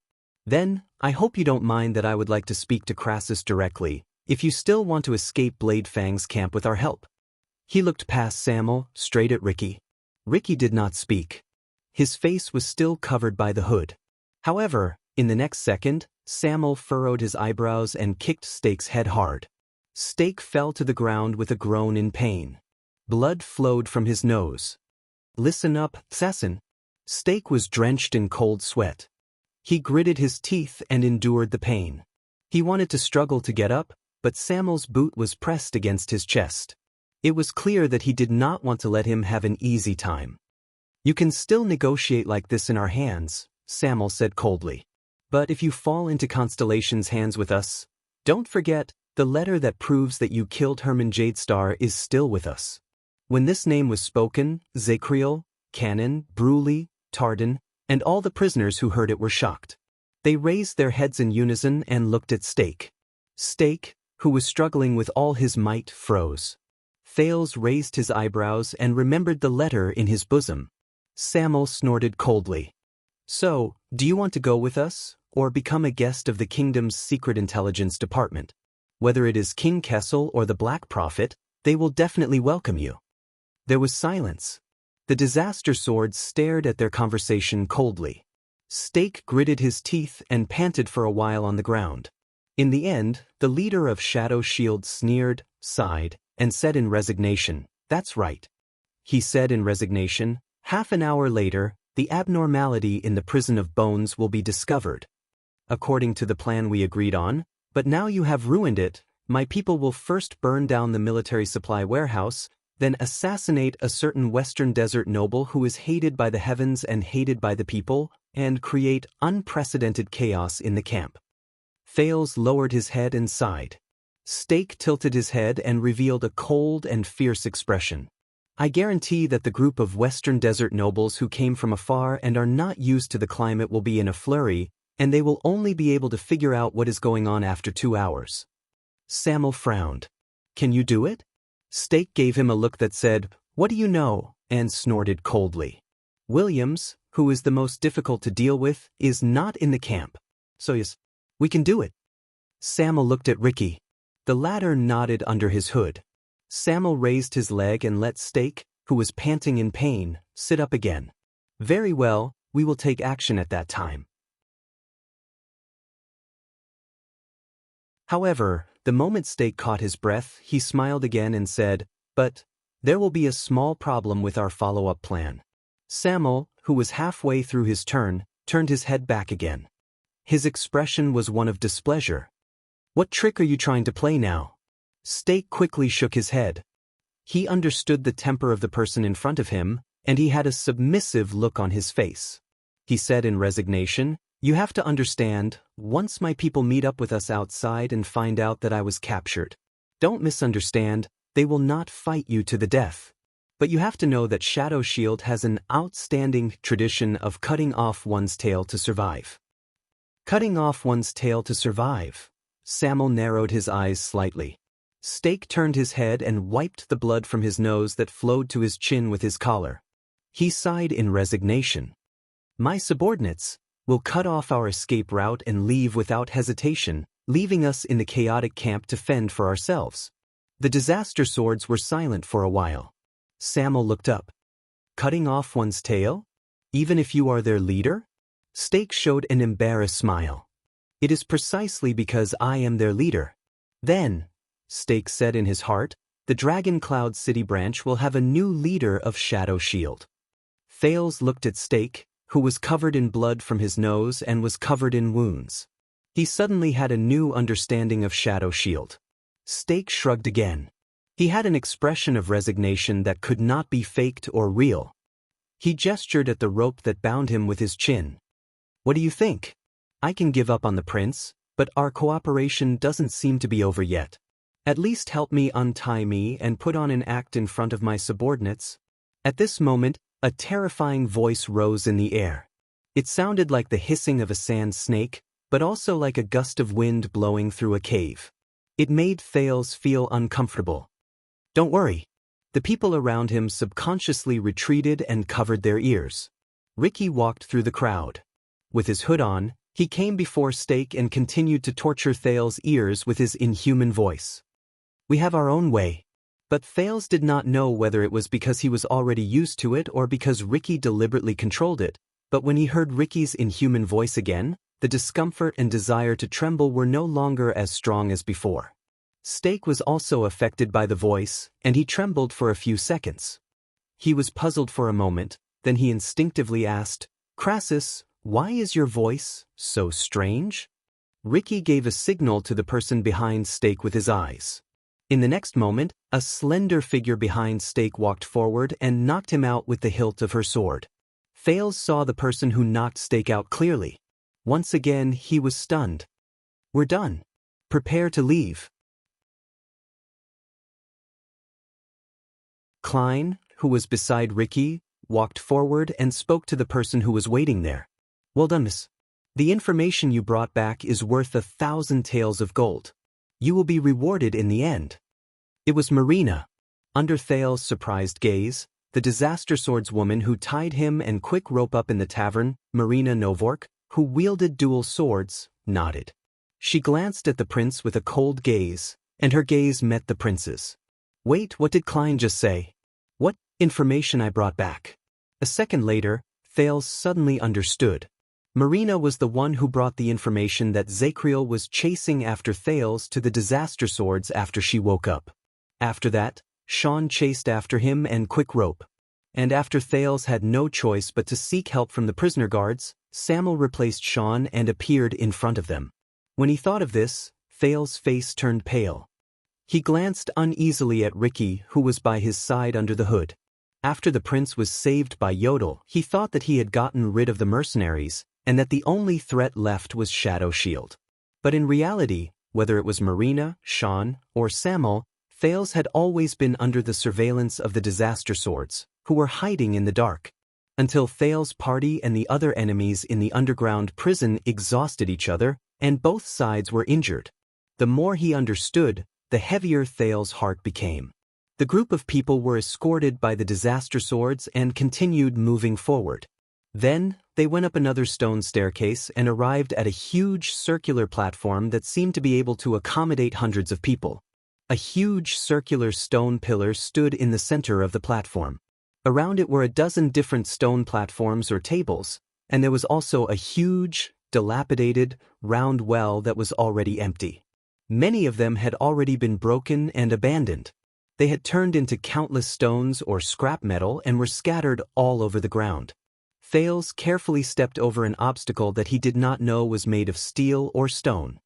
He looked at the layers of stone platforms on the platform and asked in a daze, "This is..." Ricky did not even turn his head around. "The Forge Hall. Or what's left of it." This time, Ricky's voice started to return to normal. Although it was still unpleasant to the ears, it no longer gave the impression that he was scratching against a steel plate. Ricky sighed and said, "A long, long time ago, the prototype of the world's first batch of standardized anti-mystic equipment was secretly born here." Thales was shocked. He stared at the stone platforms, which had obviously been abandoned for a long time. His gaze changed. "What a pity." Ricky's footsteps stopped. It was only then that Thales realized that they had arrived in front of a stone slab. Ricky took out the key that had returned to its former owner from Thales' hands. He gently wiped an eye symbol that said, "Towards Omniscience," on the stone slab. "Everyone rest where you are. Also hold tight," Ricky said faintly. Following his orders, Zacriel was forced to kneel by a stone platform by Samuel. Cannon and Bruley protested as they were carried away by swords. Quick Rope and Tardin walked to a spot far away from them under Klein's watch. The guards were scattered far away, and they could not look at each other. But, rest? Pull tight? Thales did not react to Ricky's words for a moment. But in the next second, as the key in Ricky's hand began to turn, a rough and unpleasant vibration came from under his feet again. Asterisk rumble. Asterisk Thales held onto a stone table beside him and steadied himself. He subconsciously looked around. He thought that another exit was about to open. But when he looked up, he realized that he was wrong. Asterisk rumble. Asterisk in the dim firelight, Thales was surprised to see that the wall at the edge of the platform was slowly sliding down. Soon, Thales felt his body become heavy. There was a faint pressure coming from the soles of his feet. Many people, including the disaster swords, jumped in shock. Their expressions changed abruptly. Before Thales could finish his sentence, he realized the current situation. He looked at Ricky, then at the wide, descending curved wall around him in shock. "We're going up?" Ricky smiled. "You are very sharp, Your Highness." He nodded and spread his arms in the midst of the panicking crowd. He watched with satisfaction as the entire platform slowly rose. "Now, we are riding the tools that the wizards used to transport materials up and down the tower to the surface, which was once the top floor." Asterisk rumble, asterisk up and down the tower? The top floor? Thales narrowed his eyes and sized up the deep darkness beyond the firelight. "But isn't this underground?" He did not finish his sentence.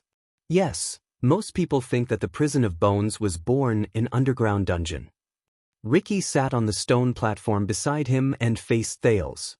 His tone was filled with emotion. "But only a few people know that this place, the confinement research lab under the Alchemy Tower, was once a huge tower that rose from the ground." Huge tower. Thales was stunned. "What?" The prince subconsciously raised his head to look at the ceiling. "But we came in." But Ricky only raised a finger and stopped him from speaking. "You know, Thousands of years ago, before the empire was built and before humans rose to power, the Great Desert was not called the Great Desert. Ricky sighed softly and knocked on the stone platform he sat on. At that time, dozens of sandbanks of various sizes had yet to be connected. The lakes and oases were not covered by layers of yellow sand. This magic tower stood among them. Unfortunately, too many years have passed, and countless sandstorms have buried most of its body. Now, many people think that Blade Fang's camp was born as a sturdy and reliable sand dune. They are not surprised as to why so many fortresses can be built on soft sand. They are used to it. There was a hint of regret in Ricky's voice. Rest well. We will be able to reach the surface soon.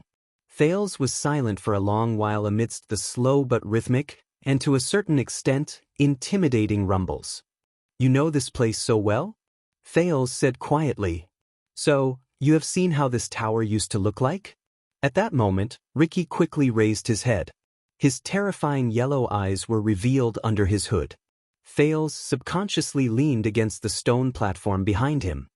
You do not have to spend so much effort to test my background, Your Highness.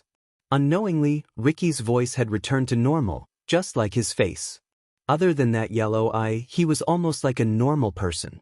Ricky stared at Thales for a long time, making the latter even more uneasy. Yes, I am older than I look, Ricky said softly. But I am not that old either. At least, I do not have as much history as you think. Thales subconsciously gulped. Looking at him, Ricky laughed involuntarily. I know what you want to do, Your Highness. I can see that you have a special quality. Ricky stared straight at Thales. The teenagers suddenly realized that Ricky's yellow left eye was changing color. It changed back to its normal human color. Even now, even in the most disadvantageous, worst, and most hopeless situation, you still refuse to give up, right? Ricky chuckled and pointed a finger. I wonder, did you obtain the sin of Hell's River because of this, or did the sin of Hell's River turn you into this? Thales was slightly stunned.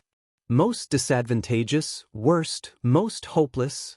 Thales turned his head and glanced around. On the slowly rising platform, Zacriel narrowed his eyes and stared at them with a tired expression. He completely ignored Samuel's words beside him.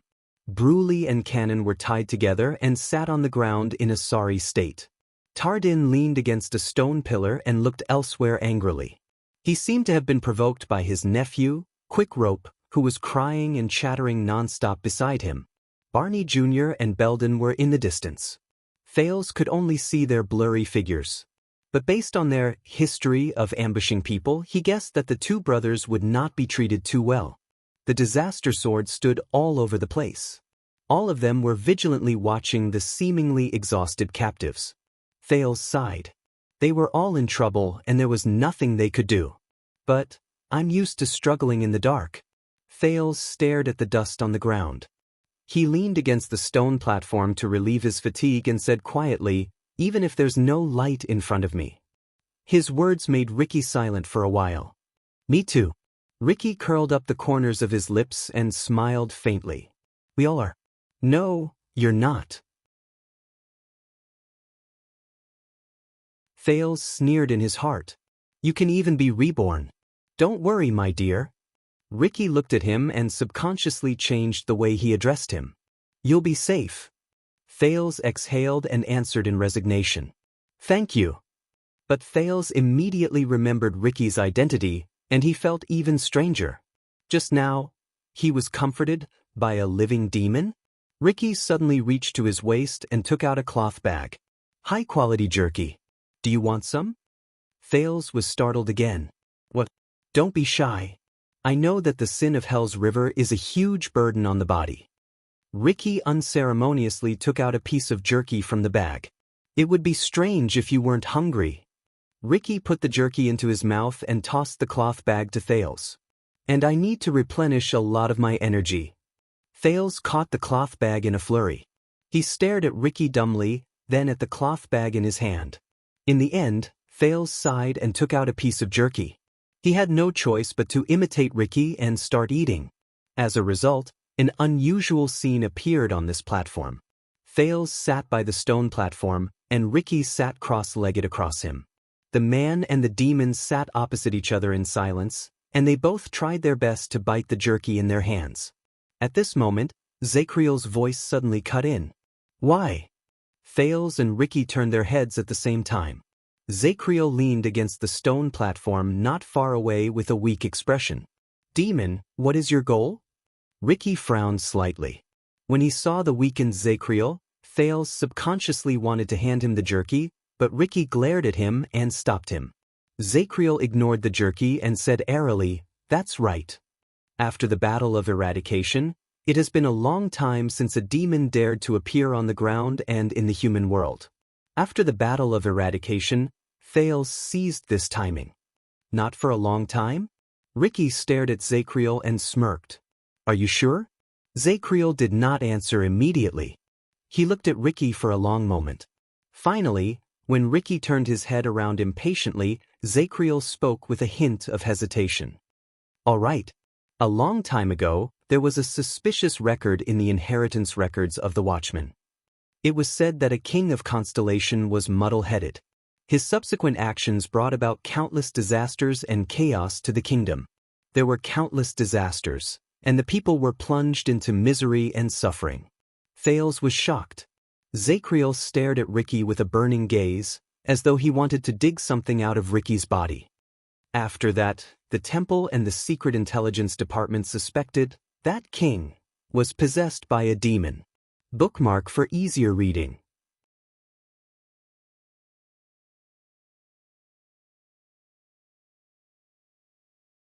Chapter 476. In the midst of the anxious atmosphere, Zacriel stared at Ricky with a burning gaze. But this has never been confirmed. Ricky was silent for a while. "Oh, interesting." Ricky stared into the Knight of Judgment's eyes and smiled. "Which king?" Under the man's profound gaze, Zacriel shook his head firmly. "I cannot say." Thales exhaled. As the floor trembled, Ricky suddenly turned his head around and cast Thales a profound glance. It startled the latter. But in the end, Ricky turned his gaze away and responded to the Knight of Judgment's words.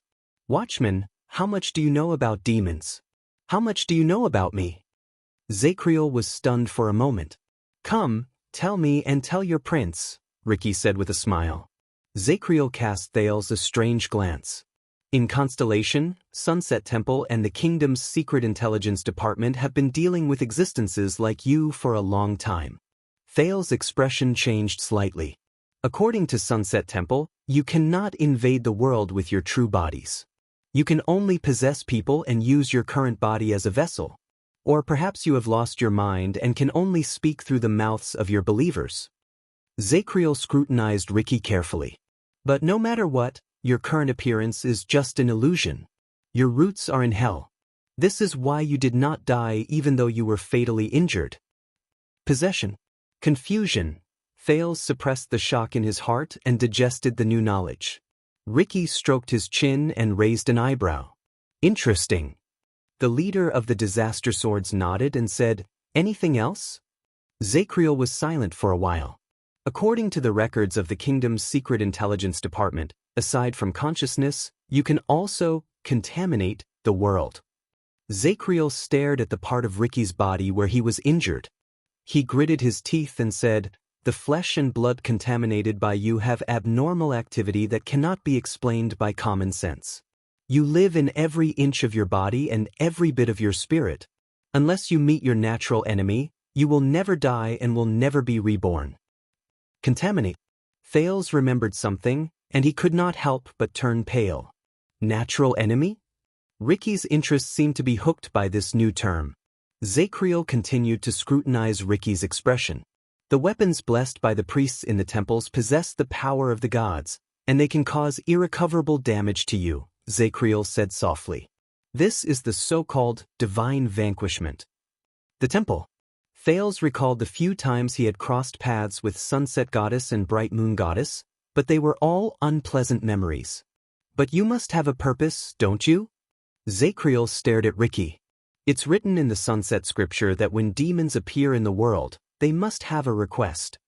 "Then, Why did you come all the way from hell to find out the truth about the Dragon Breaker? Ricky was stunned. After a second. Hee hee. Ricky's lips curled up. He finally could not help but laugh. Ha! Thales and Zacriel looked at him questioningly or coldly. Finally, Ricky was done laughing. He raised his eyes and said in a mysterious tone, "So, your understanding of the gods and demons as well as heaven and hell came from Sunset Temple, which supported the Jade Star King and became the Orthodox Church of Constellation, right?" Thales tensed up. Zacriel pursed his lips tightly and did not say a word. Ricky leaned back against the stone platform. He seemed to be rather relaxed. You know, before Bright God Church split up, the most primitive and unmodified Bright God Edict would tell you that the sun and hell's rivers stood opposite each other in the unreachable heavens and earth. One was the source of all things and gave them life, while the other was the end of all things and buried death. The two coexisted equally. Everything was natural and had its own rules. Bright God Edict. Thales thought of something. He remembered that Saroma had once told him about the boring creation myths of these religions. But during the Age of the Empire, the Holy Sun sect, which was the most influential in the church, and the Holy Sun precept, which they regarded as their standard, began to say that the sun was beautiful, holy, and benevolent. Only those who believed in the gods, especially those who believed in the Holy Sun and were blessed by the gods, could ascend to heaven after death and enter God's kingdom without suffering. Ricky's gaze turned cold. On the contrary, hell's river was terrifying and cruel. Only sinful souls would pass through hell's river and fall into hell controlled by demons, where they would suffer for eternity. From then on, the Bright God Church's self-proclaimed Orthodox Holy Sun faction began to take power. In order to win the favor of their Lord God, in order to prove that the Holy Sun was the true successor of the Bright God, they competed with each other to perform well. They fought for power internally, reopened the Inquisition, suppressed the outer gods, and persecuted the heretics.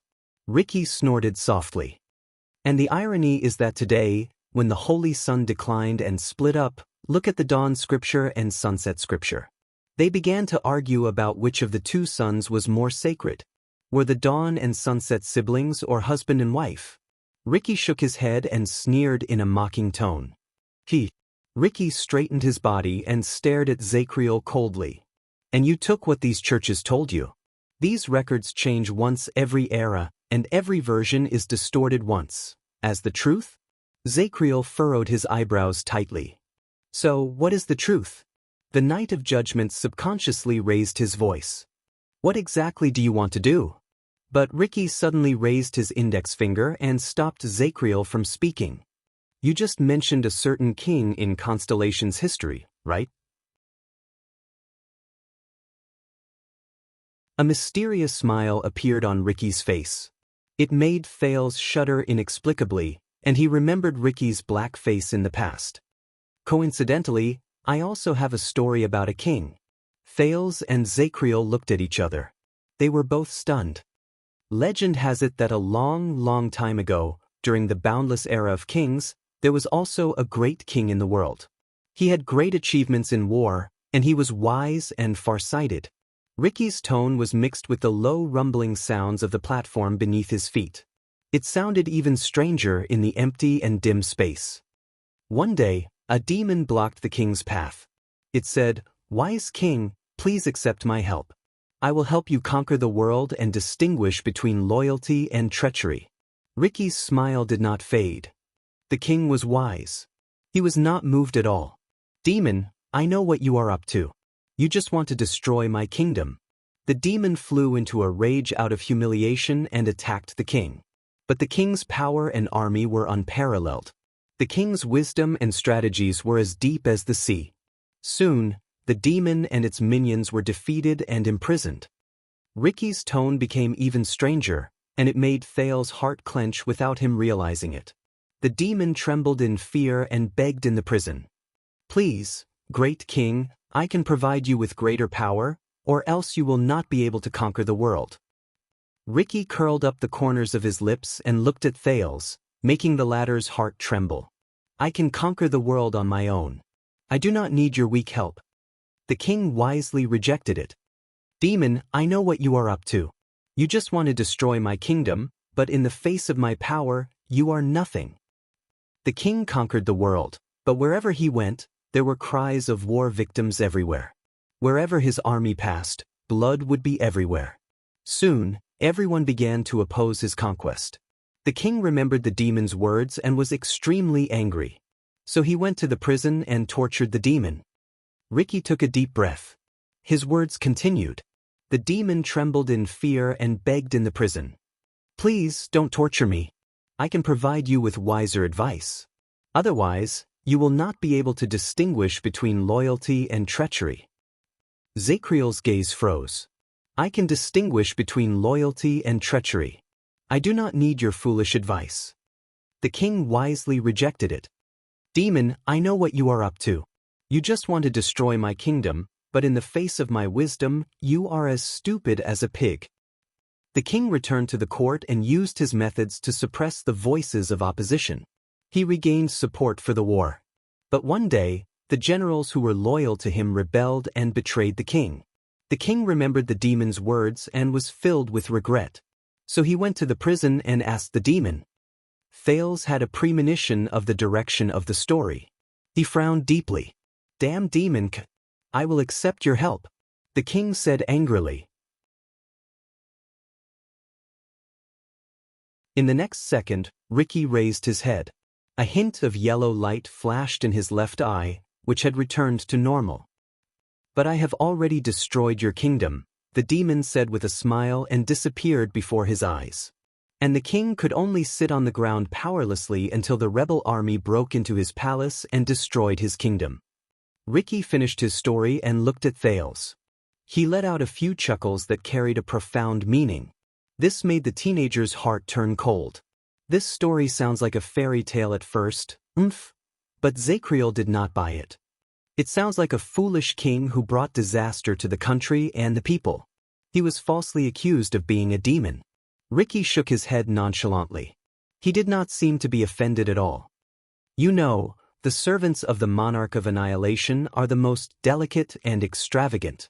They love to bewitch kings, attach themselves to the nobles, and witness death and chaos through the whispers and murmurs behind the scenes. Most of the time, wherever they are, there will be war. And the believers of the monarch of annihilation are a group of opera fans. Their favorite actors are the believers with firm beliefs in the temples. Oh, they will never get tired of watching these actors' beliefs crumble on the stage of life under their guidance. In the end, they will betray and blaspheme the gods. Ricky said a few terms that Thales had never heard of in a seemingly casual manner. Monarch of annihilation. Infinite monarch. Zacriel finally became solemn. He looked at Ricky with a grave expression. So, you do not belong to the above two monarchs. You are the lackey of the other five. Ricky laughed involuntarily. There are 7 layers of hell, so there are only 7 monarchs who rule over hell, right? Ricky said perfunctorily. Let me guess, where did you hear this from? Sunset Temple? The kingdom's secret intelligence department? He then shook his head. Mortal. As he listened to their conversation, Thales blinked furiously.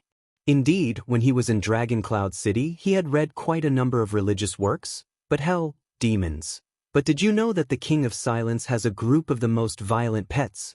They love to pollute powerful warriors and soldiers with strong wills because they can taste blood and violence the fastest. Ricky looked at Zacriel with a smile in his eyes. Like you. At that moment, the Knight of Judgment was stunned. But Ricky continued. They like to torture people's will, challenge people's limits, and enjoy human pain. For example, they will show boundless illusions to certain prisoners who have been imprisoned for many years, as well as the past that they miss the most and the people that they can't let go of. They will evoke the greatest regret, the most intense pain, and the worst nightmare in his heart, making him think that he has lost his mind. As he listened to Ricky's bewitching and meaningful words, Zacriel completely froze. Ricky deliberately said, but they can unknowingly confuse his mind, distort his heart, and add the last straw to a taboo belief that has already loosened. From there, it will guide his actions after he is released from prison. And this kind of warriors who are not in their right mind, but can still bring about countless bloodshed, are the favorites of the King of Silence's pets. Enough. Thales cut Ricky off. The prince stared at Zacriel's dazed expression and said angrily to Ricky, "Stop talking nonsense." Zacriel took a deep breath and returned to reality.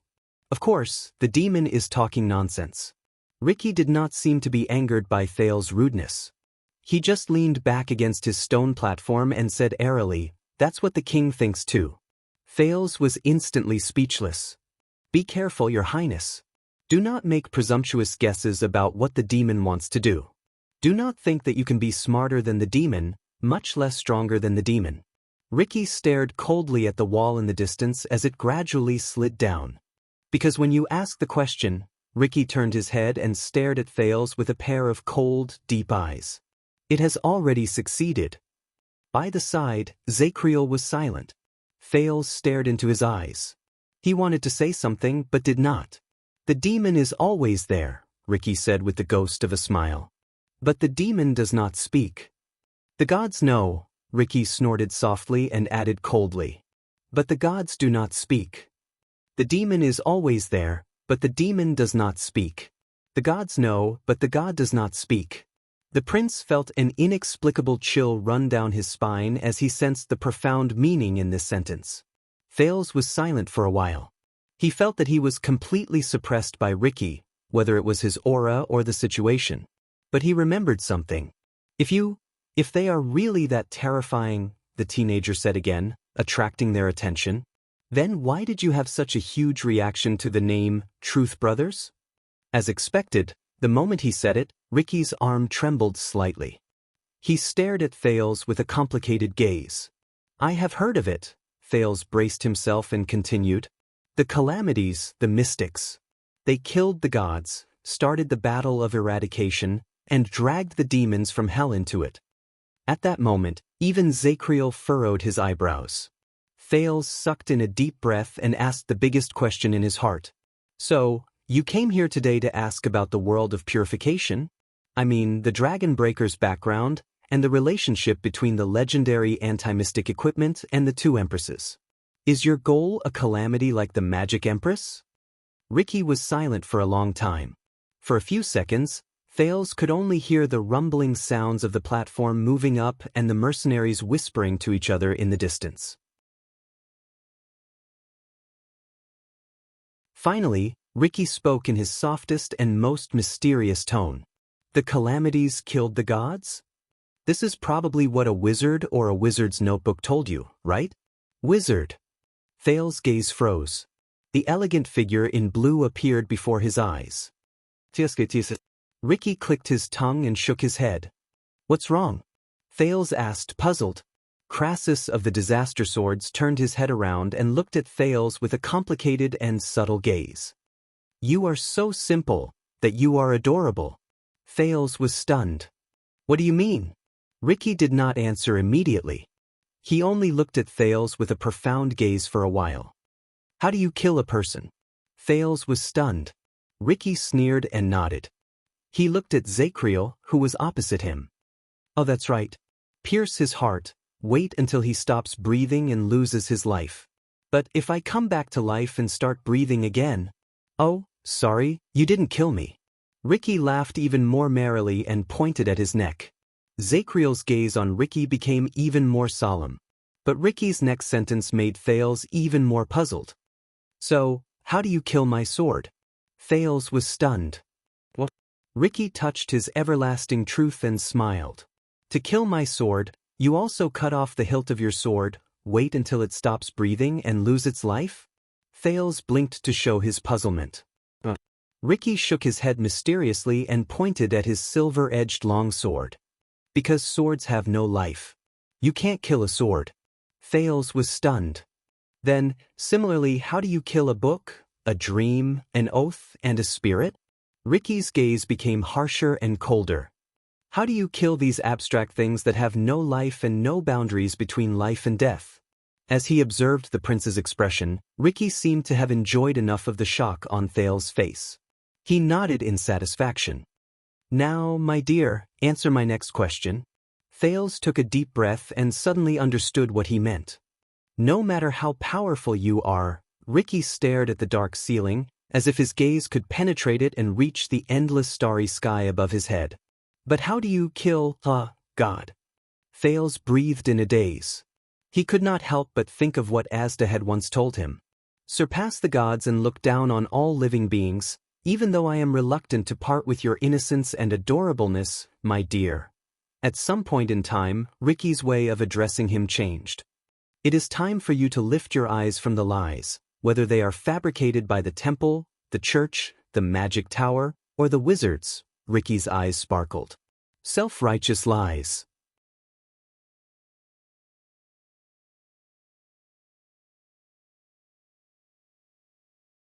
Chapter 477.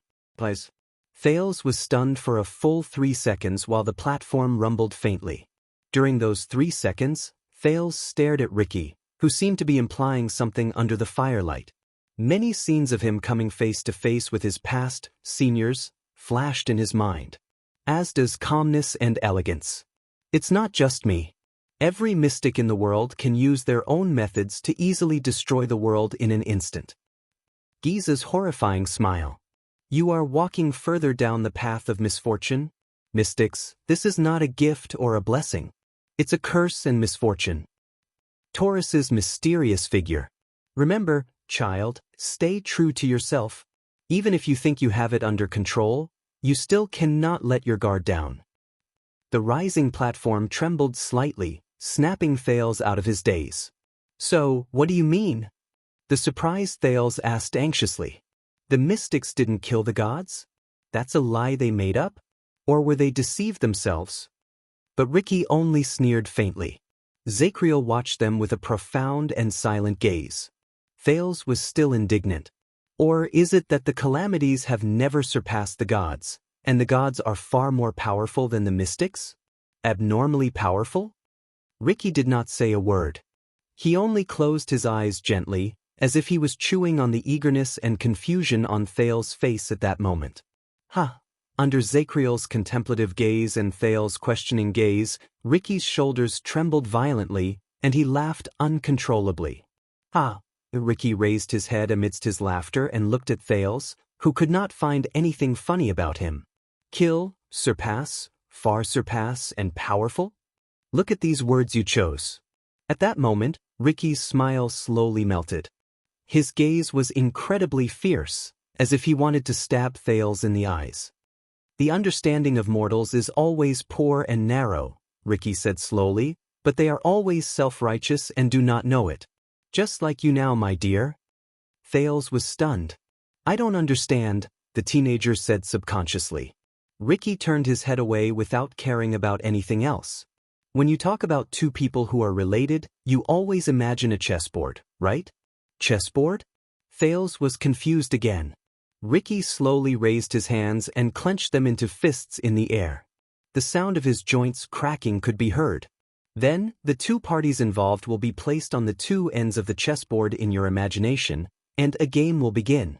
Abiding by the rules that you made up, they will play with each other to decide the winner, the loser, and the stronger one.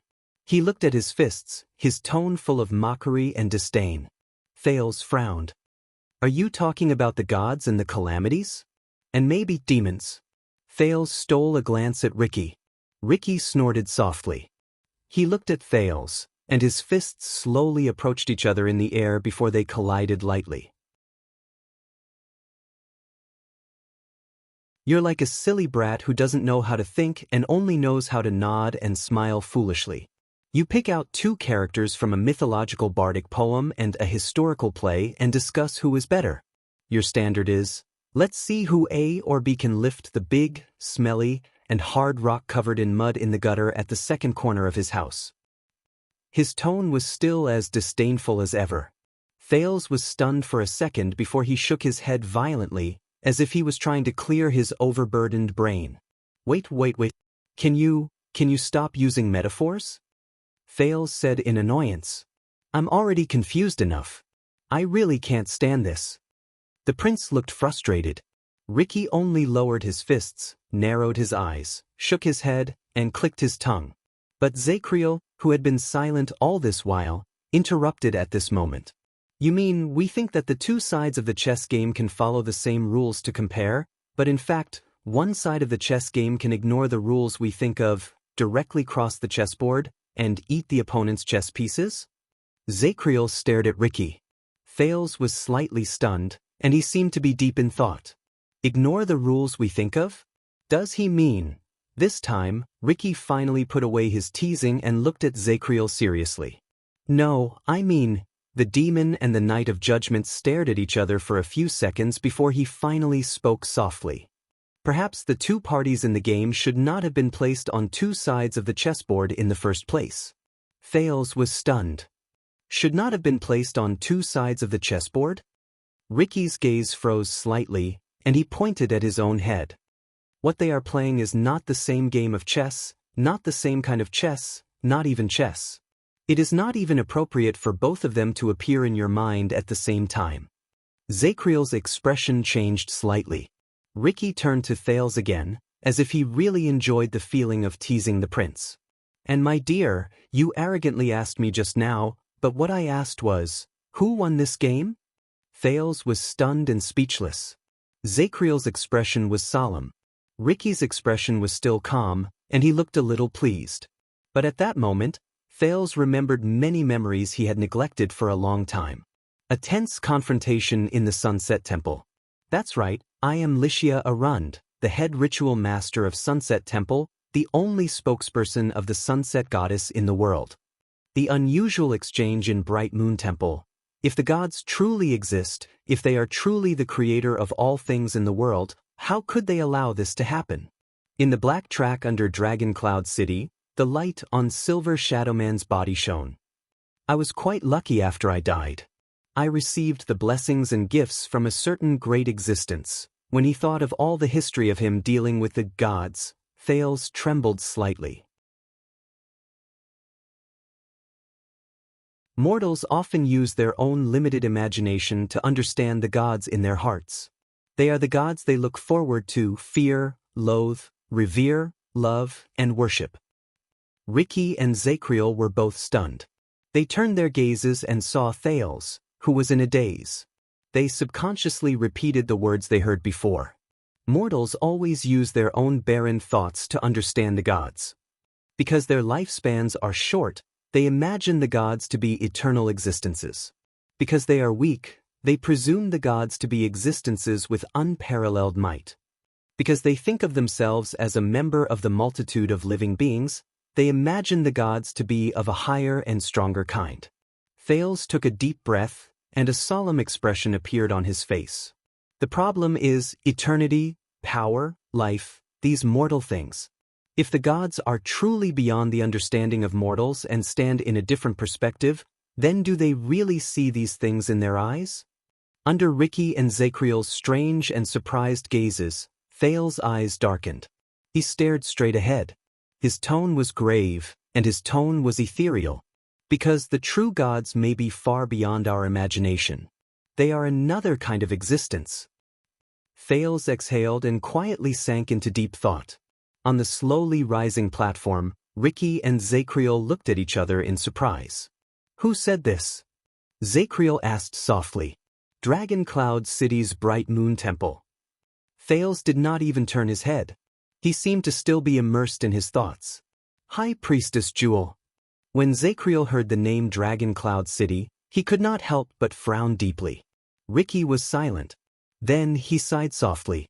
Very good. This is probably the most detailed description of an indescribable god that I have ever heard in my life. An indescribable god. Thales furrowed his brows. He suddenly felt that the seemingly neurotic High Priestess Jewel had said to him in Bright Moon Temple 6 years ago, on that night filled with blood and conspiracies, might be extremely important. Your Highness. Ricky sighed. Even the way he addressed Thales became formal without him realizing it. You always surprise me. Ricky's gaze became solemn. Bright Moon. As expected, when Bright God Church is destroyed, the Church of Holy Sun is divided, Sunset Church is stuck in its ways, Breaking Light Church is corrupted, and the two temples are fighting against each other using Errol's name to cheat each other of their food and drinks. Only the seemingly weak and aloof bright moon. Ricky sighed with emotion. Even though the mountains are gone, the bright moon is still in the sky. The Northlanders do have their ways. But in the next second, Ricky retracted his rare solemn tone and changed the topic. But, if she said that, are you sure her salary won't be deducted? This joke brought Thales and Zacriel back to reality. Ricky pulled the cloth bag over him and took out a piece of jerky. Eat it. There's only one. Ricky smiled and tossed the jerky to the weak Zacriel. For the sake of your prince. Zacriel was slightly stunned. He glanced at Thales. The prince shrugged and revealed a complicated and resigned smile. The knight said nothing else. He lowered his head and quickly bit off the piece of jerky. The three of them were silent for a while. Each of them had their own thoughts. You haven't answered my question. Zacriel's eyes were clear. He put the last piece of jerky into his mouth. What are you trying to do? But this time, the Knight of Judgment raised his head and looked at the mercenaries around him. Also, as an underground demon, how did you become the leader of the traders of the Tower of Eradication? How did they willingly follow an inhuman existence? Zacriel narrowed his eyes and sized up each member of the Disaster Swords. Do you trust these people that much? Ricky followed the Knight of Judgment's gaze and looked at each of his subordinates. Crassus of the Disaster Swords was silent for a while. Do you know Knight of Judgment? Ricky's gaze was profound, but there was a hint of pity and sentimentality in his tone. Do you know why we are always short on manpower, and why we even need to rely on Shadow Shield for this operation? Zacriel did not answer. He only waited quietly. In Thales' eyes, Ricky supported his chin with his hand, sighed softly, and pointed not far away in a very human-like manner. He pointed not far away, Salander Klein. Thales and Zacriel's gazes followed the direction of his finger and turned to look at the middle-aged disaster swordsman who wielded his sword extremely quickly. He comes from the Tower of Reformation, and he is one of the dishonorable products of the Northlanders' land expansion war decades ago. His father is a Northland noble with a title, and his mother is a barbarian who was kidnapped in the mountains. Because of this, he will never be accepted as a member of either side of his parents. Klein, who was not far away, turned his head around in alarm. When he realized that Ricky and the others were looking at him, he immediately cast them a questioning look. Ricky waved his hand at him, indicating that everything was normal. On the surface, the Northland nobles in the Tower of Reformation treated him as a chess piece to appease the barbarians after the war and pretend that they were at peace. But behind their backs, they only felt that he was a dirty, ugly bastard. The barbarian elders relied on him to negotiate and bargain with the Northlanders, but at the same time, they despised him as a sign of their own subjugation and the shame of their tribe's defeat due to their rape. Ricky's tone became a little sad. No matter how much he honed his skills, Klein's identity will always be before his abilities. But he will never know who he is, because he is neither a Northlander nor a mountain barbarian. He will forever be a homeless orphan who wandered between two tribes. Thales spoke with a smile. Thales and Zacriel did not speak. They only looked at each other. Ricky snorted softly and turned to the other side. Falcon Joseph. He is a Kellanzani from Thornland. He once served as a special agent for the royal family in Alumbia Kingdom. Thales recognized the person resting by the stone platform. He was the spy the mercenaries had sent to the prison of bones beforehand. Like many of his peers, he lived in a muddled and muddle-headed world in Alumbia's laughable and pitiful political struggle. For the sake of the kingdom's mission, which he did not know was real or fake, he blindly obeyed his superior's orders. He did not hesitate to betray his conscience, and he was stained with blood. He captured, tortured, interrogated, and persecuted batch after batch of enemies of the kingdom. He thought that by doing so, he could gain a stable life in the world, so that he could lie to himself every night when he held his wife and children in his arms that he only wanted to support his family. Ricky's gaze was complicated. He shook his head at Joseph, who also sensed something and turned around to look at him. Until one day, his father-in-law was also labeled as an enemy of the kingdom and was imprisoned. And Joseph's superior, who also wanted to support his family, turned Joseph's wife and children into bargaining chips to extort confessions from him. From that day onwards, the excuse he used to deceive himself shattered. Zacriel did not know if he had triggered something, but he sighed softly after he finished listening. Ricky's emotions seemed to have been stirred up. He turned to Thales, and his gaze became slightly gloomy. And Shan, who unfortunately died in battle, was a Nidarjan from Lagudan state in the eastern peninsula. Thales remembered Shan, who used an axe and was eventually killed in battle against Barney Jr. He could not help but be stunned. That's right. He used to be the most promising and representative occupation among the Nidarjans, a bandit. He was quite good at it, and his results were outstanding. Until one day he fell in love with a lady he kidnapped. Ricky stared at Thales in a daze, but it was as if he was looking at another person. Sean gave up on everything. He only wanted to marry her, get married, and have children. For this, he did not hesitate to fall out with his gang and become enemies with them. He killed them repeatedly. Ricky sighed softly. There was an indescribable pain in his voice. But after going through countless hardships, everything settled down, and he was happy. He had children and lived a stable life. But his kidnapped wife poisoned herself, her daughter, her son, and everyone else's food except Sean's. Thales widened his eyes. Ricky's words continued. As a weak woman who could not control her fate, she took her final, most miserable, most helpless, and also the cruelest revenge. Ricky said slowly, from that day onwards, Sean understood that perhaps the world had already decided that he did not deserve happiness. He only deserved to sink into hell. Zacriel pursed his lips and said nothing. Ricky sucked in a deep breath and looked into the distance as if he had snapped out of his daze. Of course, there was also your comrade in the Royal Guards, whom you knew the most. Colin Samuel, who lost everything after the tragedy 18 years ago, and his old acquaintance's daughter, Marina Novork, who was born a noble but ended up in a corner of the world. When he heard Samuel's name, Zacriel's expression became gloomy. He said out of the blue, "I'm sorry." Thales did not know who he said it to. Samuel. Marina. Thales stared at the two people in the distance in a daze. He then looked at Klein and Joseph. Disaster swords? Ricky stared at the knight for a few seconds and shook his head, unbothered. Every person who becomes the scion of the outer tower has their own story, Ricky said. As he spoke, the light in his eyes became serious. Every person is an inhuman existence rejected by this world. Rejected by this world. At that moment, Thales remembered the lonely figure who only had a sword a long time ago. There is a reason why it is called the sin of Hell's River. We should have left the mortal world forever, but we deceived the ferryman of Hell's River time and time again, and avoided death's summons at the last moment. So, our existence is the sin of Hell's River. It is proof that it did not manage death responsibly. Thales was lost in his thoughts.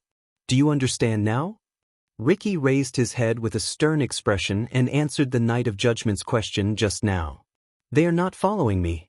What they are following is the resentment and anger that comes from despair and injustice in their hearts. It grows stronger because of it, but they have nowhere to vent it. They can only burn in their empty wounds. Zacriel's gaze froze. At that moment, Thales clearly felt that the Ricky in front of him was different. The power of eradication in his body boiled again, and it gave the teenager a premonition of extreme danger. Scorching. Oppressive. Heavy. Thales shuddered. The scene of the disaster swords and shadow shield fighting against each other in an oblivious manner appeared before his eyes. Ruthless, crazy, and merciless. Zacriel clearly felt something. The Knight of Judgment's entire body stiffened.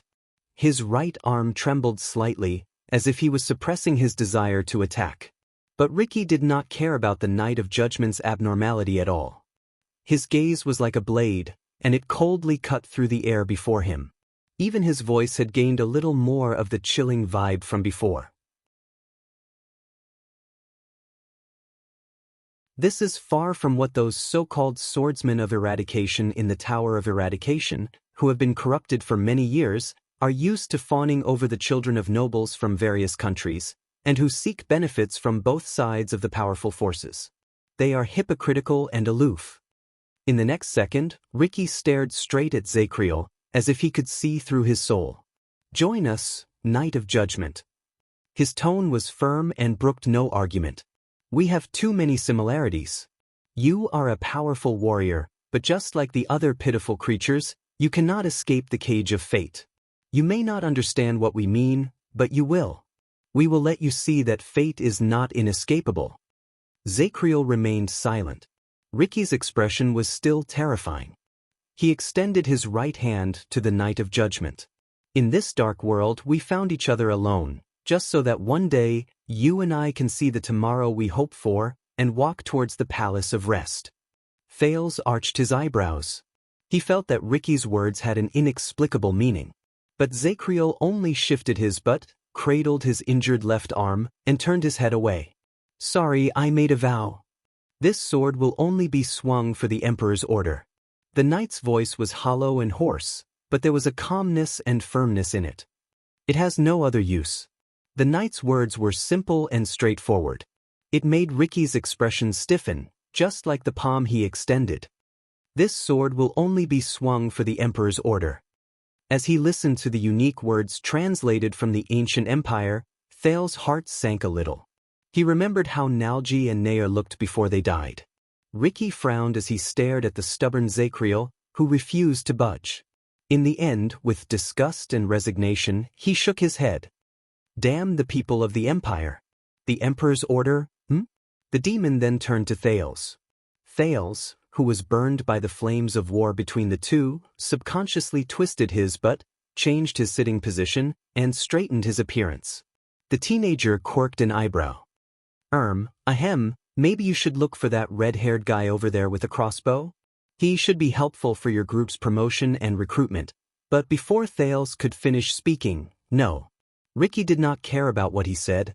He only looked away and waved his hand in disappointment. "You can forget about it. Now is not the time." Thales, who had been looking forward to it for some reason, did not even have time to finish his joke. He did not even have the time to retract the smile on his lips. An indescribable, faint awkwardness surged in his heart. "Am I that bad?" At this moment, the Knight of Judgment added, "By the way, aside from lunatics, no one is interested in cults that engage in self-hypnosis." Ricky was silent for a moment. "You mean lunatics? Self-hypnosis?" Ricky chuckled softly and returned to his calm and profound nature as a leader. "You know, a long, long time ago, I mean before the two magic empresses were empresses," Ricky leaned back against his stone platform, and an unsettling smile appeared on his face. "They had another nickname among the wizards, another nickname that has been forgotten." "Magic empresses? Nickname?" Thales tensed up, and he subconsciously pricked up his ears. Zacriel was also slightly startled. His gaze moved past Thales and returned to Ricky. "Magic Empress?" Ricky was not in a hurry to answer. He tilted his head and sized up the Knight of Judgment with great interest. "Zacriel, tell me. Didn't you find it strange when you purchased mystic gun cores from the Empire? Why did only the Empresses have that kind of technology? Why did they affect the situation of the entire world? And 18 years ago, your colleagues, your kingdom, your past? When you look back on the past, do you feel that the world is so unfair?" In the next second, Ricky's tone became deep, as if he was a mysterious fortune-teller. "Do you feel that fate is so heartless?" Fate? Ricky's series of questions almost made Thales and Zacriel dumbfounded. Zacriel frowned. "What are you hinting at?" Ricky smiled. He looked to his left and right, as if he was worried about something. "Listen carefully, my dear. Just like the Truth Brothers, before they became empresses, the two mystics, Bloodspike and Helen, were known by the wizards as." At that moment, the demon looked at Zacriel and Thales. There was mockery and warning in his eyes at the same time. The twins of fate. Thales and Zacriel were both stunned. "Fate twins? Wait, combined with what he said earlier, is he hinting at what I am thinking? While he was so shocked that he could barely think, Thales saw Ricky speak in the most complicated and incomprehensible tone. Knight, your king is very great. But he could not win against fate. Zacriel stared at the demon in a daze. His expression changed drastically, and he subconsciously shook his head. Trust me. Ricky raised his head and looked at the dark walls around him in the dim firelight. The prison of bones is not the end. Fate is a bigger prison. Fate is a bigger prison. Thales breathed absent-mindedly while his heart was in a mess. And we have the key to open the prison. Ricky took out the green crystal from his bosom and looked at Thales. The fervor in his eyes made the latter feel a chill in his heart. Perhaps it is the only key. For a moment, Zacriel and Thales were speechless. Now, Ricky smiled. Who is the lunatic here? Who is the one hypnotizing himself? Silence. A long silence. Amid the endless noise, Zacriel finally sighed. But he lowered his head in the end. Why, your name is Ricky, right? My name is Ricky now. Ricky shifted into a relaxed posture. He retracted his sensational expression and smiled. Why don't you consider my suggestion again? Zacriel raised his head. His gaze became clear again. He stared straight at Ricky. I suddenly have a feeling that you don't look like a demon. Instead, you look more like a human.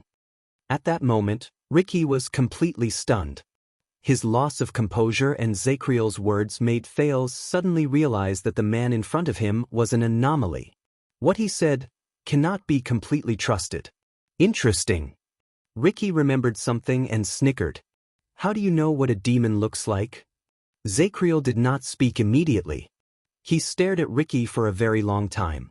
In many records, demons from hell are cruel, harsh, and tyrannical, Zacriel said in a low voice. Inhumane. Ricky raised his eyebrows slightly.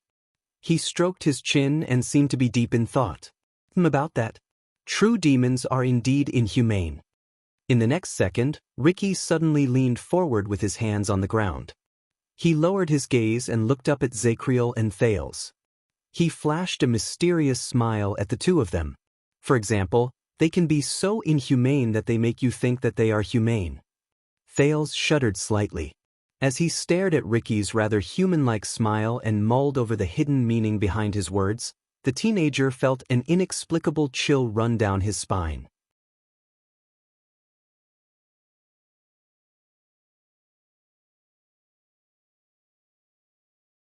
Chapter 478. I remember now. You came to look for me in the dungeon. In the silence between the three of them, Zacriel spoke softly. It's because of the modified dragon breaker. And you have been hinting that our misfortune is because of the two supreme mystics who cannot be spoken of. Ricky turned around and smiled. Who doesn't suffer from fate?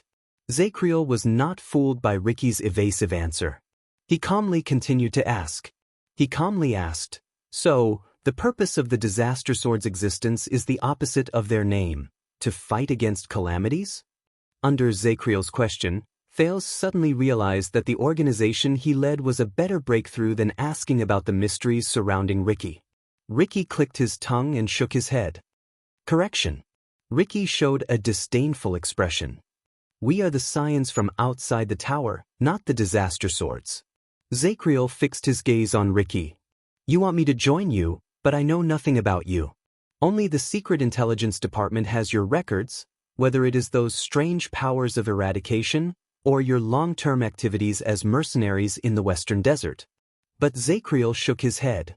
But what makes me curious is that the Secret Intelligence Department has always turned a blind eye to you. When he heard the name of the Secret Intelligence Department, Thales felt a chill in his heart. He thought of something and looked at Zacriel, but the latter only shook his head slightly. Ricky smiled faintly. If this can dispel your doubts, Knight, our relationship with Constellation's Secret Intelligence Department is closer than you think. When he heard this, Thales became wary. He remembered Dragon's blood from 6 years ago. At that time, the relationship between the Secret Intelligence Department and Lampard was also closer than he thought. If only Thales was not the last one to know about it. Perhaps Zacriel's relaxed tone gave him hope, because Ricky smiled and continued to speak. More than 100 years ago, Hill Crassus, who walked out of the Tower of Eradication, came to Constellation to avoid being hunted down. At that time, the Red King furiously attacked Sharp Blade Valley, and the relationship between Constellation and the Tower of Eradication was at its worst. At that time, Crassus made a deal with the Red King, John II. He obtained the king's permission and protection, and was able to hide in the Western Desert in the name of a mercenary group. Zacriel and Thales were both stunned. Ricky smiled and gestured to the people around him. This is the origin of Blood Whistle, and it is also what you see today, us. 100 years ago, Crassus made a deal with the Red King, and Disaster Sword made a deal with Constellation? A thought flashed across Thales' mind. What deal?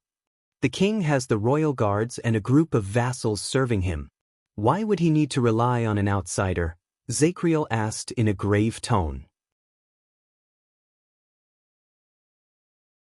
Convince your subordinates to join us, knight, and I will tell you more, Ricky interrupted Zacriel confidently. Believe me, we don't have any conflict with your beloved kingdom. In fact, we even have a long history. And I can help you. Ricky's tone was bewitching. But to his disappointment, Zacriel only lowered his head and muttered to himself for a while. But there is a reason why the Tower of Eradication calls you the Disaster Swords, right? The Knight of Judgment asked softly. Ricky sighed. Correction, we've never admitted that we're calamities. He seemed to be very concerned about this. But at that moment, Zacriel suddenly raised his head. His eyes shone. Based on what you said more than 100 years ago, the first Crassus built your organization in the name of mercenaries and hid in the Western Desert. Do you know what I remember?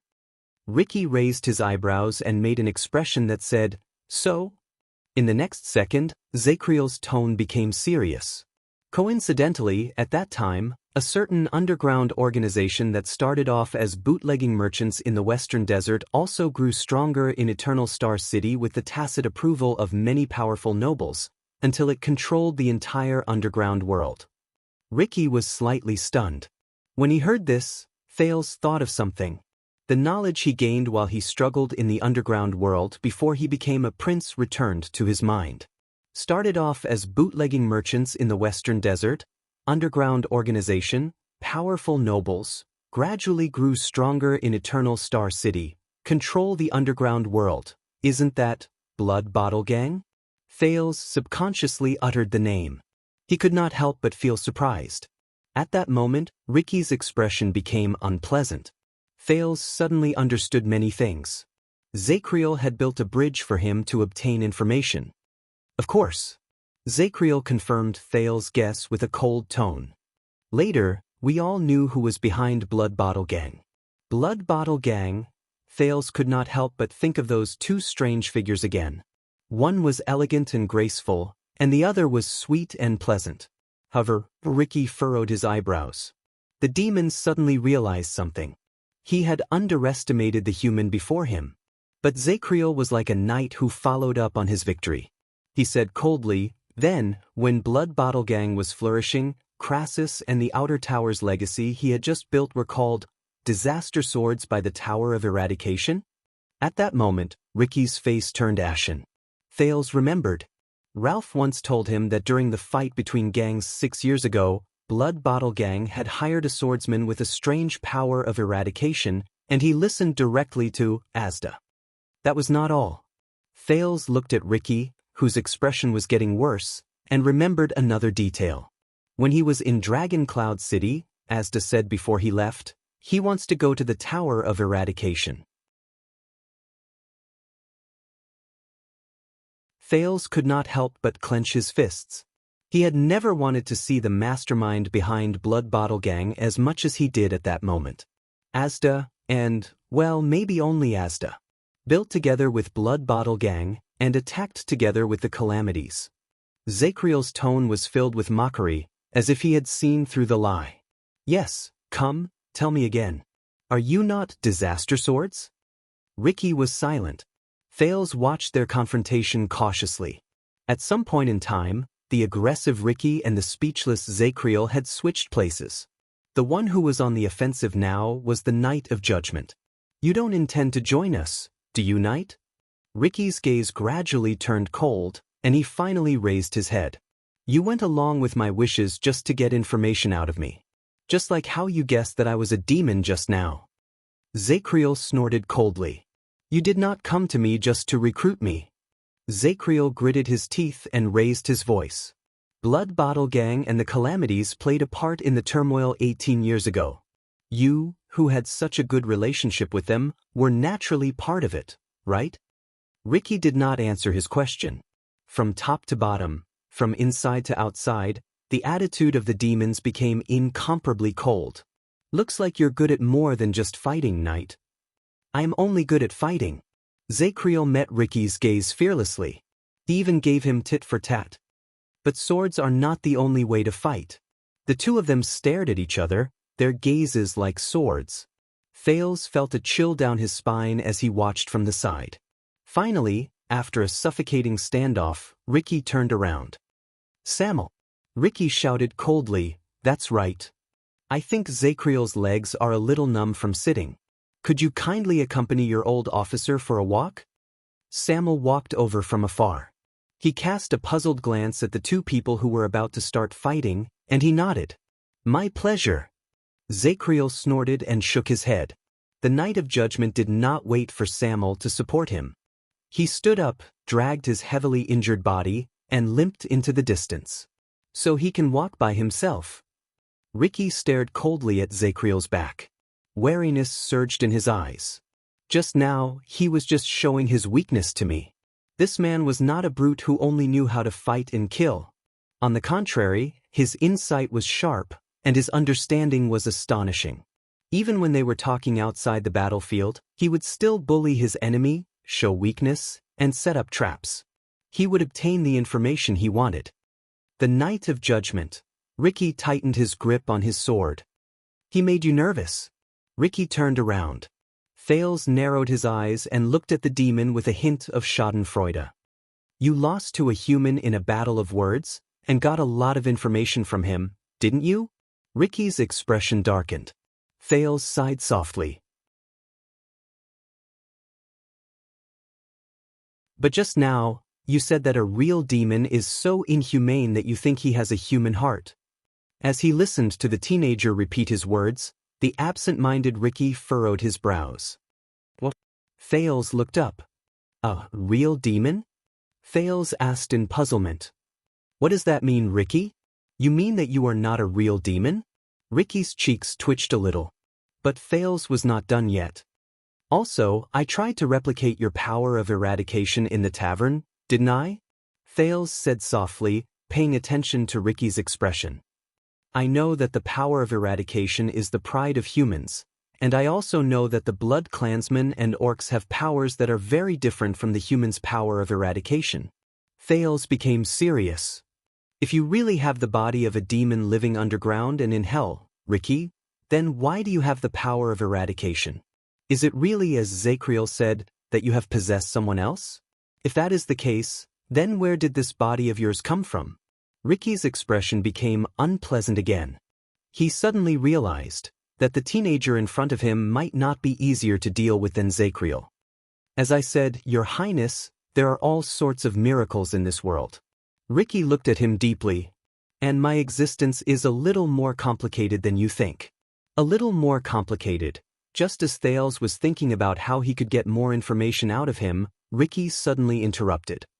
So, you used the sin of Hell's River to replicate other powers of eradication, right? Ricky narrowed his eyes.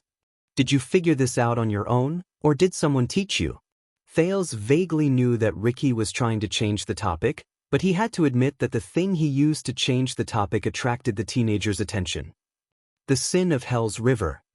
Blacksword's face appeared in Thales' mind. Is this important? Ricky smiled. Of course. If you thought of it, then you're pretty good. But Ricky's expression immediately changed, as if a cold wave had arrived. If someone else taught you? Ricky said coldly as if he was serious. Then he deliberately wanted to harm you.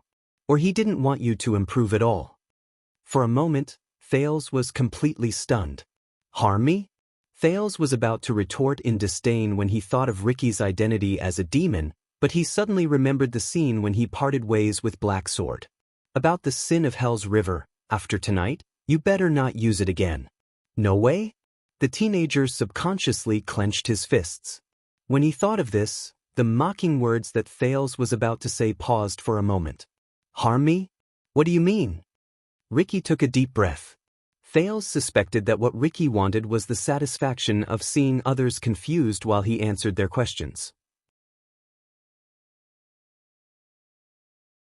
He leaned back, shook his head, and said with a smile, because the sin of Hell's River's transformation characteristics have so many uses and there are so many ways to improve yourself, but you chose the stupidest, the least effective, the most troublesome, and the most boring one.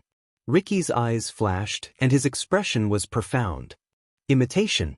Thales frowned. Is there a problem? Ricky snorted coldly. Of course there is. The first Crassus once discussed this problem. Thales thought of something. The first Crassus? That's him. I know that it might be very effective, interesting, and impressive in the beginning. This time, Ricky was not his usual self. He stared at him seriously and sternly. Omnipotent power of eradication, is it? When he heard the words omnipotent power of eradication, Thales' expression changed. Yes, he does know something. When he saw Thales' tacit expression, Ricky sneered.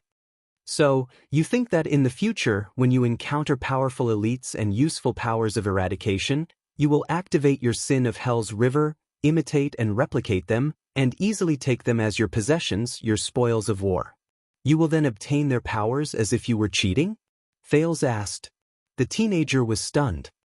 He had never thought about this problem. Jayla's strange blade technique, Waya's edge of no return, Nicholas' twist of fate.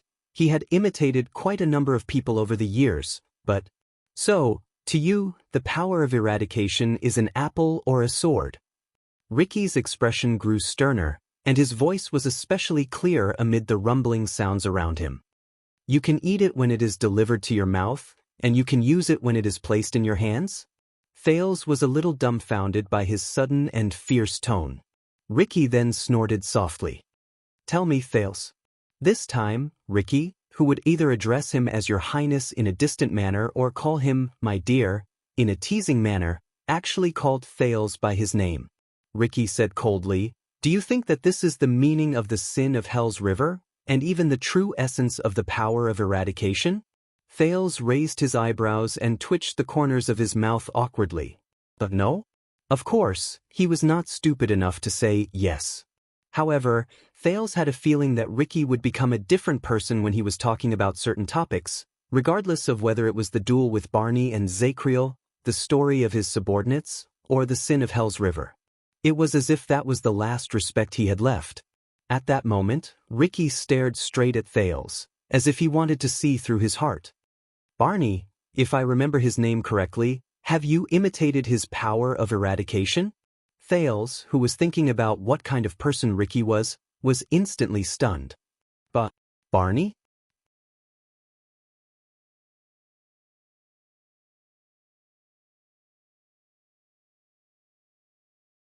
Chapter 479. No? Puzzled, the teenager asked, What's wrong? But this time, Ricky obviously did not want Thales to answer. Barney's power of eradication is the thawing of glaciers, which is known for taking advantage of the situation. But can you sense the existence of taking advantage of the situation in his fight? Thawing of glaciers? Taking advantage of the situation? Wait a minute. Thales was stunned when he heard the familiar term. Thawing of glaciers. Isn't this the power of eradication of the fortress flower from 6 years ago, Sonia Cecere? Is her power of eradication the same as Barney Jr.'s? But Barney Jr., the leader of the disaster swords, turned his head around and looked at Barney Jr., who was under strict guard in the distance. He voiced out Thales' thoughts. He's a ruthless person, isn't he? Ricky looked at Barney Jr.'s indistinct figure with a little emotion. Even with that kind of body, he could still seize the opportunity to force me into that state. Thales froze for a moment and remembered Barney's fight. No matter how hard he tried, he could not connect the fortress flower, the valiant female warrior Sonia, who fought with ease under the siege of Giza's endless tentacles, with Barney Jr., who risked his life and fought fiercely while covered in blood. Thales was very puzzled. Ricky turned his head around and continued to ask, "Do you know Barney? What kind of person do you think he is?" "What kind of person is Barney?" Thales suddenly remembered how the man looked when he lost hope and wanted to end his own life. The teenager was about to answer, but he suddenly realized that he could not give his opponent more information, so he could not help but shut his mouth. But Ricky did not care. He lowered his head and answered his own question. "Let me guess." He raised his right hand and slowly tapped his fingers. He should have had complete night training when he was young. It can be seen from his footsteps and habits. But he has become like this. He dares to put his life on the line just so that he can strike an effective blow at the most dangerous moment. Ricky's gaze froze. This is not a coincidence. He must have experienced something unforgettable when he was young, so he decisively and resolutely gave up the orthodox swordsmanship that he was used to. In the end, he took a risk and completely changed his fighting style, becoming what he is now, sacrificing everything for a single victory. While Thales listened to his seemingly logical analysis, he recalled Barney Jr.'s unusual fighting style and tried hard to keep up with his rhythm. Ricky raised his head again and looked at Barney Jr. Even his thawing glacier was greatly affected. "I can barely recognize it now." Thales raised his eyebrows. "But you still recognized it." Ricky shook his head and revealed a mysterious smile. "You missed my point."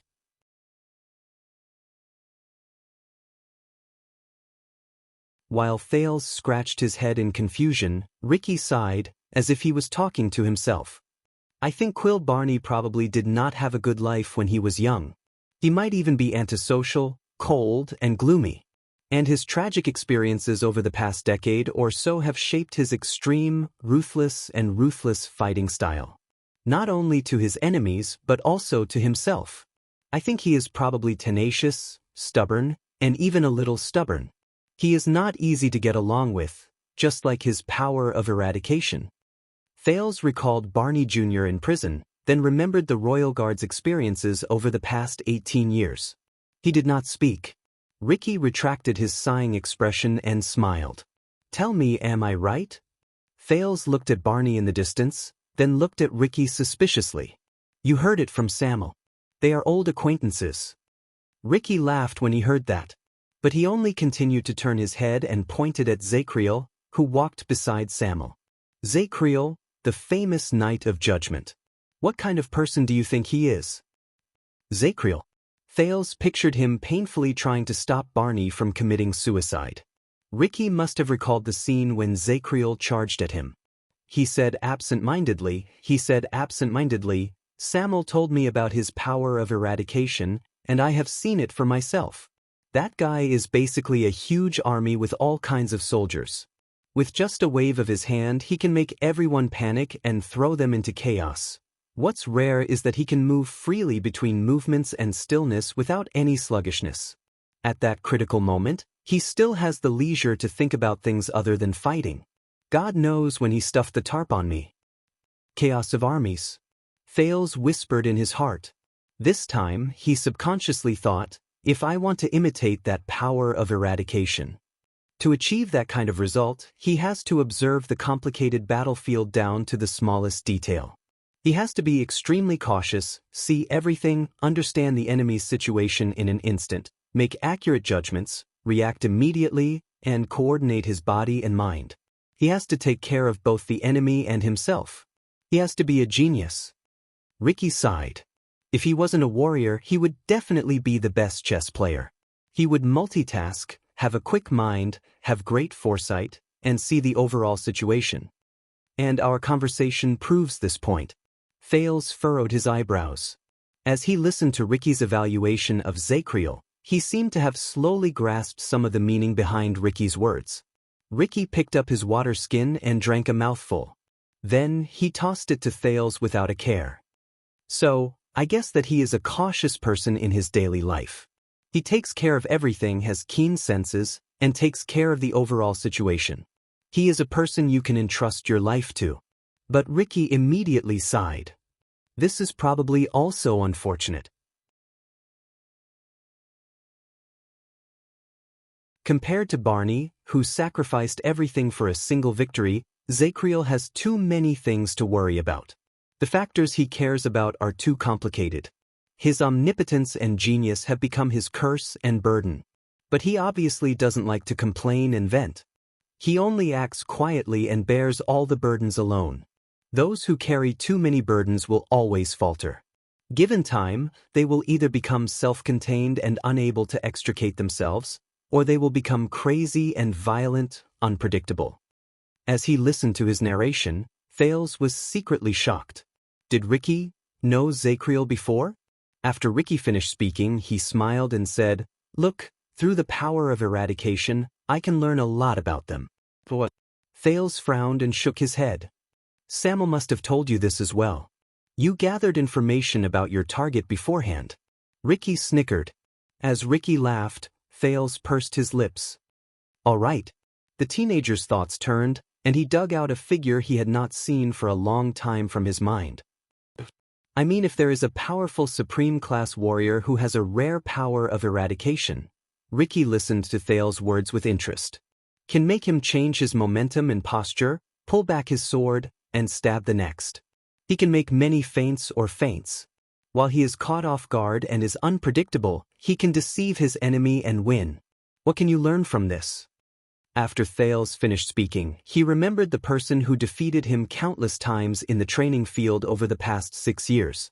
He also remembered Dragon Cloud City. Feints? Oh, that's not common. Ricky was stunned after he finished listening to the narration. He began to ponder, which was rare.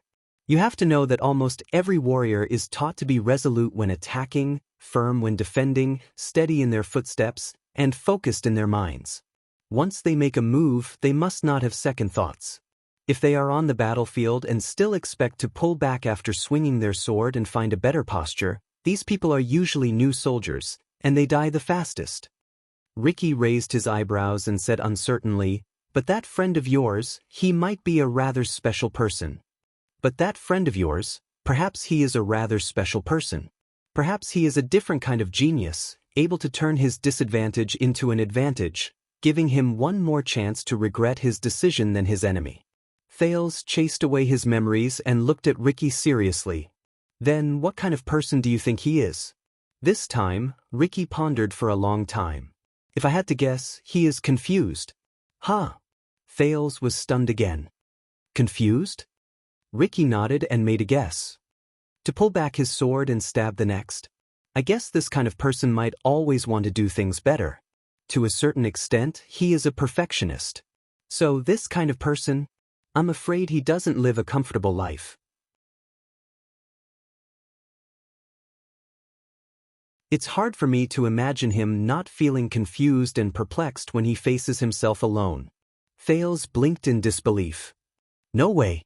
That dead face. Perplexed? Thales could not help but automatically imagine Nicholas standing in a big city, staring at the map in a daze while facing the traffic, scratching his head in confusion. Perplexed? Or perhaps, the star killer standing in front of the neon lights at night, looking up at the sky, smoking a cigarette in melancholy amidst the breeze and steam whistles. Thales snorted and quickly covered it up with a cough. Impossible, he said subconsciously. No, the scene is too beautiful. The style is strange. I don't dare to look. I don't dare to look. Ricky also laughed when he saw Thales' expression. But after a few seconds, he suddenly put away his expression. Do you think this is funny? Thales immediately froze. Ricky's tone was rather formal. For a moment, Thales thought he was back in class, whether it was the class in his fragmented memories or the class in Asda in reality. This made Thales subconsciously put away his smile, and he sat up straight. Everyone's power of eradication is unique. It is formed through the user's long-term life and battles, and it gradually becomes one with them. It is closely related to their personality, experiences, and habits, and is inseparable. Even if it is the same power of eradication, in different people's hands, The difference will be like heaven and earth. Unique. The same power of eradication will be very different. Thales listened attentively and immediately remembered Sonia and Barney's thawing of glaciers. Ricky's tone became softer. Just like that, the style of the power of eradication matches the user's characteristics, echoes with each other, and reflects their understanding of battle, themselves, and their enemies. It is the unique emblem that is branded on every warrior. The unique emblem that is branded on every warrior, unique emblem. Thales immediately remembered the topic of their conversation, and doubt rose from the bottom of his heart. But the sin of Hell's River, the so-called omnipotent power of eradication, Ricky stared at him. His gaze was cold and sharp, and his tone was crisp and firm. You, on the other hand, want to perfectly display the great strength that countless experts have accumulated in every battle, every life and death experience, and every kind of experience through only a few minutes of observation and contact? Do you want to demonstrate the great strength that has been shaped by their personalities, experiences, bodies, and even their enemies and opponents? Thales was stunned. Personality, experience, body, even enemies and opponents. Ricky narrowed his eyes. When you were obsessed with imitation, the biggest mistake you made, Thales, was to treat the power of eradication as a tool that was separated from the warrior himself. You imagined the power of eradication as a platter made up of a few lifeless parts. You thought that you could take away one part at any time and ignore the other. You thought that you could only choose their strengths and ignore their weaknesses. You thought that you could only imitate the warrior's strength and benefits at this moment, and easily throw away the sweat, and price they paid in the past few decades of their lives. You thought that you could only remember the state you want to imitate at this moment, and ignore how they became what they are now from the past. Thales frowned heavily and began to think carefully about Ricky's words. Ricky leaned forward and stared at Thales intently. His tone became even fiercer. Did you know that even the most despairing suicide squad needed the help of Shaka wine during their suicidal charge on the battlefield in Western Desert? But Quill Barney, a man of noble birth, managed to do it so easily. This meant that he had to brush past the tip of a blade countless times. He had to train his spirit between winning by a hair's breadth and losing everything at the last moment. He had to abandon his hesitation about the pros and cons, seize the opportunity at that moment, and turn it into his normal state, and become the man he is today. So, his thawing of glaciers, his strength, and his fighting style are things that I can imagine, but I can never learn. Because I can't feel the terror of a hair's breadth, I can't practice that kind of decisive fighting style, and I can't reproduce his fighting style, which is full of distinct characteristics. Ricky's eyes flashed, and he spoke firmly. So, no, Thales, the power of eradication is not a kind of power, nor is it a weapon, much less a state. It is the warrior himself. Thales trembled slightly. From Eternal Star City to Dragon Cloud City, and then to Western Desert Hill, even though Thales himself had awakened to the sin of Hell's River and practiced sword arts, in truth, he had always been indifferent towards the power of eradication in his heart. It was very simple. Asda's words had affected his judgment. The power of eradication was just an accessory created by the wizards for the knights. In this world, forbidden magic represented the highest knowledge. Moreover, after experiencing mystic energy and even knocking on the door, entering the thing stage that Taurus mentioned, but it was only now that Thales suddenly realized that he had forgotten again. He had forgotten the old crow's teachings and his own understanding of magic. Humility. Yes, magic might be all-encompassing and all-encompassing. It may seem vast, boundless, and enchanting. But the power of eradication. According to Ricky, it was much more focused and simpler than magic. Because it is the warrior himself. Thales pondered. Ricky's words continued, each sentence harsher than the last.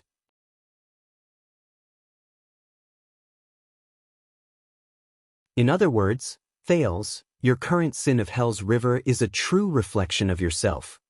You only know how to adapt to the situation and can't find your unshakable self. However, Ricky's next sentence was like a long sword that pierced the bottom of his heart. This is your power of eradication, and it is the current you. You are forced to move forward, dragged forward, without a goal, without direction, swaying left and right, drifting along with the flow, and even, at that moment, Ricky's eyes widened in anger, as if he wanted to see through Thales' soul. Without a self. Thales was stunned. When he watched Ricky rely on his observations of the power of eradication to deduce the characteristics of Barney Jr., Zacriel, Nicholas, and the others, he found it rather interesting. But when it was his turn, Thales took a deep breath. If my sin of hell's river is me. The teenager lowered his head in a daze. Without a goal, without direction? Swaying left and right, drifting along with the flow? Without a self.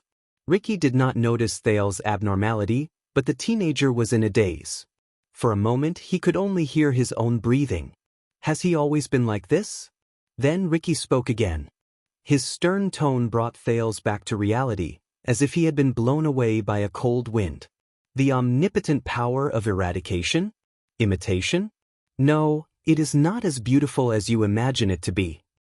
If you are not me, if you do not know my personality, if you do not know whether I am radical or cautious, if you do not know whether I like to stab or slash, if you do not know my habits when I fight, if you do not know the strength I use when I hold my sword, if you do not know which muscles I use when I attack, if you do not know the situations and history of my battles in the past, if you do not know the life I have experienced and the past, and how I came to form such a power of eradication, Ricky's gaze became more and more terrifying, as if he was looking at an unbearable humiliation, as if Thales had committed a heinous crime.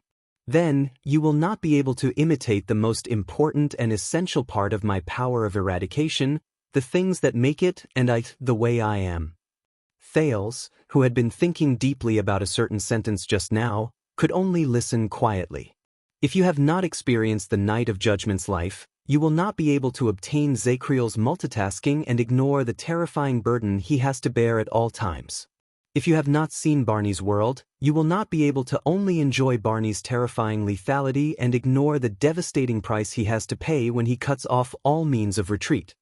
Ricky snorted coldly, and his reprimand was merciless. No matter how exquisitely you imitate the sin of Hell's River, the product of it can only be a substandard product, a nondescript dregs. Substandard, nondescript. At that moment, as Thales stared into Ricky's eyes, he suddenly felt that the fixed impression he had towards the power of eradication, the complacency and pride he had towards the sin of Hell's River had been completely crushed at that moment. No, perhaps it's not just the power of eradication.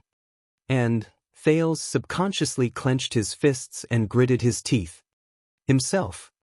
Ricky stared at the slightly dejected Thales and shook his head gently.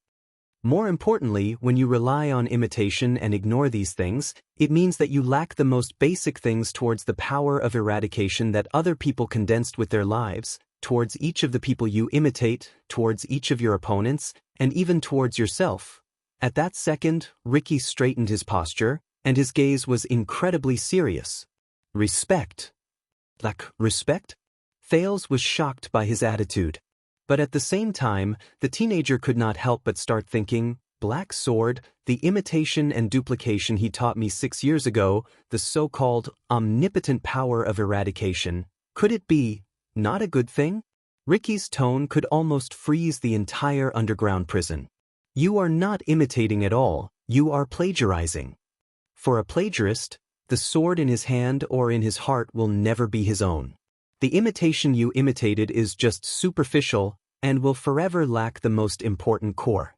You will never become those great warriors who have internalized the power of eradication in their lives. Ricky finished speaking and stared at Thales without moving. He waited for his response. Thales did not speak.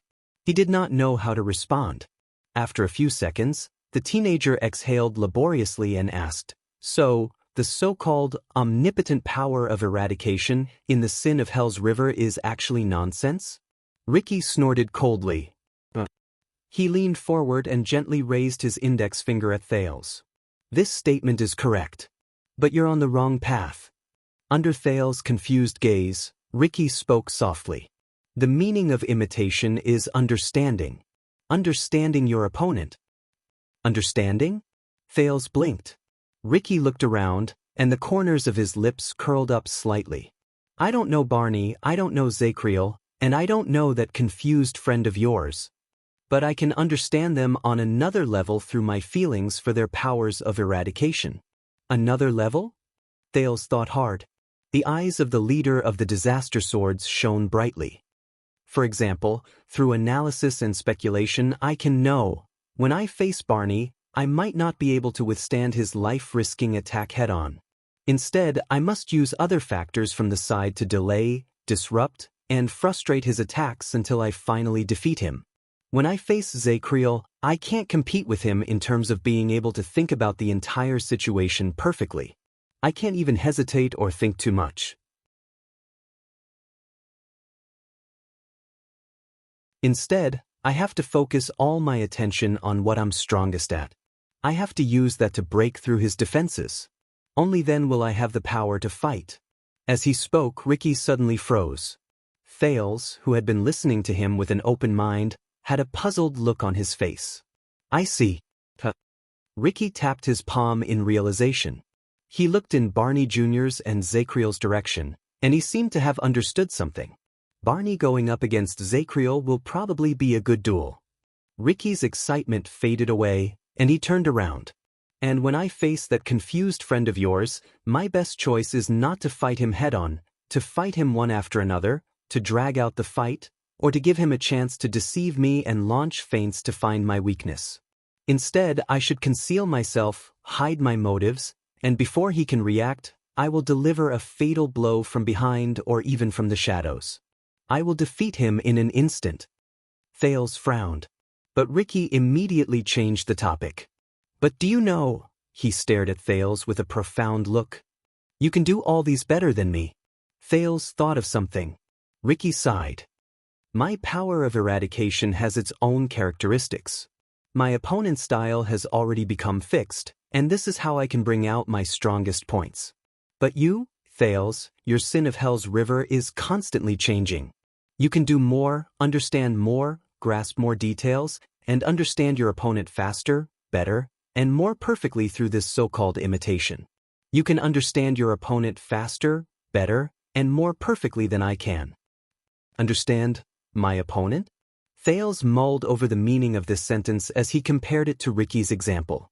The power of eradication is one of the most amazing powers humans have. How many elites have gone through countless trials and tribulations to achieve such an achievement? Ricky seemed to be rather sentimental. And the sin of Hell's River's imitation is not to simplify this process. On the contrary, it is to better understand this process of your opponent, and then better adjust and strengthen yourself, increase your advantage in battle, and give you options to deal with the situation. Thales' eyes lit up. You mean, I don't want to copy my opponent's advantage, but to find my chance to win? Ricky smiled. The surprised teenager recalled the elites he saw through the sin of Hell's River. The volcanic eruption in Araka Murch's body. The colorless but determined power that filled the fortress flower. The silver needle-like glare that drifted about Nicholas' body. The gray color on Raphael's body. Thales suddenly understood. He did not want to become them. Instead, he wanted to surpass them. Through the imitation ability of the sin of Hell's River, you can deduce their experiences, characteristics, strengths, and weaknesses. You can grasp the most essential and purest parts of their martial arts and skills, and turn them into your advantage when you fight against your enemy. You should not lazily skip this step and dream of becoming them and copying their achievements. Ricky used his finger to point at Thales, who seemed to have understood something. Remember, the important thing is how you are, and not how strong your opponent is. The important thing is how much you gain, not how much you can imitate. Once you master this, you will be able to find a way out in every situation, and find a way to deal with every powerful enemy. Thales shuddered slightly. It was as if a train of thought that had been blocked for a long time in his mind had been cleared. Ricky narrowed his eyes and looked at Thales, whose eyes were becoming clearer. The stern look on his face slowly melted. The advantage of the sin of Hell's River's endless changes is not to allow you to imitate the real and become all your opponents.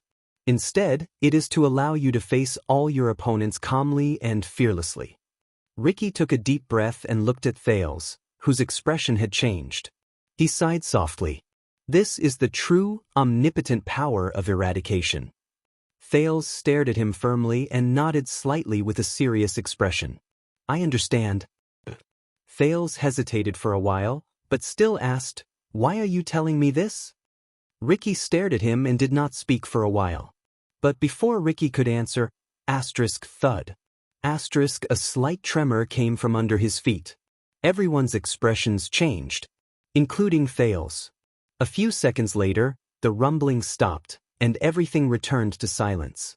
Thales looked at his feet in surprise. This is...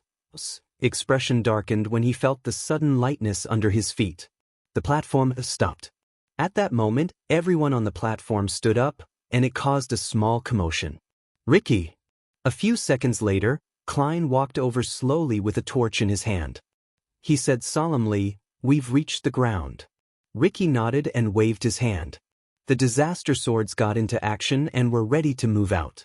Thales subconsciously looked around, and to his dismay, he realized that he and his companions were still captives. Why did I tell you? Ricky turned his head around and stared at Thales. He said with a seemingly profound tone, I told you, my dear, you have a key that can open a door we have been looking forward to for a long time. Key? Thales frowned.